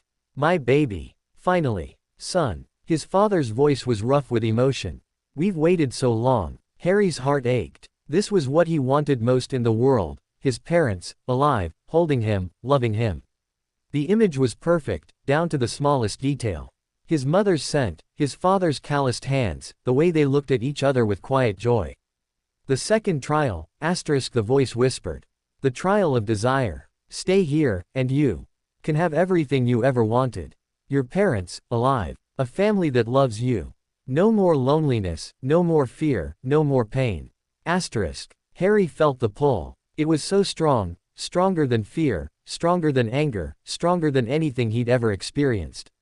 He could stay. He could let the vision become real, let himself be held and loved and safe. But somewhere beneath the longing, the balance held. You're not real, he whispered. You're what I want, but you're not real. We could be real. His mother's voice was honey and heartbreak. Stay with us, Harry. Be with us. Isn't that what you've always wanted? More than anything. Tears streamed down his face. More than anything in the world. But if I stay here, if I give in to this, I betray everything you died for. You gave your lives to save me. I can't throw that away for a dream. His father's expression shifted, something dark flickering beneath the love. Even if the dream is all you'll ever have. Out there, you face pain and loss and death. Here, you have us. Forever. Harry stepped forward and embraced them both. For one perfect moment, he felt their arms around him, their love surrounding him, everything he'd ever wanted. Then he let go. I love you, he said. I'll always love you. But I can't stay. The vision shattered. The third chamber was shadow. Not the comforting shadow of his own darkness, but something deeper, ancient and hungry and utterly without mercy. Figures moved in the blackness, their forms barely visible, their eyes gleaming with malice. You rejected fear, asterisk a voice hissed. You rejected desire. Now face what you truly are. Asterisk. The shadows coalesced into a single figure, himself, but wrong. His eyes were red, his smile cruel, his hands stained with blood. Around him lay the bodies of everyone he loved, Ron, Hermione, Dumbledore, even the Silver Court, all dead by his hand. This is your future, asterisk the dark Harry said. The shadow will consume you, and you'll become this. A monster. A killer. Everything you fear most. Asterisk. Harry looked at the bodies. They were so real, too real. He could see Hermione's eyes, still open, still accusing. Ron's hand, reaching for his wand even in death. Dumbledore's face, peaceful despite the violence. This is what you carry. This is what you are. Asterisk. No. Harry's voice was quiet but steady. This is what I could become. There's a difference. Is there? The shadow is part of you. Morgana's blood runs in your veins. You think you're better than her. You think you won't fall as she fell. Asterisk. I think choice matters. Harry walked through the carnage, past the bodies of his friends, toward the dark version of himself. Morgana fell because she stopped choosing. Because she let the darkness make her choices for her. I won't do that. You can't stop it. It's in your blood. Asterisk. It's in my blood to have power. What I do with that power, that's my choice. Every moment, every day, every decision. He stopped before his dark self, close enough to touch. You're not my future. You're my warning. And I'm listening. The dark Harry's expression flickered, uncertainty, perhaps, or surprise. Then it smiled, a real smile, warm and sad. You passed. Asterisk. The shadow melted away, revealing not darkness but light, gold and violet together, dancing in perfect harmony. And at its center, two figures waited, Merlin and Morgana, their hands clasped, their eyes bright with pride. You faced the trials, Merlin said. Fear, desire, and the shadow of yourself. Most fail at the first. Many fail at the second. Almost all fail at the third. But you didn't. Morgana's voice was thick with emotion. You saw what you could become, and you chose to be something else. That's more than I ever managed. Harry looked at them, really looked. They seemed more solid now, more real. As if his success in the trials had strengthened them. The trials are over. The first trial is over, Merlin corrected. 2 remain. But you've proven yourself worthy to continue.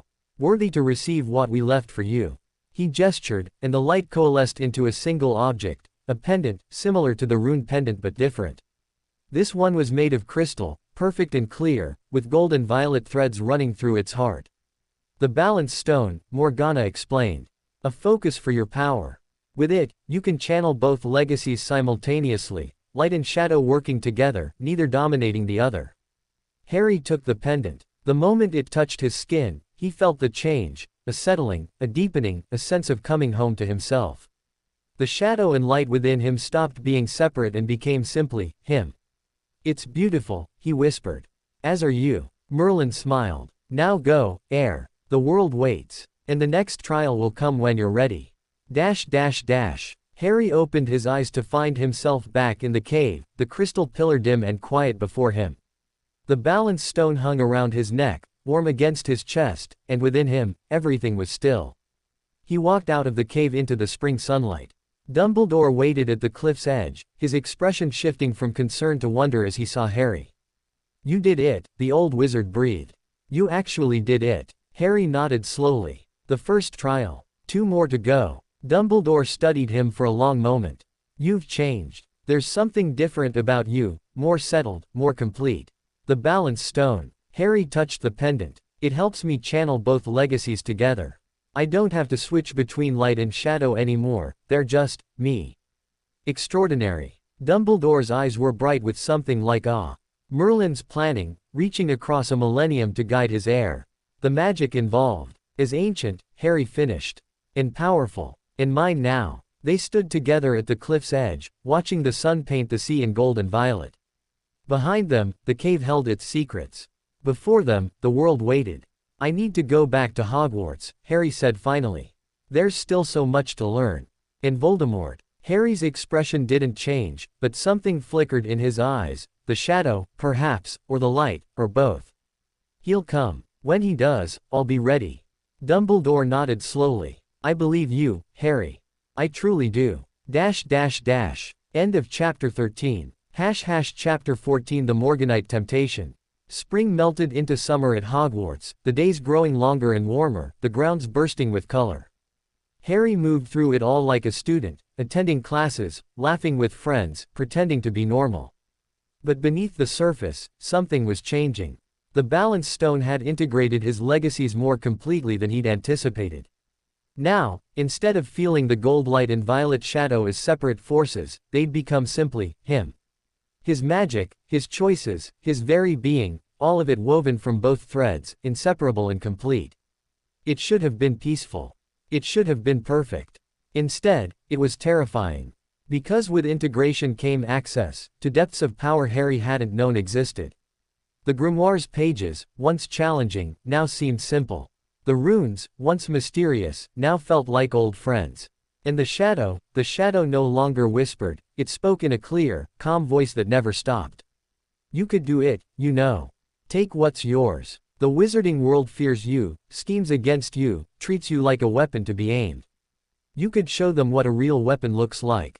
Harry pushed the thought away, but it returned, persistent as a heartbeat. They'd respect you then. Not fear, respect. The kind Merlin commanded. The kind Morgana demanded. You have their power. Why not their authority? Because that's not who I am, Harry muttered, alone in his dormitory. Isn't it? Who are you really, Harry? The boy who lived, the heir of 2 legends. Or something more, something you haven't dared to become. The dreams started that night. Harry stood in a great hall, but not the familiar one from his visions. This hall was new, vast and dark, its walls lined with obsidian pillars, its ceiling lost in shadow. Thrones lined the walls, each one occupied by a figure in robes of deepest violet. At the far end, on a throne that rose like a mountain, sat Morgana. But not the Morgana he knew, not the sad, regretful echo from his dreams.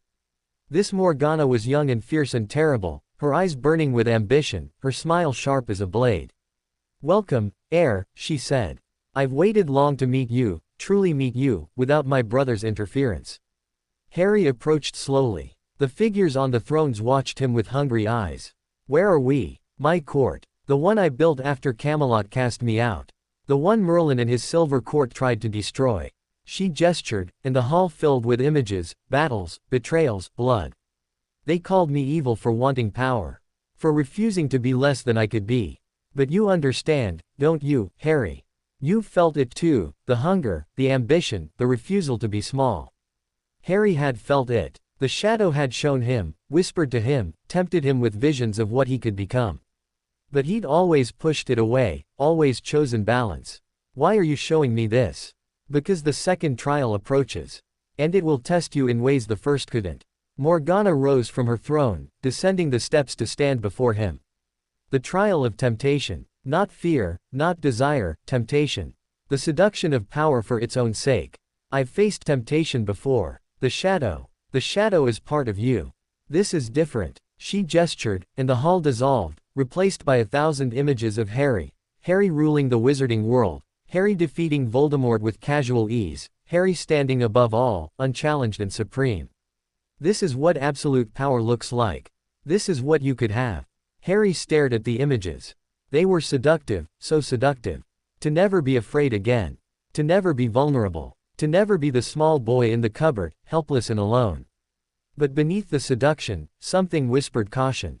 "What's the cost?" Morgana's smile sharpened. "Everything, of course. Power always has a cost. Your friends would fear you. Your loved ones would become tools. The balance you've worked so hard to achieve would shatter, because absolute power cannot be balanced. It can only be wielded. Then why show me, if it would destroy everything I've built? Because you need to understand the temptation before you can resist it. Because the second trial will offer you exactly this, all the power you could ever want, with no apparent cost. And if you haven't faced the truth of what that power would really mean, you might accept." Harry looked at the images again. They were beautiful, terrifying and utterly seductive. But now, with Morgana's warning, he could see the cracks beneath the surface. The loneliness in his own eyes. The emptiness behind the triumph. "I won't accept," he said. "I know what power without balance costs. I've seen it, in you, in Voldemort, in everyone who ever chose domination over connection."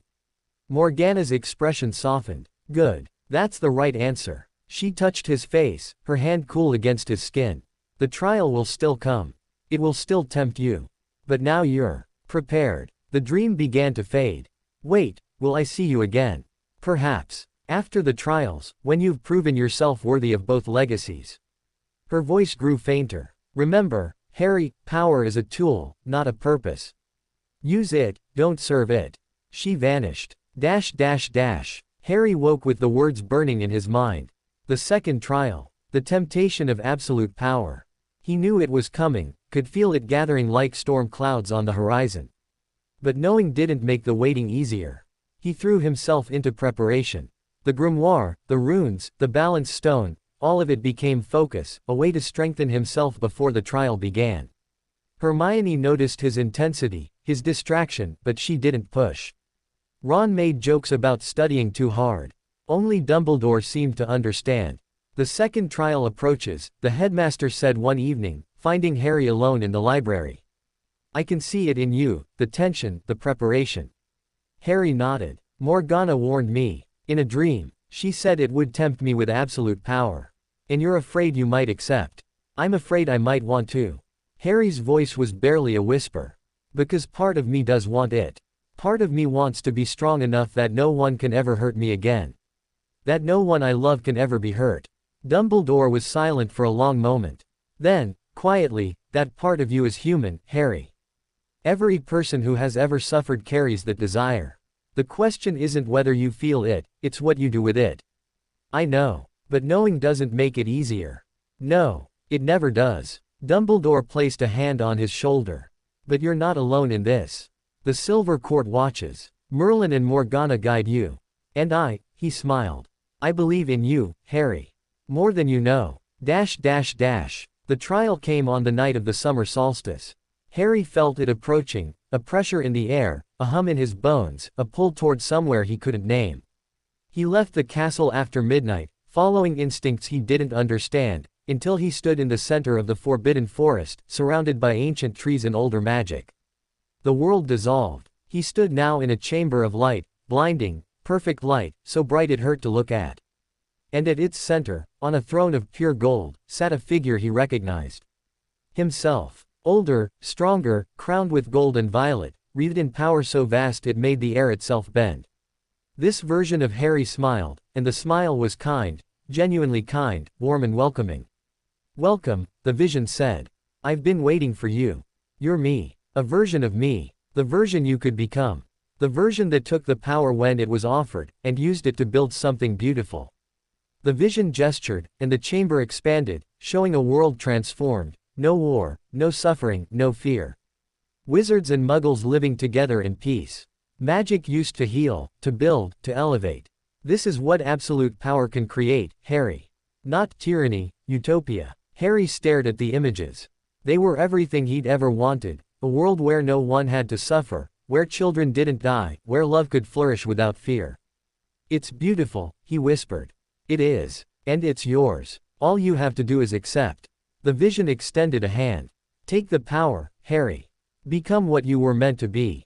Save everyone. Harry reached out. And stopped. Because beneath the beauty, beneath the kindness, beneath the perfect world, he saw something wrong. The people in the vision, they were happy, yes. But they were also empty. Their eyes held no fire, no passion, no individuality. They were puppets in a perfect play, dancing to strings they couldn't see. What's wrong with them? He asked. The vision's smile flickered. Wrong. Nothing's wrong. They're content, peaceful, happy. They're not themselves. Harry pulled his hand back. You've taken something from them, their choices, their struggles, their freedom to be wrong. You've made them perfect, and in doing so, you've made them less. Would you rather they suffer? Would you rather children die, families mourn, wars destroy everything you love? No. But I also won't save them by destroying what makes them human. Harry stepped back from the throne. This isn't utopia. It's a cage, a beautiful cage, but a cage nonetheless. And I won't be its jailer. The vision's face twisted, kindness replaced by something older, hungrier, more terrible. Fool, it hissed. You could have had everything. Power beyond imagining. A world shaped to your will. And you throw it away for what? For principles. For ideals. For people. Harry's voice was steady. For the messy, complicated, beautiful people who make their own choices and their own mistakes. For Ron, who's loyal even when it's stupid. For Hermione, who questions everything. For everyone who isn't perfect and never will be, that's who I'm fighting for. The vision screamed. The chamber shattered. Harry opened his eyes to find himself on the forest floor, surrounded by ancient trees, the balanced stone warm against his chest. The sky above was lightening, dawn approaching, the solstice ending. He'd passed. Somehow, impossibly, he'd passed. You chose wisely. Morgana's voice, soft and proud. Harry looked around, but she wasn't there, just her presence, her approval, wrapping around him like a cloak. The second trial is complete. One remains. And when you face it, you'll be ready. Harry lay back in the moss, exhausted but at peace. The temptation had been real, more real than anything he'd faced. But he'd seen through it. He'd chosen connection over control, freedom over perfection, people over power. He was ready for whatever came next. End of chapter 14. Chapter 15. The Merlin Codex. Summer at Hogwarts was a revelation. With most students gone, the castle transformed into something quieter, more intimate. Harry roamed empty corridors, explored forgotten towers, discovered rooms that hadn't been entered in decades. The portraits spoke to him now, not just polite greetings, but actual conversations, sharing secrets they'd held for centuries. And always, he searched for the Merlin Codex. The grimoire had mentioned it in passing, a collection of Merlin's final writings, composed in the years after Camelot's fall, when the great wizard had retreated from the world to contemplate everything he'd built and lost. The Codex, the grimoire claimed, contained the key to understanding Merlin's deepest magic, the principles that underlay his greatest works. But the Codex was lost. Hidden, perhaps, or destroyed. No one had seen it since Merlin's death. Harry couldn't stop thinking about it. The dream came on a night of thunderstorms. Lightning flashed through the dormitory windows, thunder rattled the ancient glass, and Harry found himself standing in a place he'd never seen. A tower room, circular and high, with windows on all sides showing a storm-tossed sky. Books lined every wall, thousands of them, their spines gleaming in the intermittent light. At the center of the room, seated at a massive oak desk, was Merlin. Not the Echo Harry knew, this was something different. Older, wearier, his eyes holding depths of sorrow that made Harry's heart ache. He was writing, his quill moving across parchment with desperate speed, as if he feared running out of time. Merlin. Harry's voice was soft, uncertain. The figure looked up. For a moment, his eyes were blank, then recognition dawned, and with it, something like hope. You found me. Merlin's voice was rough, unused. After all this time, you found me. Found you. I don't understand. You're an echo. Like the others. But different. Merlin set down his quill and turned to face Harry fully. The echoes you've met are fragments, pieces of me preserved in specific places, for specific purposes. I am more. I am the part of me that couldn't let go. The part that kept writing, kept thinking, kept hoping that someday, somehow, my heir would find these words. Harry looked at the shelves, the thousands of books. This is the Codex. This is the Codex. Every thought I had in the last decades of my life, every discovery, every regret, every hope. Written down so they wouldn't be lost. Merlin's eyes found his. You've passed 2 trials. The balance stone hangs around your neck. You've faced fear and desire and temptation, and you've chosen well. But the final trial requires more than courage, it requires understanding. Deep understanding of what I was trying to achieve. What were you trying to achieve?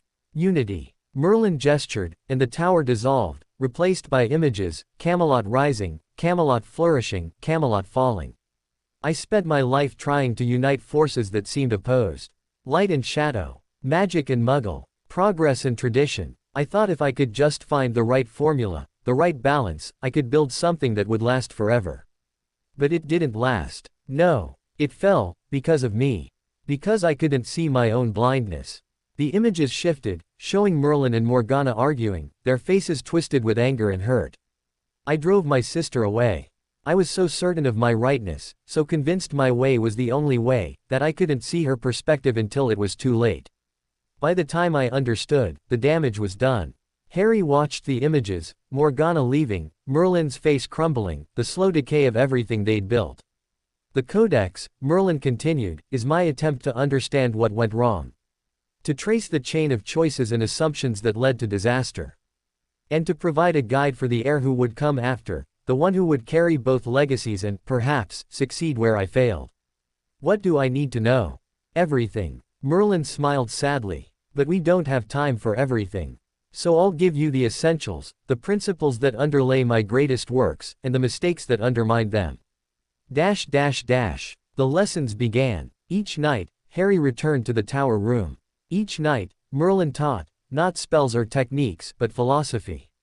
The nature of magic. The relationship between intention and effect.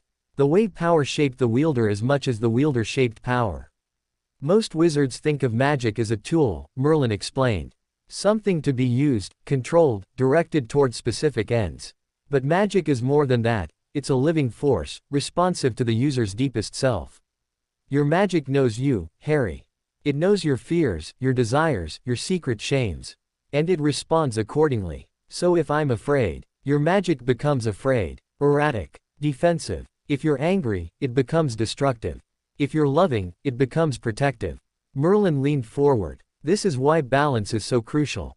Not just for controlling your power, but for shaping what your power becomes. A balanced wizard has balanced magic, responsive but controlled, powerful but precise. Harry thought about his own experiences. The times his magic had erupted without warning, always when his emotions were extreme, always when he felt most out of control. The Dursleys, he said quietly. They made me feel so many things. Fear, anger, helplessness. My magic reacted to all of it. Yes. And now you're learning to calm those emotions, to find balance even in difficult situations. That's the foundation of everything. Merlin paused. But there's more. Much more. The second week focused on legacy. Blood matters, Merlin said, but not in the way pure blood families think. It's not about purity, it's about resonance. Magic passes through bloodlines because magic recognizes itself. Your ancestors' power calls to you, and yours calls to them. That's why you can access my memories, Morgana's echoes, the silver quartz wisdom. But the pure bloods have twisted this truth into a weapon. They claim that only certain bloodlines matter, that magic can only be inherited through specific channels. It's nonsense. Of course, magic appears in Muggle families as often as wizarding ones. But the belief itself has power, because enough people believe it. Harry thought about Hermione, brilliant and Muggle-born, already outperforming students from ancient families. So what do I do? How do I fight that belief?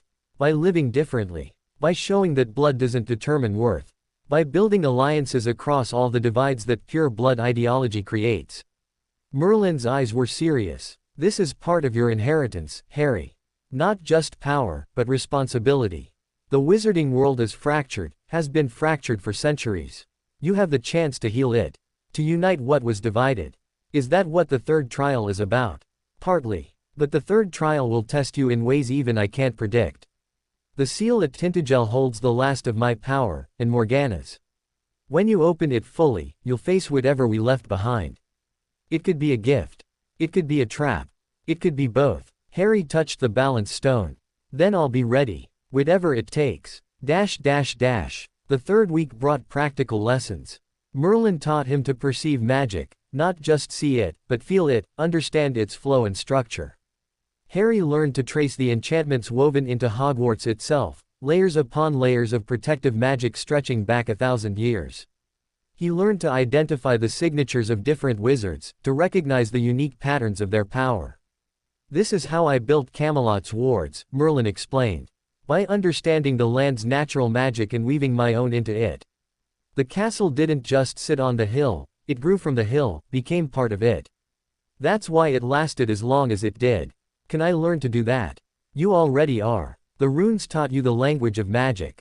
The balance stone taught you to channel both legacies. Now you need to learn application, how to take what you know and use it to shape reality. They practiced for hours, or what felt like hours. Time moved strangely in the tower room, stretching and compressing according to Merlin's will. Harry learned to weave wards, to layer enchantments, to create magical structures that would last beyond his own lifetime. It was exhausting. It was exhilarating. It was everything he'd ever wanted. The final lesson came on the last night of summer. Harry stood in the tower room, watching the stars wheel through the windows, feeling the weight of everything he'd learned pressing against his consciousness.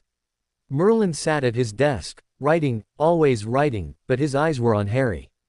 You're ready, the ancient wizard said. As ready as anyone could be. For the third trial. For everything. The trial, yes. But also for what comes after. Voldemort's return. The pure blood schemes. The burden of being what you are. Merlin set down his quill. I won't pretend it will be easy. It won't. You'll face challenges that would break most adults, let alone a child.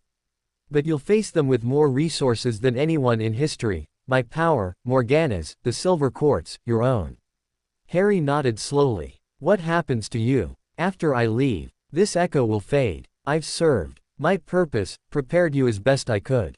When you open the seal at Tintagel, the last of my consciousness will merge with whatever waits there. Merlin smiled. Don't be sad, Harry. I've existed in this form for 1,000 years, waiting for this moment.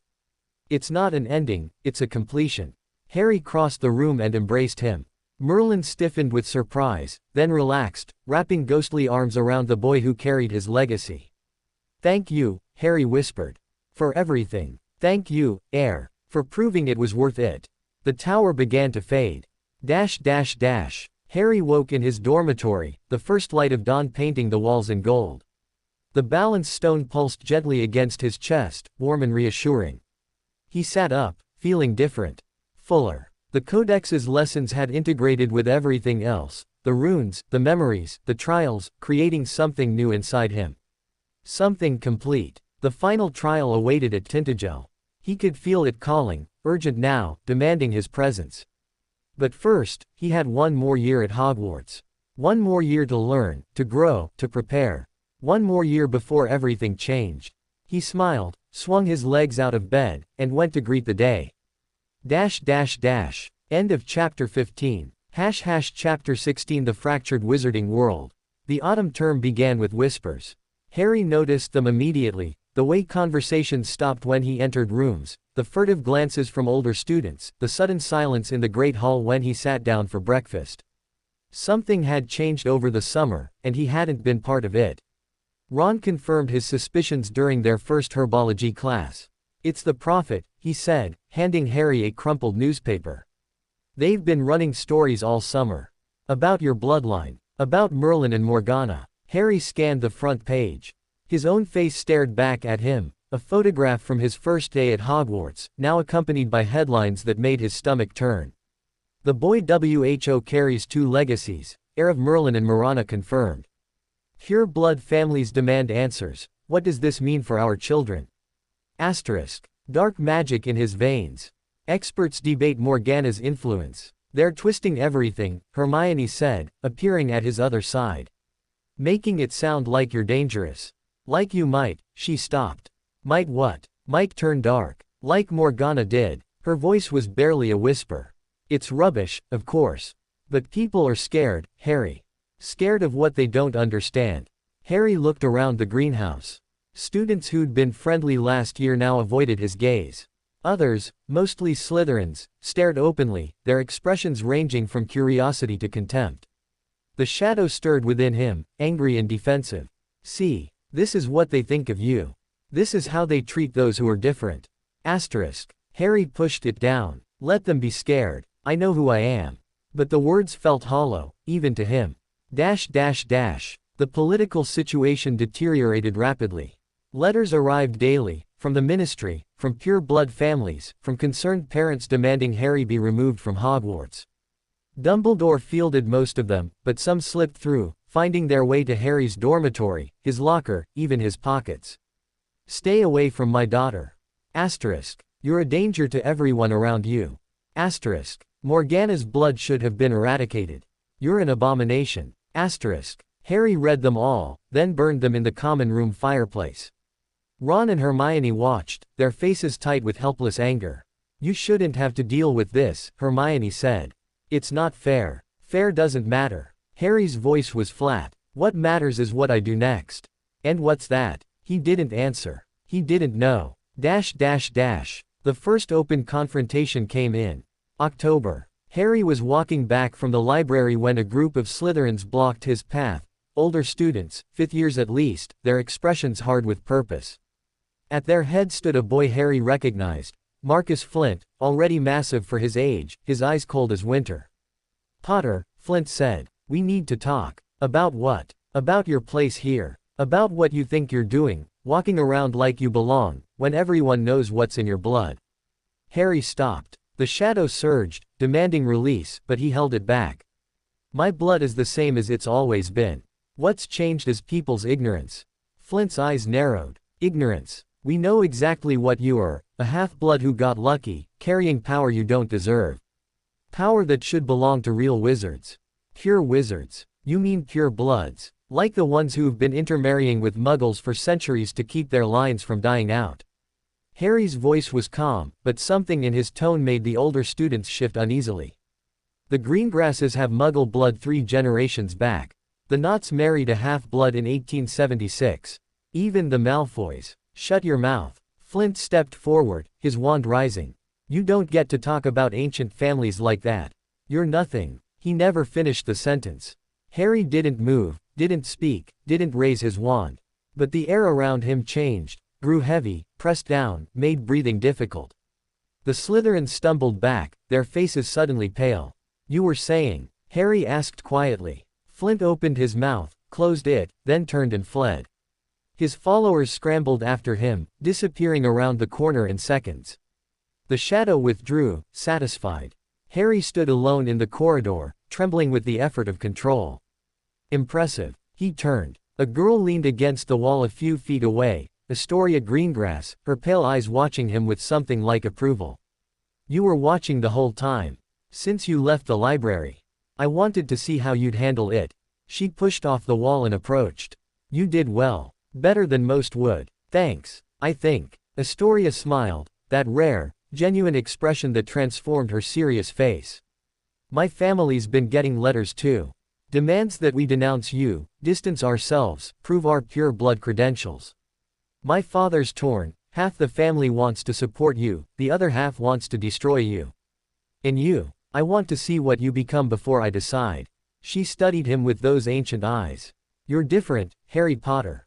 Not just your bloodline, you. There's something in you that most people lack. Something that might actually change things. She walked away before he could respond. November brought the Wizengamot inquiry. Harry traveled to London with Dumbledore, sitting through hours of testimony about his bloodline, his magic, his potential threat to the wizarding world. Representatives from every pure blood family spoke, some in support, most in opposition, all carefully couching their words in legal language that couldn't be challenged. Lucius Malfoy was the most dangerous. The boy carries Morgana's blood, he told the assembly, his voice smooth as silk. History shows what that lineage produces: betrayal, darkness, the desire to dominate. We cannot simply ignore this. We must take precautions, monitor his development, ensure that he doesn't become the threat his ancestry suggests. And what precautions would you suggest? An aging witch asked. Regular evaluations. Magical tracking. Perhaps, Lucius paused, letting the suggestion hang. Perhaps limiting his access to certain types of magic. Protective magic, of course. For everyone's safety. Dumbledore rose. You're suggesting we treat an 11-year-old child like a criminal based on nothing but speculation and fear. I'm suggesting we learn from history, Headmaster. Something you, of all people, should understand. The chamber erupted. Harry sat through it all, expressionless, feeling the weight of 1,000 eyes. The shadow within him churned with fury, but he kept it contained. Outbursts now would prove their point, would confirm everything they feared. Finally, the chief warlock called for order. We'll reconvene tomorrow. In the meantime, the boy remains at Hogwarts under Dumbledore's supervision. It wasn't a victory. It wasn't a defeat. It was simply survival. That night, Harry dreamed of the seal. It pulsed urgently now, its light visible through the crystal pillar, calling him with increasing desperation. The third trial was almost ready. He could feel it, sense it, taste it on the air like coming storm. Soon, a voice whispered, Merlin's, or Morgana's, or both. Soon you must come. The world fractures. The darkness gathers. Only you can mend what's breaking. Harry woke with the words burning in his mind. December brought snow and the dissolution of Harry's anonymity. Someone, no one ever discovered who, had leaked his bloodline to the student body. Now everyone knew. Everyone had an opinion. Some students avoided him entirely. Others sought him out, wanting to be associated with his power. A few, a very few, remained true friends, caring about Harry the person rather than Harry the legacy. Ron and Hermione were among those few. So were Neville Longbottom, who understood what it meant to be judged by things beyond your control, and Luna Lovegood, who accepted the impossible as simply another fact of existence. But even their friendship couldn't shield him from the broader world. In Hogsmeade, shopkeepers refused him service. On the train, compartments emptied when he entered. Letters continued to arrive, some supportive, most hateful, all demanding something he couldn't give. The shadow grew stronger, feeding on his isolation. They'll never accept you. You know that now. Why keep trying? Why not take what you deserve? But Harry held firm. The Codex's lessons reminded him that power without connection was emptiness. Morgana's example showed him where that path led. I won't become them, he whispered to the darkness. I won't let their fear make me into what they fear. The shadow retreated, not defeated, but acknowledging. For now. Christmas at Hogwarts was quiet. Only a handful of students remained. Ron and Hermione had gone home, but Harry chose to stay. The empty castle felt safer somehow, less judgmental, more like the home he'd never had. On Christmas morning, he found a package waiting at the foot of his bed. No return address, no indication of who'd sent it.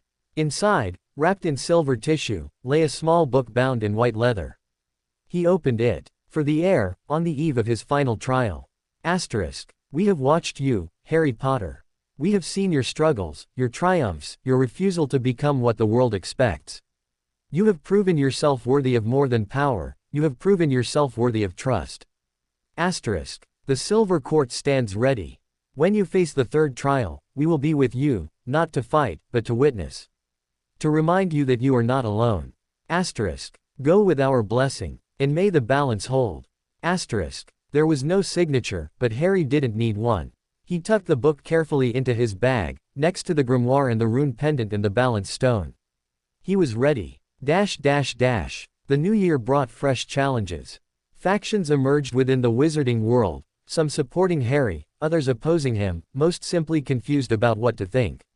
The Prophet ran daily articles, each more sensational than the last. Letters to the editor debated his nature, his future, his potential for good or ill. At Hogwarts, the divisions mirrored those outside. Gryffindor largely supported him, though even there, some had doubts. Ravenclaw debated endlessly, weighing evidence and probability. Hufflepuff wanted everyone to get along but didn't know how.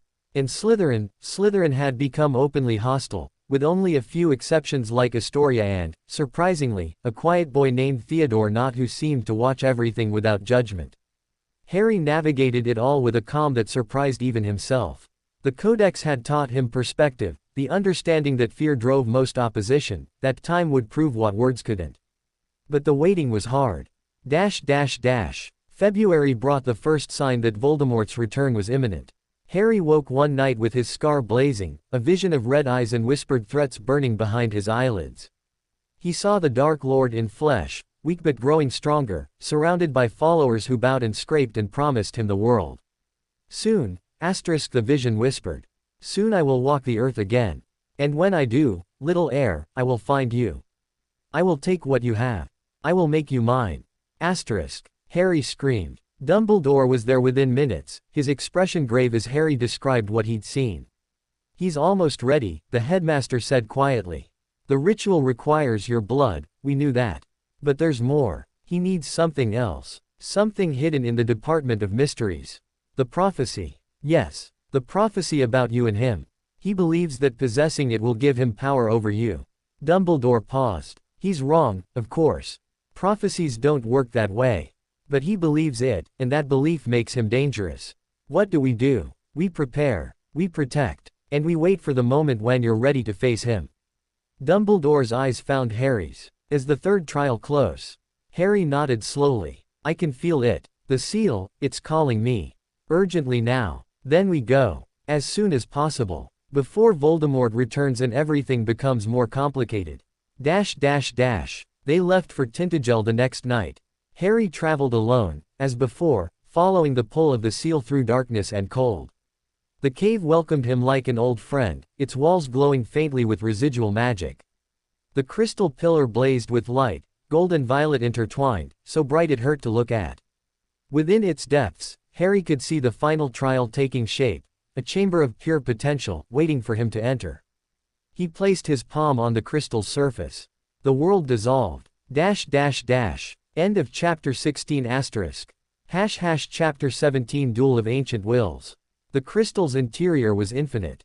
Harry stood in a space that stretched forever in every direction, its boundaries defined only by light, gold and violet, swirling together in patterns that shifted and reformed with each heartbeat. The air hummed with power so ancient it felt like the earth itself breathing.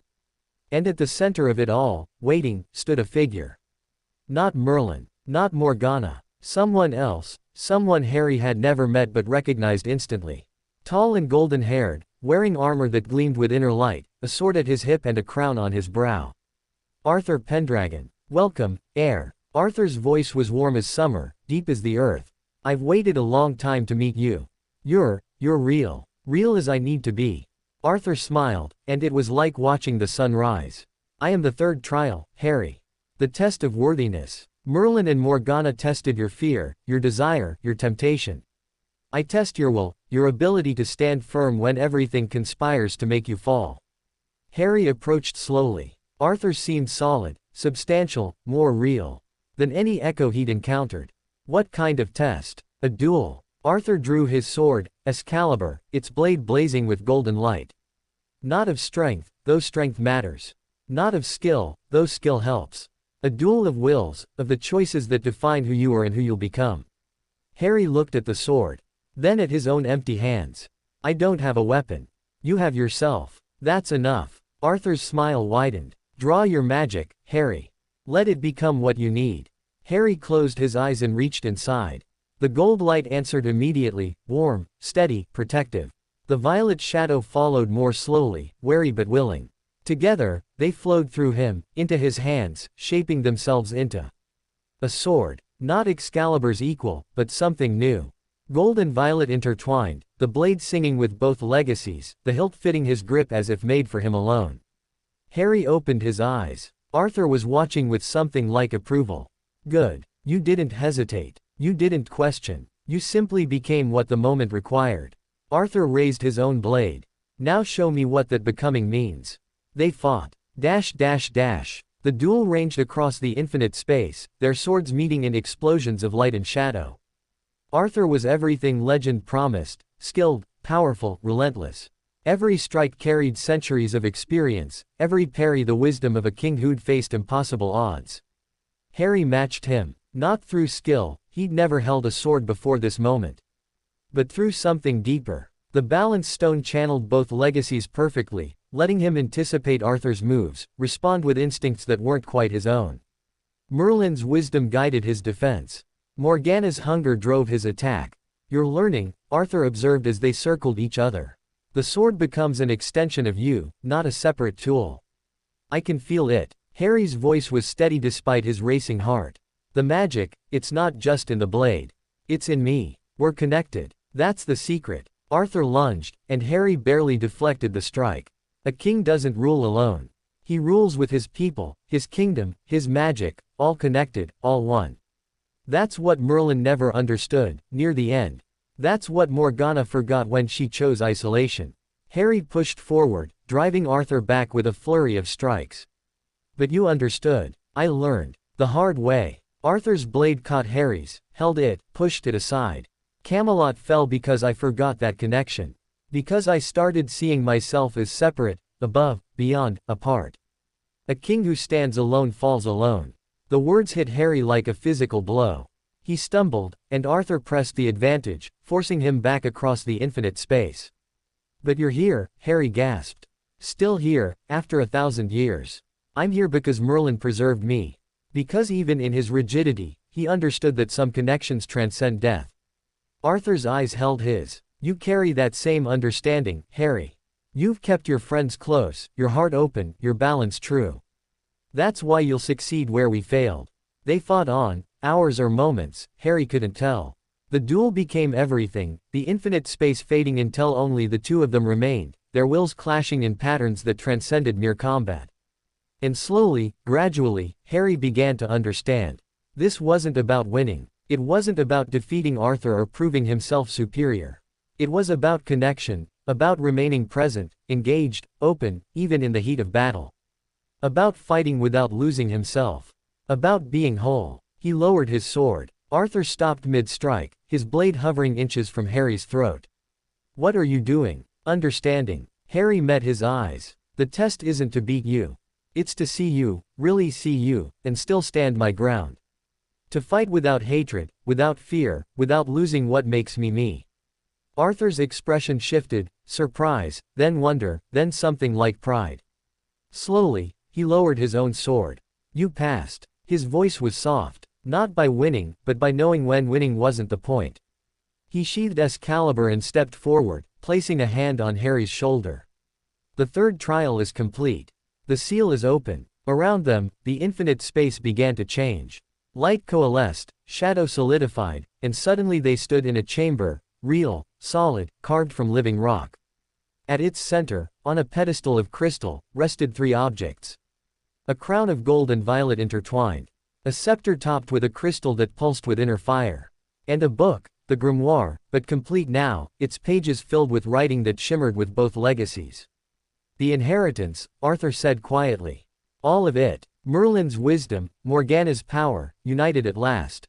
Harry approached the pedestal. The objects hummed with recognition, welcoming him, accepting him as their rightful heir. He reached out. And stopped. What's wrong? Arthur asked. I need to understand. Before I take them. Harry turned to face the ancient king. What does this really mean? For me. For the world. What changes when I claim this? Arthur was silent for a long moment. Then, slowly, he smiled. You truly are the heir they hoped for. He gestured, and the chamber walls became transparent, showing the world outside, the cave, the sea, the distant lights of civilization. When you claim the inheritance, you become more than powerful. You become a symbol, a focal point. The wizarding world will look to you, some with hope, some with fear, all with expectation. And if I'm not ready for that, you are. The trials proved it. But readiness doesn't mean comfort. It means willingness to face whatever comes. Arthur's eyes held his. You'll be tested again, Harry. By Voldemort, by the pure bloods, by forces you can't yet imagine. But you'll face them with more than power, you'll face them with wisdom, balance, and the understanding that you're not alone. Harry looked at the inheritance. At the crown, the scepter, the book. At everything he'd fought for, everything he'd become. Then he reached out and took them. Dash dash dash. The moment his fingers touched the objects, the world exploded into light. Knowledge flooded through him, not just Merlin's and Morgana's, but all their ancestors, all their descendants, all the magic that had flowed through the Pendragon line for millennia. He saw civilizations rise and fall, watched magic evolve from primitive force to sophisticated art, understood at last the true nature of the power he carried. It was overwhelming. It was terrifying. It was beautiful. And through it all, the balance held. The shadow within him didn't fight the flood, it helped channel it, organize it, make it comprehensible. The gold light didn't try to dominate, it guided, illuminated, provided structure. Together, they transformed chaos into understanding, power into wisdom. When the light faded, Harry stood transformed. Not physically, he looked the same, felt the same, was the same 11-year-old boy who'd entered the cave. But something fundamental had shifted. He understood now. Understood everything. The crown rested on his head, light as thought. The scepter warmed his hand, ready to serve. The book pulsed against his chest, its knowledge now part of him. Arthur watched with quiet satisfaction. It's done. The inheritance is claimed. Harry looked at his hands. They seemed ordinary, but he could feel the difference, the depth of power waiting beneath the surface, patient and controlled. What happens now? Now you return. The world outside has been moving while you were here, days have passed, weeks perhaps. Voldemort's return draws closer. The factions have hardened. Arthur's expression grew serious. You'll need to act quickly. The wizarding world can't afford to wait. Harry nodded slowly. I understand. One more thing. Arthur stepped forward, placing both hands on Harry's shoulders. You carry more than power now. You carry hope, hope that the divisions of the past can be healed. That light and shadow can work together, that magic can be what it was meant to be. Don't let that hope die, Harry. It's the most precious thing you have. I won't. Harry met the ancient king's eyes. Thank you. For everything. Arthur smiled. One last time, one last gift. Then he began to fade, his form dissolving into light. Go, Heir. The world waits. Dash dash dash. Harry opened his eyes to find himself back in the cave, the crystal pillar dark and silent before him. The crown was gone, merged with him, perhaps, or waiting until needed. The scepter too had vanished, its power now part of his being.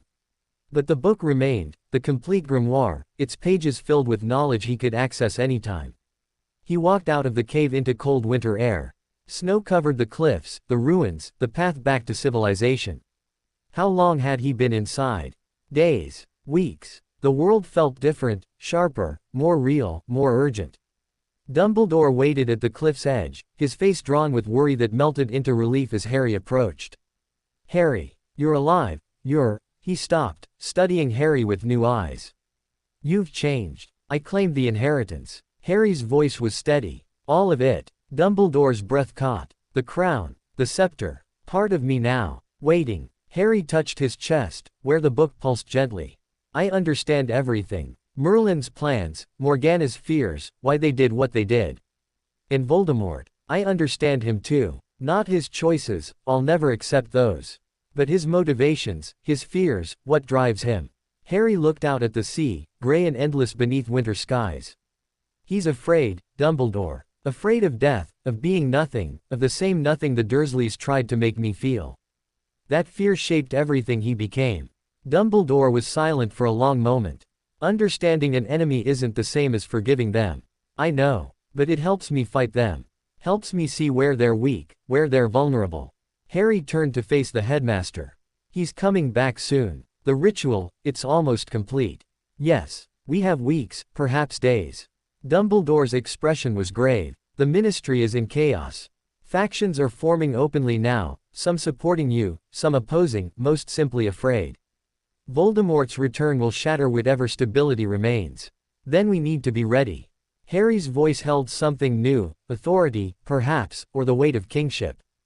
Gather your allies, Dumbledore. The Order of the Phoenix, reform it. Reach out to the families who might support us.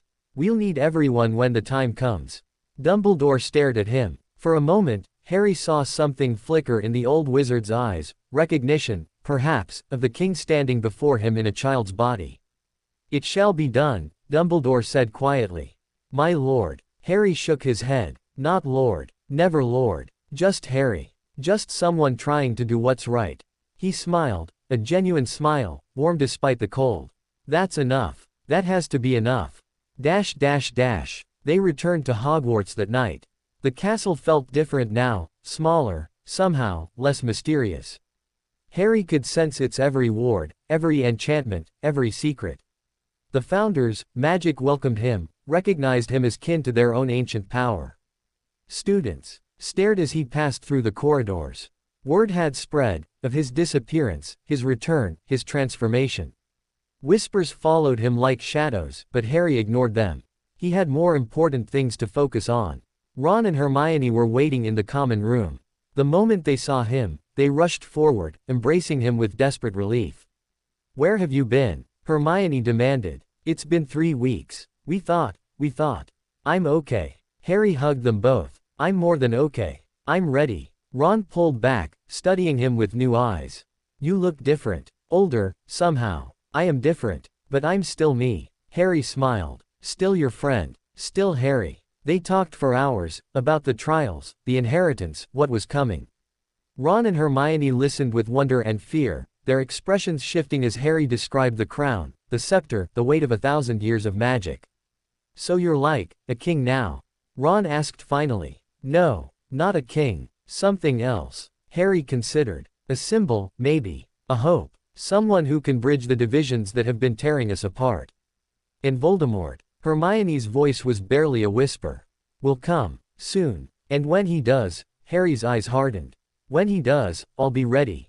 That night, alone in his dormitory, Harry opened the complete grimoire for the first time. Its pages held everything, spells and rituals, histories and prophecies, wisdom gathered over millennia. But near the end, written in a hand he recognized as Merlin's final script, he found a message meant specifically for him. To the heir who has proven worthy. You have done what we could not. You have held both legacies in balance, faced every trial with courage, claimed the inheritance without losing yourself. Now the final task awaits, not a trial, but a choice. Voldemort will come. He will offer you power, or threaten you with destruction, or try to use those you love against you. In that moment, you must remember what you've learned, that connection matters more than conquest, that love is stronger than fear, that the balance you've achieved is the greatest power of all. We believe in you, Harry. We always have. Now go. Save them all. Harry closed the book and looked out the window at the stars. Somewhere out there, Voldemort gathered strength, preparing to return. Somewhere out there, the wizarding world fractured along ancient lines, waiting for a leader to unite them.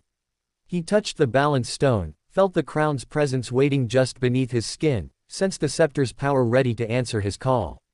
I'm ready, he whispered. Whatever comes, I'm ready. The stars seemed to brighten in response, gold and violet, dancing together in perfect balance. End of chapter 17 asterisk. Chapter 18 The True Prophecy. March arrived with winds that howled around Hogwarts like lost souls. Harry felt them in his bones, the stirring of ancient forces, the gathering of power, the approach of something inevitable. The dream came on the night of the vernal equinox. He stood in the Hall of Prophecy, that vast chamber beneath the ministry where orbs glowed with untold futures. But these weren't the milky spheres he'd seen in visions, these blazed with light, gold and violet, their surfaces shifting with images that resolved as he watched. At the center, on a pedestal of obsidian, rested a single orb larger than all the others. It called to him, not with words, but with a pull that resonated in his very core. Take me, asterisk it seemed to whisper. Learn what waits, asterisk. Harry reached out, and woke with his scar blazing and Dumbledore standing over him, his expression grim. It's time, the headmaster said. The prophecy has awakened. Voldemort knows, he's sending his followers to retrieve it tonight. Harry was already dressing. How long do we have? Hours, perhaps less. The ministry is in chaos, they can't stop him. It falls to us. Us. Dumbledore's eyes held him. You, Harry. The prophecy concerns you. Only you can safely retrieve it. I'll hold the Death Eaters at bay, but the orb itself, he paused. It will only yield to your touch. They traveled by portkey to the ministry atrium, now empty and echoing in the dead of night. Harry felt the weight of the inheritance pressing against his consciousness, the crown, the scepter, the grimoire's knowledge, all waiting to be called upon. The descent to the Hall of Prophecy seemed endless. Level after level passed, each one darker than the last, until they stood before a plain black door that hummed with ancient magic. Beyond this door lies your future, Dumbledore said quietly. Are you ready? Harry touched the balance stone. I'm ready. The door swung open. The Hall of Prophecy stretched before them, vast and shadowed, its shelves rising into darkness. Orbs glowed with faint light, each one a recorded prophecy waiting to be fulfilled. And at the far end, on its obsidian pedestal, the largest orb pulsed with urgent radiance. They weren't alone. Figures moved between the shelves, masked and robed, their wands drawn. Death Eaters. At their head, a tall figure with a silver mask and cold eyes. Lucius Malfoy. Headmaster. Lucius's voice echoed through the chamber. How predictable. Did you really think we wouldn't anticipate your arrival? Dumbledore raised his wand. I anticipated many things, Lucius.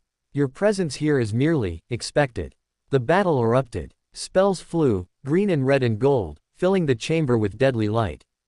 Dumbledore moved like water, his magic flowing in patterns Harry had never seen, holding a dozen Death Eaters at bay while simultaneously protecting the shelves from collateral damage.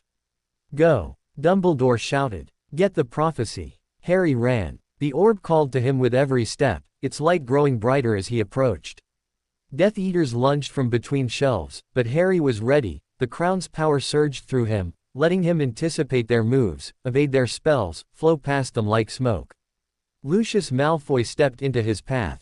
Harry Potter. The mask couldn't hide the satisfaction in his voice. The boy who thinks he's a king. Did you really believe you could claim the prophecy without facing me? Harry stopped. The balance stone pulsed against his chest, and beneath it, the scepter's power waited. I don't want to fight you, Lucius. No. How noble. Lucius raised his wand. Unfortunately, I have no such qualms. Crucio, asterisk. Harry moved. Not fast, faster than fast. The crown showed him Lucius's intention before the spell left his wand, let him step aside, flow around, appear behind. His hand touched the older wizard's shoulder, and power, gentle but firm, flowed through the contact. Lucius crumpled, unconscious before he hit the ground.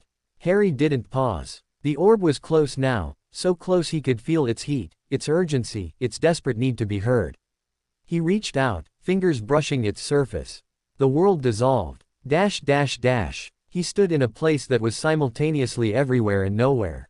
Mist surrounded him, silver and gold and violet, shifting with images that hadn't happened yet. And before him, waiting, stood two figures. Merlin and Morgana. Not echoes this time, something more. Something that had been waiting for this moment since before Camelot fell. You've come, Merlin said. The prophecy awakens. The true prophecy, Morgana corrected. The one spoken before time itself, witnessed by forces older than humanity. Harry looked between them. What is it? What does it say? Merlin gestured, and the mist coalesced into words, burning letters that hung in the air like stars. When darkness breeds in mortal flesh, and light divides against itself, the heir of two shall rise afresh, to claim the power no one else can wield. Asterisk. Not born of one, but born of both. He carries hope within his blood, to heal the wound, to mend the oath, that split the world from good to good. Asterisk. 3 trials test his worthy soul. 3 choices shape his final form, and only when he's made them whole, shall he confront the coming storm. Asterisk. The Dark Lord rises from the grave, his hunger infinite and cold, but in the child he cannot save, the seeds of his defeat unfold. Asterisk. For love that sacrifices all, for bonds that death cannot destroy, will stand when mighty empires fall, and bring the Dark Lord's final ploy. Asterisk. The heir of two, the child of both, shall bridge the chasm, end the war, and keep the promise of the oath that Merlin made in days of yore. Asterisk. This is the prophecy of old, spoken when magic first began. The heir of two, the story told, shall save or doom the world of man. Asterisk. The words faded, but their meaning burned into Harry's mind. That's about me. Partly. Morgana's voice was soft. The prophecy speaks of you, yes. But it also speaks of choices only you can make. The future isn't fixed, Harry. It's shaped by every decision, every sacrifice, every act of love or fear. The Dark Lord's defeat, Harry said slowly. It says the seeds are in me. In what he can't destroy. The love your mother gave you, Merlin explained. The protection her sacrifice created. Voldemort can't touch that, can't understand it, can't replicate it, can't destroy it. It's your greatest weapon. Harry thought about his mother, dying to save him. About his father, standing in the doorway, buying them seconds that became a lifetime. About all the love that had shaped him, protected him, made him who he was. What do I do? Face him, Morgana said. When the time comes, face him with open eyes and an open heart. Don't let fear drive you, let love guide you. That's the only way, and the inheritance is yours. Use it wisely. Merlin stepped forward, placing a ghostly hand on Harry's shoulder. We're proud of you, Harry. More than words can say. Now go, the world needs you. The mist began to fade. Wait, will I see you again? Morgana smiled, sad and beautiful and full of hope. When the battle's over, perhaps. When the new age begins. But for now, she touched his cheek. For now, you walk alone. Remember what we taught you. Remember who you are. They vanished. Harry opened his eyes to chaos. The Hall of Prophecy was in ruins, shelves toppled, orbs shattered, spells still echoing off the walls. Dumbledore stood at the center, his robes torn, his face pale but triumphant. Around him lay the bodies of Death Eaters, unconscious but alive. Harry. Dumbledore hurried to his side. The prophecy, did you? I know. Harry's voice was steady. I know everything. Dumbledore studied him for a long moment. Then, slowly, he nodded. Then you understand what's coming. Voldemort. The final battle. The choice I have to make. Yes. Dumbledore's eyes were grave. And are you ready? Harry touched the balance stone, felt the crown's presence, sensed the scepter's power waiting. He thought about the prophecy, about love and sacrifice and the seeds of victory hidden in his blood. I'm ready, he said. Let him come. They returned to Hogwarts as dawn broke over the lake. The castle seemed to welcome them, its stones warm with ancient magic, its windows glowing with friendly light. But Harry couldn't rest. The prophecy burned in his mind, its words demanding understanding, its meaning still partially hidden. He retreated to the library, surrounded by books that might hold answers, and read until his eyes blurred. Hermione found him there, hours later. You should sleep, she said softly. You've been through. I can't. Harry looked up, and she caught her breath at the expression in his eyes. There's so much I don't understand. The prophecy, it's about choices. About love. But I don't know what choices I'll have to make.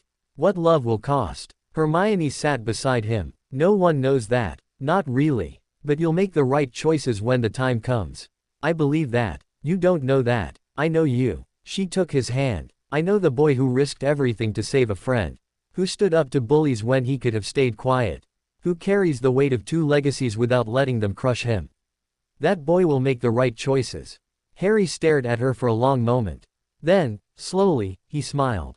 Thanks, Hermione. I needed that. Anytime. She squeezed his hand. Now sleep. Tomorrow, we prepare. Together. End of chapter 18 *. Chapter 19 Heir of Balance. Summer arrived like a held breath, waiting to explode. Harry felt it in everything, the charged air, the restless students, the way even the portraits seemed to watch the horizon with anxious eyes. Voldemort's return was imminent. Everyone knew it. Everyone waited. The final weeks of term passed in a blur of exams and goodbyes. Ron and Hermione extracted promises to write, to visit, to stay safe. Harry made them easily, meaning every word, knowing they'd be tested soon enough. On the last night of term, Dumbledore called him to the headmaster's office. He's returned, the old wizard said without preamble. An hour ago. His followers felt the dark mark burn. By dawn, they'll flock to him. Harry nodded slowly. He'd known this moment was coming, had prepared for it, dreamed of it, dreaded it. Now that it was here, he felt strangely calm. What do? We gather our allies. The Order of the Phoenix reforms tonight. But you, Harry, Dumbledore's eyes held him. You're the key. The prophecy, the inheritance, the balance you've achieved, all of it leads to you. I know. Voldemort will come for you. Not immediately, he'll consolidate power first, rebuild his forces, remind the world why they feared him. But eventually, he'll come. And when he does, you must be ready. Harry touched the balance stone. I am ready. I've been ready for months. Dumbledore studied him for a long moment. Then, unexpectedly, he smiled. Yes, I believe you have. The war began quietly. At first, it was just rumors, disappearances, attacks, the dark mark appearing over Muggle dwellings. Then the prophet started reporting, cautiously at first, then with increasing alarm. Voldemort was back. The Death Eaters were active. The world they'd known was ending. Harry stayed at Hogwarts through the summer, the castle his sanctuary while the storm raged outside. Dumbledore visited when he could, bringing news, some good, mostly bad. The ministry was in chaos, unable to decide whether to fight or negotiate. Families were fleeing the country. The magical world was fracturing along ancient lines. And through it all, Harry trained. The grimoire had become his constant companion, its pages revealing deeper secrets with each reading. The crown's power let him see spells before they were cast, understand enchantments at a glance, perceive the magical fabric of reality itself. The scepter responded to his will, channeling power with precision that made even Dumbledore's eyes widen. But the most important training was internal. Each day, Harry meditated on balance, checking the alignment of light and shadow within him, ensuring neither dominated. The shadow still whispered temptations, but now Harry listened without obeying, acknowledged without accepting. The gold light still urged caution, but now Harry balanced it with Morgana's hunger for action. He was becoming what Merlin and Morgana had hoped for, a true heir of both legacies, united in purpose if not in nature. The attack came in August. Death Eaters stormed Hogsmeade, overwhelming the small garrison of Aurors stationed there. By the time reinforcements arrived, the village was in flames, its people either dead or fled. Among the ruins, carved into the wall of the Three Broomsticks, was a message. For the boy who plays at King. Your time ends soon. Harry read the words without flinching. The shadow surged with fury, demanding action, but he held it back. Vengeance wasn't balance. Revenge wasn't justice. We need to move you, Dumbledore said. Hogwarts isn't safe anymore, not if they're willing to attack this close. Where would I go? The Burrow. The Weasleys have offered protection. It's warded, hidden, and far from easy targets. Harry thought about Ron, about the family he'd come to love. Putting them in danger, using them as shields. No. Dumbledore's eyebrows rose. No. If I go to the Burrow, I put the Weasleys at risk. Voldemort will follow me there, and they'll pay the price. Harry's voice was steady. I won't hide behind my friends. Then what would you suggest? Harry was silent for a long moment. Then, slowly, he smiled. I suggest we stop hiding. The plan came together over weeks of careful preparation. Harry would return to Godric's Hollow, the place where his parents died, where Voldemort first fell, where the prophecy had begun. It was symbolic, yes, but also strategic. The village held ancient magic, protections woven into its very stones. With Harry's power reinforcing them, it could become a fortress. More importantly, it would draw Voldemort out. The Dark Lord couldn't resist the challenge, the boy returning to the scene of his greatest defeat, daring him to try again. It's dangerous, Dumbledore argued. Suicidally dangerous. It's necessary. Harry's voice allowed no argument. This war will end one of two ways: Voldemort wins, or I face him directly. Everything else is just delay, just more people dying while we wait. Dumbledore studied him for a long moment. Then, slowly, he nodded. You've grown, Harry. More than I could have hoped. He paused. When this is over, if you survive, what then? Harry considered the question. He'd thought about it often, in the quiet moments between training and planning. A world without Voldemort. A chance to build something new. Then we heal, he said. The fractures, the divisions, the centuries of fear and hatred. We build something better. And you. Harry touched the balance stone. I'll be whatever they need me to be. A symbol, a leader, a bridge. Whatever it takes. Godric's Hollow welcomed him like a long-lost son. The village was small and quiet, its cottages nestled among rolling hills, its church bells chiming the hours. Harry walked its streets with something like awe, feeling the weight of history in every stone. Here, his parents had lived and loved. Here, they'd died to save him. The cottage was still there, abandoned, overgrown, but standing. A monument to sacrifice, preserved by magic and memory. Harry stood before it for a long time, feeling the shadow within him weep with a grief that wasn't quite his own. They loved you, Morgana's voice whispered. So much. Enough to die. I know. Harry touched the crumbling wall. I've always known. He rebuilt the cottage with magic, not erasing the past, but honoring it. The structure rose anew, stronger than before, warded with enchantments that would make it a fortress. The graveyard behind the church received similar attention, its stones gleaming with protective magic. And through it all, Harry waited. Voldemort would come. He had to. September arrived, and with it, news of the Dark Lord's movements.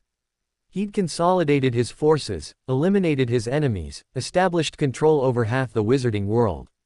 The Ministry had fallen, not through battle, but through infiltration. Puppets now sat in positions of power, doing Voldemort's bidding while pretending to govern. Only Hogwarts remained independent, its ancient wards holding against all assaults. And Godric's Hollow, with its strange new defenses, defied every attempt at reconnaissance. He's curious, Dumbledore reported during one of his visits. And frustrated. His followers can't penetrate your wards, can't gather information, can't even approach the village without being repelled. Good. Harry sat in his rebuilt cottage, the grimoire open before him. Let him wonder. Let him worry. Let him realize that the boy he dismissed is now a threat he can't ignore. When do you think he'll come? Harry looked out the window at the setting sun. Soon. The equinox, perhaps, a symbolic date. Or Halloween, the anniversary of his first defeat. He's dramatic that way. Dumbledore smiled despite himself. You've learned to read him. I've learned to read everyone. The crown helps. Harry touched his forehead, where the crown's presence waited beneath his skin. I can see intentions now, not thoughts, but the shape of what people plan. It's like watching ripples before the stone hits water. And Voldemort, his intentions are complicated. He wants to kill me, yes. But he also wants to understand me, to dissect my power, my bloodline, my connection to the legacies. He thinks if he can understand, he can control. Can he? Harry smiled, a small, dangerous expression. No, the inheritance chose me. It can't be taken, can't be stolen, can't be controlled by anyone else. He'll learn that the hard way. The equinox came clear and cold, the autumn air sharp with the promise of winter. Harry rose early, dressed carefully, and walked to the church graveyard. His parents' headstone gleamed in the morning light, their names carved deep into the marble. He'd added to it since arriving, a small inscription, barely visible unless you knew to look. Their love lives on. He knelt before the grave, touching the cold stone. I'll make you proud, he whispered. Whatever happens today, I'll make you proud. The shadow stirred, but gently, not urging, simply present. The gold light wrapped around him like a cloak. Both legacies, balanced and ready. He felt Voldemort before he saw him. The darkness rolled across the village like a wave, cold and hungry and vast, pressing against the wards, testing their strength. Harry rose slowly, turning to face the direction of its approach. At the edge of the village, between the cottages and the hills, a figure materialized from shadow. Lord Voldemort. He looked different from the visions, more solid, more real, more terrifying. His skin was pale as bone, his eyes red as blood, his features twisted into something almost serpentine. But his presence was everything the prophecies had warned of: power without limit, hunger without end, ambition without conscience. Harry Potter. Voldemort's voice carried across the distance, smooth and cold as winter ice. The boy who thinks he's a king. I've waited a long time for this. Harry didn't move, didn't flinch, didn't give him the satisfaction. You've waited for nothing, he said quietly. I'm not what you expected. No. Voldemort glided closer, his wand held loosely at his side. You're certainly more than I anticipated. The Bloodlines have treated you well. Merlin and Morgana, both in one vessel. Extraordinary. They're not in me. They're part of me. There's a difference. Is there? Voldemort's smile was terrible. Power is power, boy. It doesn't care about origins or intentions. It simply is. And you, he stopped, studying Harry with those red eyes. You have more power than any wizard in centuries. More than me, perhaps. But power without purpose, without the will to use it, is wasted. Harry felt the shadow surge, demanding action. He held it back. I have purpose. Just not yours. Your purpose is to die. Voldemort raised his wand. As your mother died. As your father died. As everyone who ever loved you will die, unless, he paused, letting the implication hang. Unless you join me. Think of it, Harry, Merlin and Morgana's heir, standing at my side. We could reshape the world together. End the divisions that have plagued magic for centuries. Create something new, something better, something worthy of our power. Harry looked at him, really looked, past the surface, past the words, into the hunger beneath. And what he saw there made something inside him shift. You're afraid, he said quietly. All this power, all this ambition, and underneath it all, you're terrified. Of death. Of being nothing. Of the same nothing the Dursleys tried to make me feel. Voldemort's expression flickered, just for an instant, but Harry saw it. You know nothing of fear, boy. I know everything about fear. Harry stepped forward, the balance stone warm against his chest. I lived with it for 7 years. Every day, every night, waiting for the next blow, the next cruelty, the next reminder that I was nothing. And you know what I learned. Voldemort's wand hand tightened. I learned that fear only controls you if you let it. That the people who use fear to dominate are the weakest of all, because they can't imagine any other way to be powerful. Harry stopped, close enough now to see the red eyes clearly. You're not powerful, Voldemort. You're desperate. Desperate to matter, to last, to escape the death that awaits everyone. And that desperation makes you small. The Dark Lord's face contorted with rage. You dare. I dare because it's true. Harry's voice didn't waver. You split your soul trying to cheat death, and all you did was make yourself less. You killed my parents trying to destroy the prophecy, and all you did was create the one person who can defeat you. Everything you've done, everything you've built, it's all based on fear. And fear always loses. Voldemort screamed, a sound of pure fury, primal and terrible. His wand rose, green light gathering at its tip. And Harry moved. Not away, not aside, forward. Into the spell, through the spell, past the spell. The crown showed him the killing curse's path, the scepter deflected its energy, the balance stone channeled his own power into something the Dark Lord had never encountered. Love. Not sentimental love, not weak love, the fierce, protective love of a mother dying for her child. The loyal, steadfast love of friends who refused to abandon each other. The ancient, patient love of legacies that had waited 1,000 years for this moment. It flowed through Harry like light through crystal, focusing his power, amplifying his will, transforming him into something Voldemort's dark magic couldn't touch. The killing curse hit him and dissolved. Voldemort's eyes went wide. How? He whispered. How is this possible? Love. Harry raised his hand, and the power gathered there, gold and violet together, balanced and complete. The one thing you never understood. The one thing you could never defeat. He released it. The light exploded outward, engulfing Voldemort, filling him, overwhelming him. The Dark Lord screamed, not with rage this time, but with something that might have been terror, might have been regret, might have been the first understanding of everything he'd thrown away. Then he was gone. Not dead, something more than death. Unmade. The fragments of his soul, scattered across years and horrors, dissolved into nothing. The dark mark on 1,000 arms burned and faded. The shadows that had followed him for decades lightened and fled. Harry stood alone in the graveyard, his parents' headstone behind him, the power of 2 legacies still tingling in his veins. It was over. The world took time to realize what had happened. Dumbledore arrived within minutes, his face pale with fear that melted into wonder as he saw Harry standing unharmed. Ron and Hermione appeared hours later, having traveled by portkey the moment they heard. The Order followed, then the Ministry, then reporters from every publication in the magical world. Harry answered their questions calmly, patiently, without revealing too much. Yes, Voldemort was defeated. No, he wouldn't return, his soul had been completely unmade. Yes, Harry was fine. No, he didn't want to be a celebrity. Through it all, he felt the legacies within him, quiet now, at peace. The crown's presence had faded to a whisper, the scepter's power to a gentle hum. The balance stone still pulsed against his chest, but softly, as if acknowledging that its work was done. That night, alone in his rebuilt cottage, Harry sat before the fire and thought about everything that had led to this moment. The cupboard under the stairs. The letters from Hogwarts. The blood test that changed everything. Merlin and Morgana, watching from across centuries.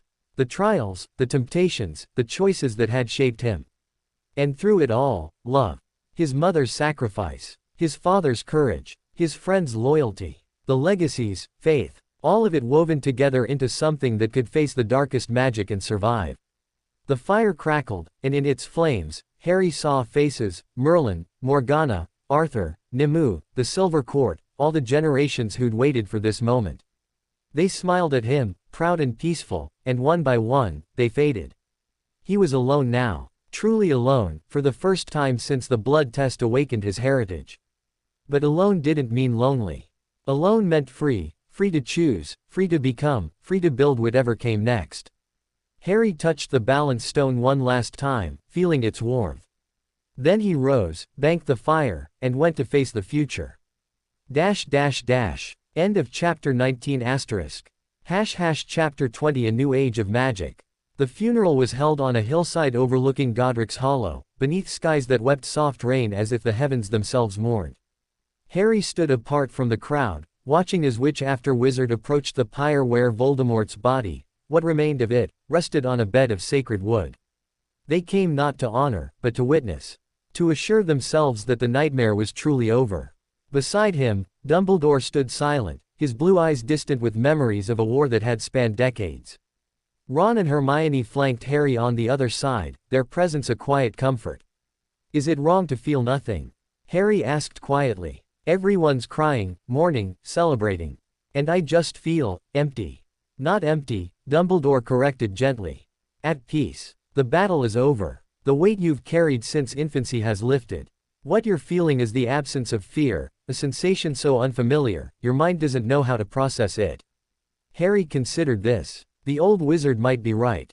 For as long as he could remember, fear had been his companion, fear of the Dursleys, fear of Voldemort, fear of his own power, fear of failing. The legacies that trusted him. Now, suddenly, there was nothing to fear. It felt like standing on the edge of an abyss, waiting to fall. What happens now? Hermione asked. I mean, Voldemort's gone, but his followers aren't. The Ministry's in chaos. Half the wizarding world doesn't know whether to worship Harry or fear him. Dumbledore smiled slightly. Now, we rebuild. But not as before. This is an opportunity, perhaps the only one we'll ever have, to create something new. Something better. He looked at Harry as he spoke, and Harry understood. The inheritance wasn't just power, it was potential. The chance to heal divisions that had festered for centuries.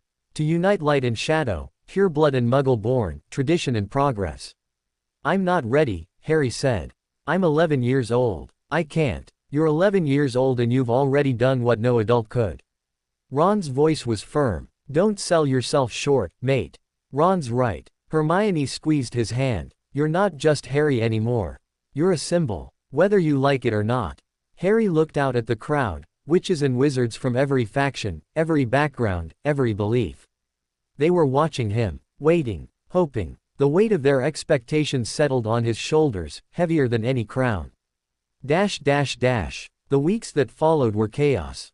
Ministry officials requested meetings. Pure blood families sent letters, some supportive, some threatening, most carefully neutral. The prophet ran daily articles about the boy who conquered, speculating about his future, his plans, his intentions. Harry ignored most of it. He stayed at Godric's Hollow, in his rebuilt cottage, with Ron and Hermione as his only regular visitors. Dumbledore came when he could, bearing news and advice. The Circle of Balance sent messages of support. Even the Silver Court made its presence felt, through dreams and visions that offered guidance without interference. But through it all, Harry felt something building, a pressure, an expectation, a sense that the world was waiting for him to make the first move. The question was, what move? The answer came in October, during a meeting with the interim minister for magic. Amelia Bones was a stern woman with sharp eyes and a reputation for fairness. She'd survived Voldemort's purge by being too competent to replace, and now she faced the impossible task of rebuilding a shattered government. You have options, Mr. Potter, she said, seated across from him in his small sitting room. The Wizengamot is prepared to offer you a seat, an extraordinary honor for someone your age, but these are extraordinary times. Some have suggested a new title, something recognizing your unique position. Others propose, I don't want a title. Bones paused, her eyes sharpening. No. Harry's voice was calm but firm. I don't want to be Lord Potter, or King Harry, or any of the things they're suggesting. I just want to be Harry. Being Harry, as you put it, may not be enough. The wizarding world needs leadership. Direction. Someone who can unite the factions that have spent centuries at each other's throats. Harry was silent for a long moment. Then, slowly, he nodded. You're right. They need leadership. But not the kind they're used to. He leaned forward, his young face suddenly older than his years. The old ways, the pure blood hierarchies, the ministry politics, the endless divisions between light and dark, they're what created Voldemort. They're what let him rise. If we just go back to how things were, we'll get the same results. Bones studied him with new respect. What do you propose? A new system. Not based on blood or wealth or political connections. Based on something else, merit, maybe. Or service. Or the willingness to work together instead of against each other. Harry touched the balance stone. The inheritance showed me what magic can be when it's not divided. When light and shadow work together instead of fighting. We need that same unity in our government. And you, where would you fit in this new system? Harry smiled, a small, genuine expression. Wherever I'm needed. Not as a ruler, I don't want that. But as a symbol, maybe. A reminder of what's possible when we stop letting fear divide us. Bones was silent for a long moment. Then, unexpectedly, she smiled back. You're nothing like I expected, Mr. Potter. Nothing at all. I get that a lot. The reforms began slowly. Harry worked with Bones and Dumbledore to draft proposals, changes to the Wizengamot structure, new laws protecting Muggle-born rights, educational reforms at Hogwarts that would emphasize unity over division. Each proposal faced fierce opposition from traditionalists, but Harry's presence, his willingness to listen, to compromise, to find common ground, gradually won converts. The balance stone helped. It let him sense the true intentions behind political posturing, identify the fears driving opposition, address concerns before they became obstacles. By Christmas, the first reforms had passed. By Easter, the ministry had begun to transform. But Harry knew this was only the beginning. The real work, changing hearts, not just laws, would take generations. His 12th birthday brought an unexpected gift. Harry woke to find a package beside his bed, wrapped in silver tissue, tied with gold and violet ribbon. No return address, but he didn't need one. He knew this handwriting, these colors, this magic. Inside lay a book, not the grimoire, but something new. Its cover was blank, but when Harry opened it, words appeared. To Harry, on his 12th birthday. We have watched you with pride these past months. The choices you've made, the path you've chosen, they're everything we hoped for when we created the inheritance. Asterisk. But your journey isn't over. It's just beginning. The world you're building will need guardians, people who understand balance, who can bridge divisions, who remember what we've taught you. You'll find them, in time. They're already gathering, drawn by your example. Asterisk. Until then, know that we're with you. Not as echoes or memories, but as part of you, woven into your very being, ready when you need us. Asterisk. Happy birthday, Heir. Make it count. Asterisk. Merlin and Morgana. Harry closed the book, feeling the warmth of their presence one last time. Then he set it aside, rose, and went to greet the day. The ceremony took place on the summer solstice, at Stonehenge. Thousands gathered, wizards and witches from every corner of Britain, representatives from magical communities across Europe, even a few delegations from farther shores. They came to witness the formal establishment of the new order, the Council of Balance, a governing body that would replace the old Wizengamot. Harry stood at the center of the ancient stone circle, the balance stone glowing against his chest. Around him, the first council members took their oaths, Dumbledore for wisdom, Bones for justice, a dozen others for various virtues. Ron and Hermione watched from the front row, their faces bright with pride. When the last oath was sworn, Harry stepped forward to address the crowd. Today, we begin something new, he said, his voice carrying on the solstice breeze. Not because the old ways were all bad, they gave us much that's worth preserving. But because they also gave us division, fear, and the darkness that nearly destroyed us. He paused, letting his words settle. The Council of Balance won't be perfect. It will make mistakes, face challenges, sometimes fail. But it's built on a foundation that can withstand those failures, the understanding that light needs shadow, that progress needs tradition, that unity doesn't mean uniformity. He touched the balance stone, and for a moment, golden violet light blazed from his chest, illuminating the ancient stones. This is what magic looks like when it's whole. This is what we can become when we stop fighting each other and start working together. It won't be easy. It won't be quick, but it will be worth it. The crowd erupted in cheers. That night, Harry stood alone at the center of Stonehenge, watching the stars wheel overhead. The celebrations continued in the distance, music and laughter and fireworks, but he needed this moment of quiet. You did well. He turned. Dumbledore stood at the edge of the circle, his silhouette dark against the night sky. I had help. Good leaders always do. The old wizard approached, his eyes bright in the starlight. I've lived a long time, Harry. Seen empires rise and fall, watched darkness triumph and light prevail. But I've never seen anything like today. Never imagined it was possible. It's just the beginning. Yes. And beginnings are fragile things. Dumbledore stopped beside him, looking up at the stars. The challenges ahead will test everything you've built. There will be those who resist change, who cling to old hatreds, who try to tear down what you've created. You'll need to be strong, stronger than you were against Voldemort. Harry nodded slowly. I know. But you won't face it alone. Dumbledore placed a hand on his shoulder. That's the lesson, isn't it? The one your mother taught you, the one the legacies reinforced, the one you've embodied in everything you've done. We're stronger together. Always. Harry looked out at the celebrating crowds, at the faces of friends and allies and even former enemies, all united in hope for the first time in centuries. Yes, he agreed quietly. We are. The years that followed proved Dumbledore right. The council faced crises, rebellions, power struggles, ancient hatreds that refused to die. Harry navigated them all, growing into his role as symbol and mediator, never claiming authority but always wielding influence. The balance stone remained warm against his chest, the crown's presence a whisper in his mind, the scepter's power waiting when needed. He finished Hogwarts with top marks, though he'd long since surpassed the curriculum. He watched his friends marry, have children, build lives. He watched the wizarding world slowly, painfully, transform into something better. And always, he remembered the legacies that had shaped him. Merlin's wisdom, Morgana's hunger, Arthur's courage, the Silver Court's devotion. They lived in him still, part of his very being, guiding without controlling. On his 17th birthday, Harry returned to Tintagel. The cave was empty now, the crystal pillar gone, its power fully integrated into his being. But the magic remained, ancient and patient, welcoming him home. He walked to the cliff's edge and looked out at the sea, gray and endless beneath a sky heavy with clouds. Somewhere out there, the future waited, uncertain and frightening and full of possibility.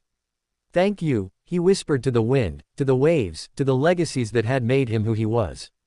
For everything. The wind seemed to answer, gold and violet, warm and welcoming, carrying voices he'd almost forgotten.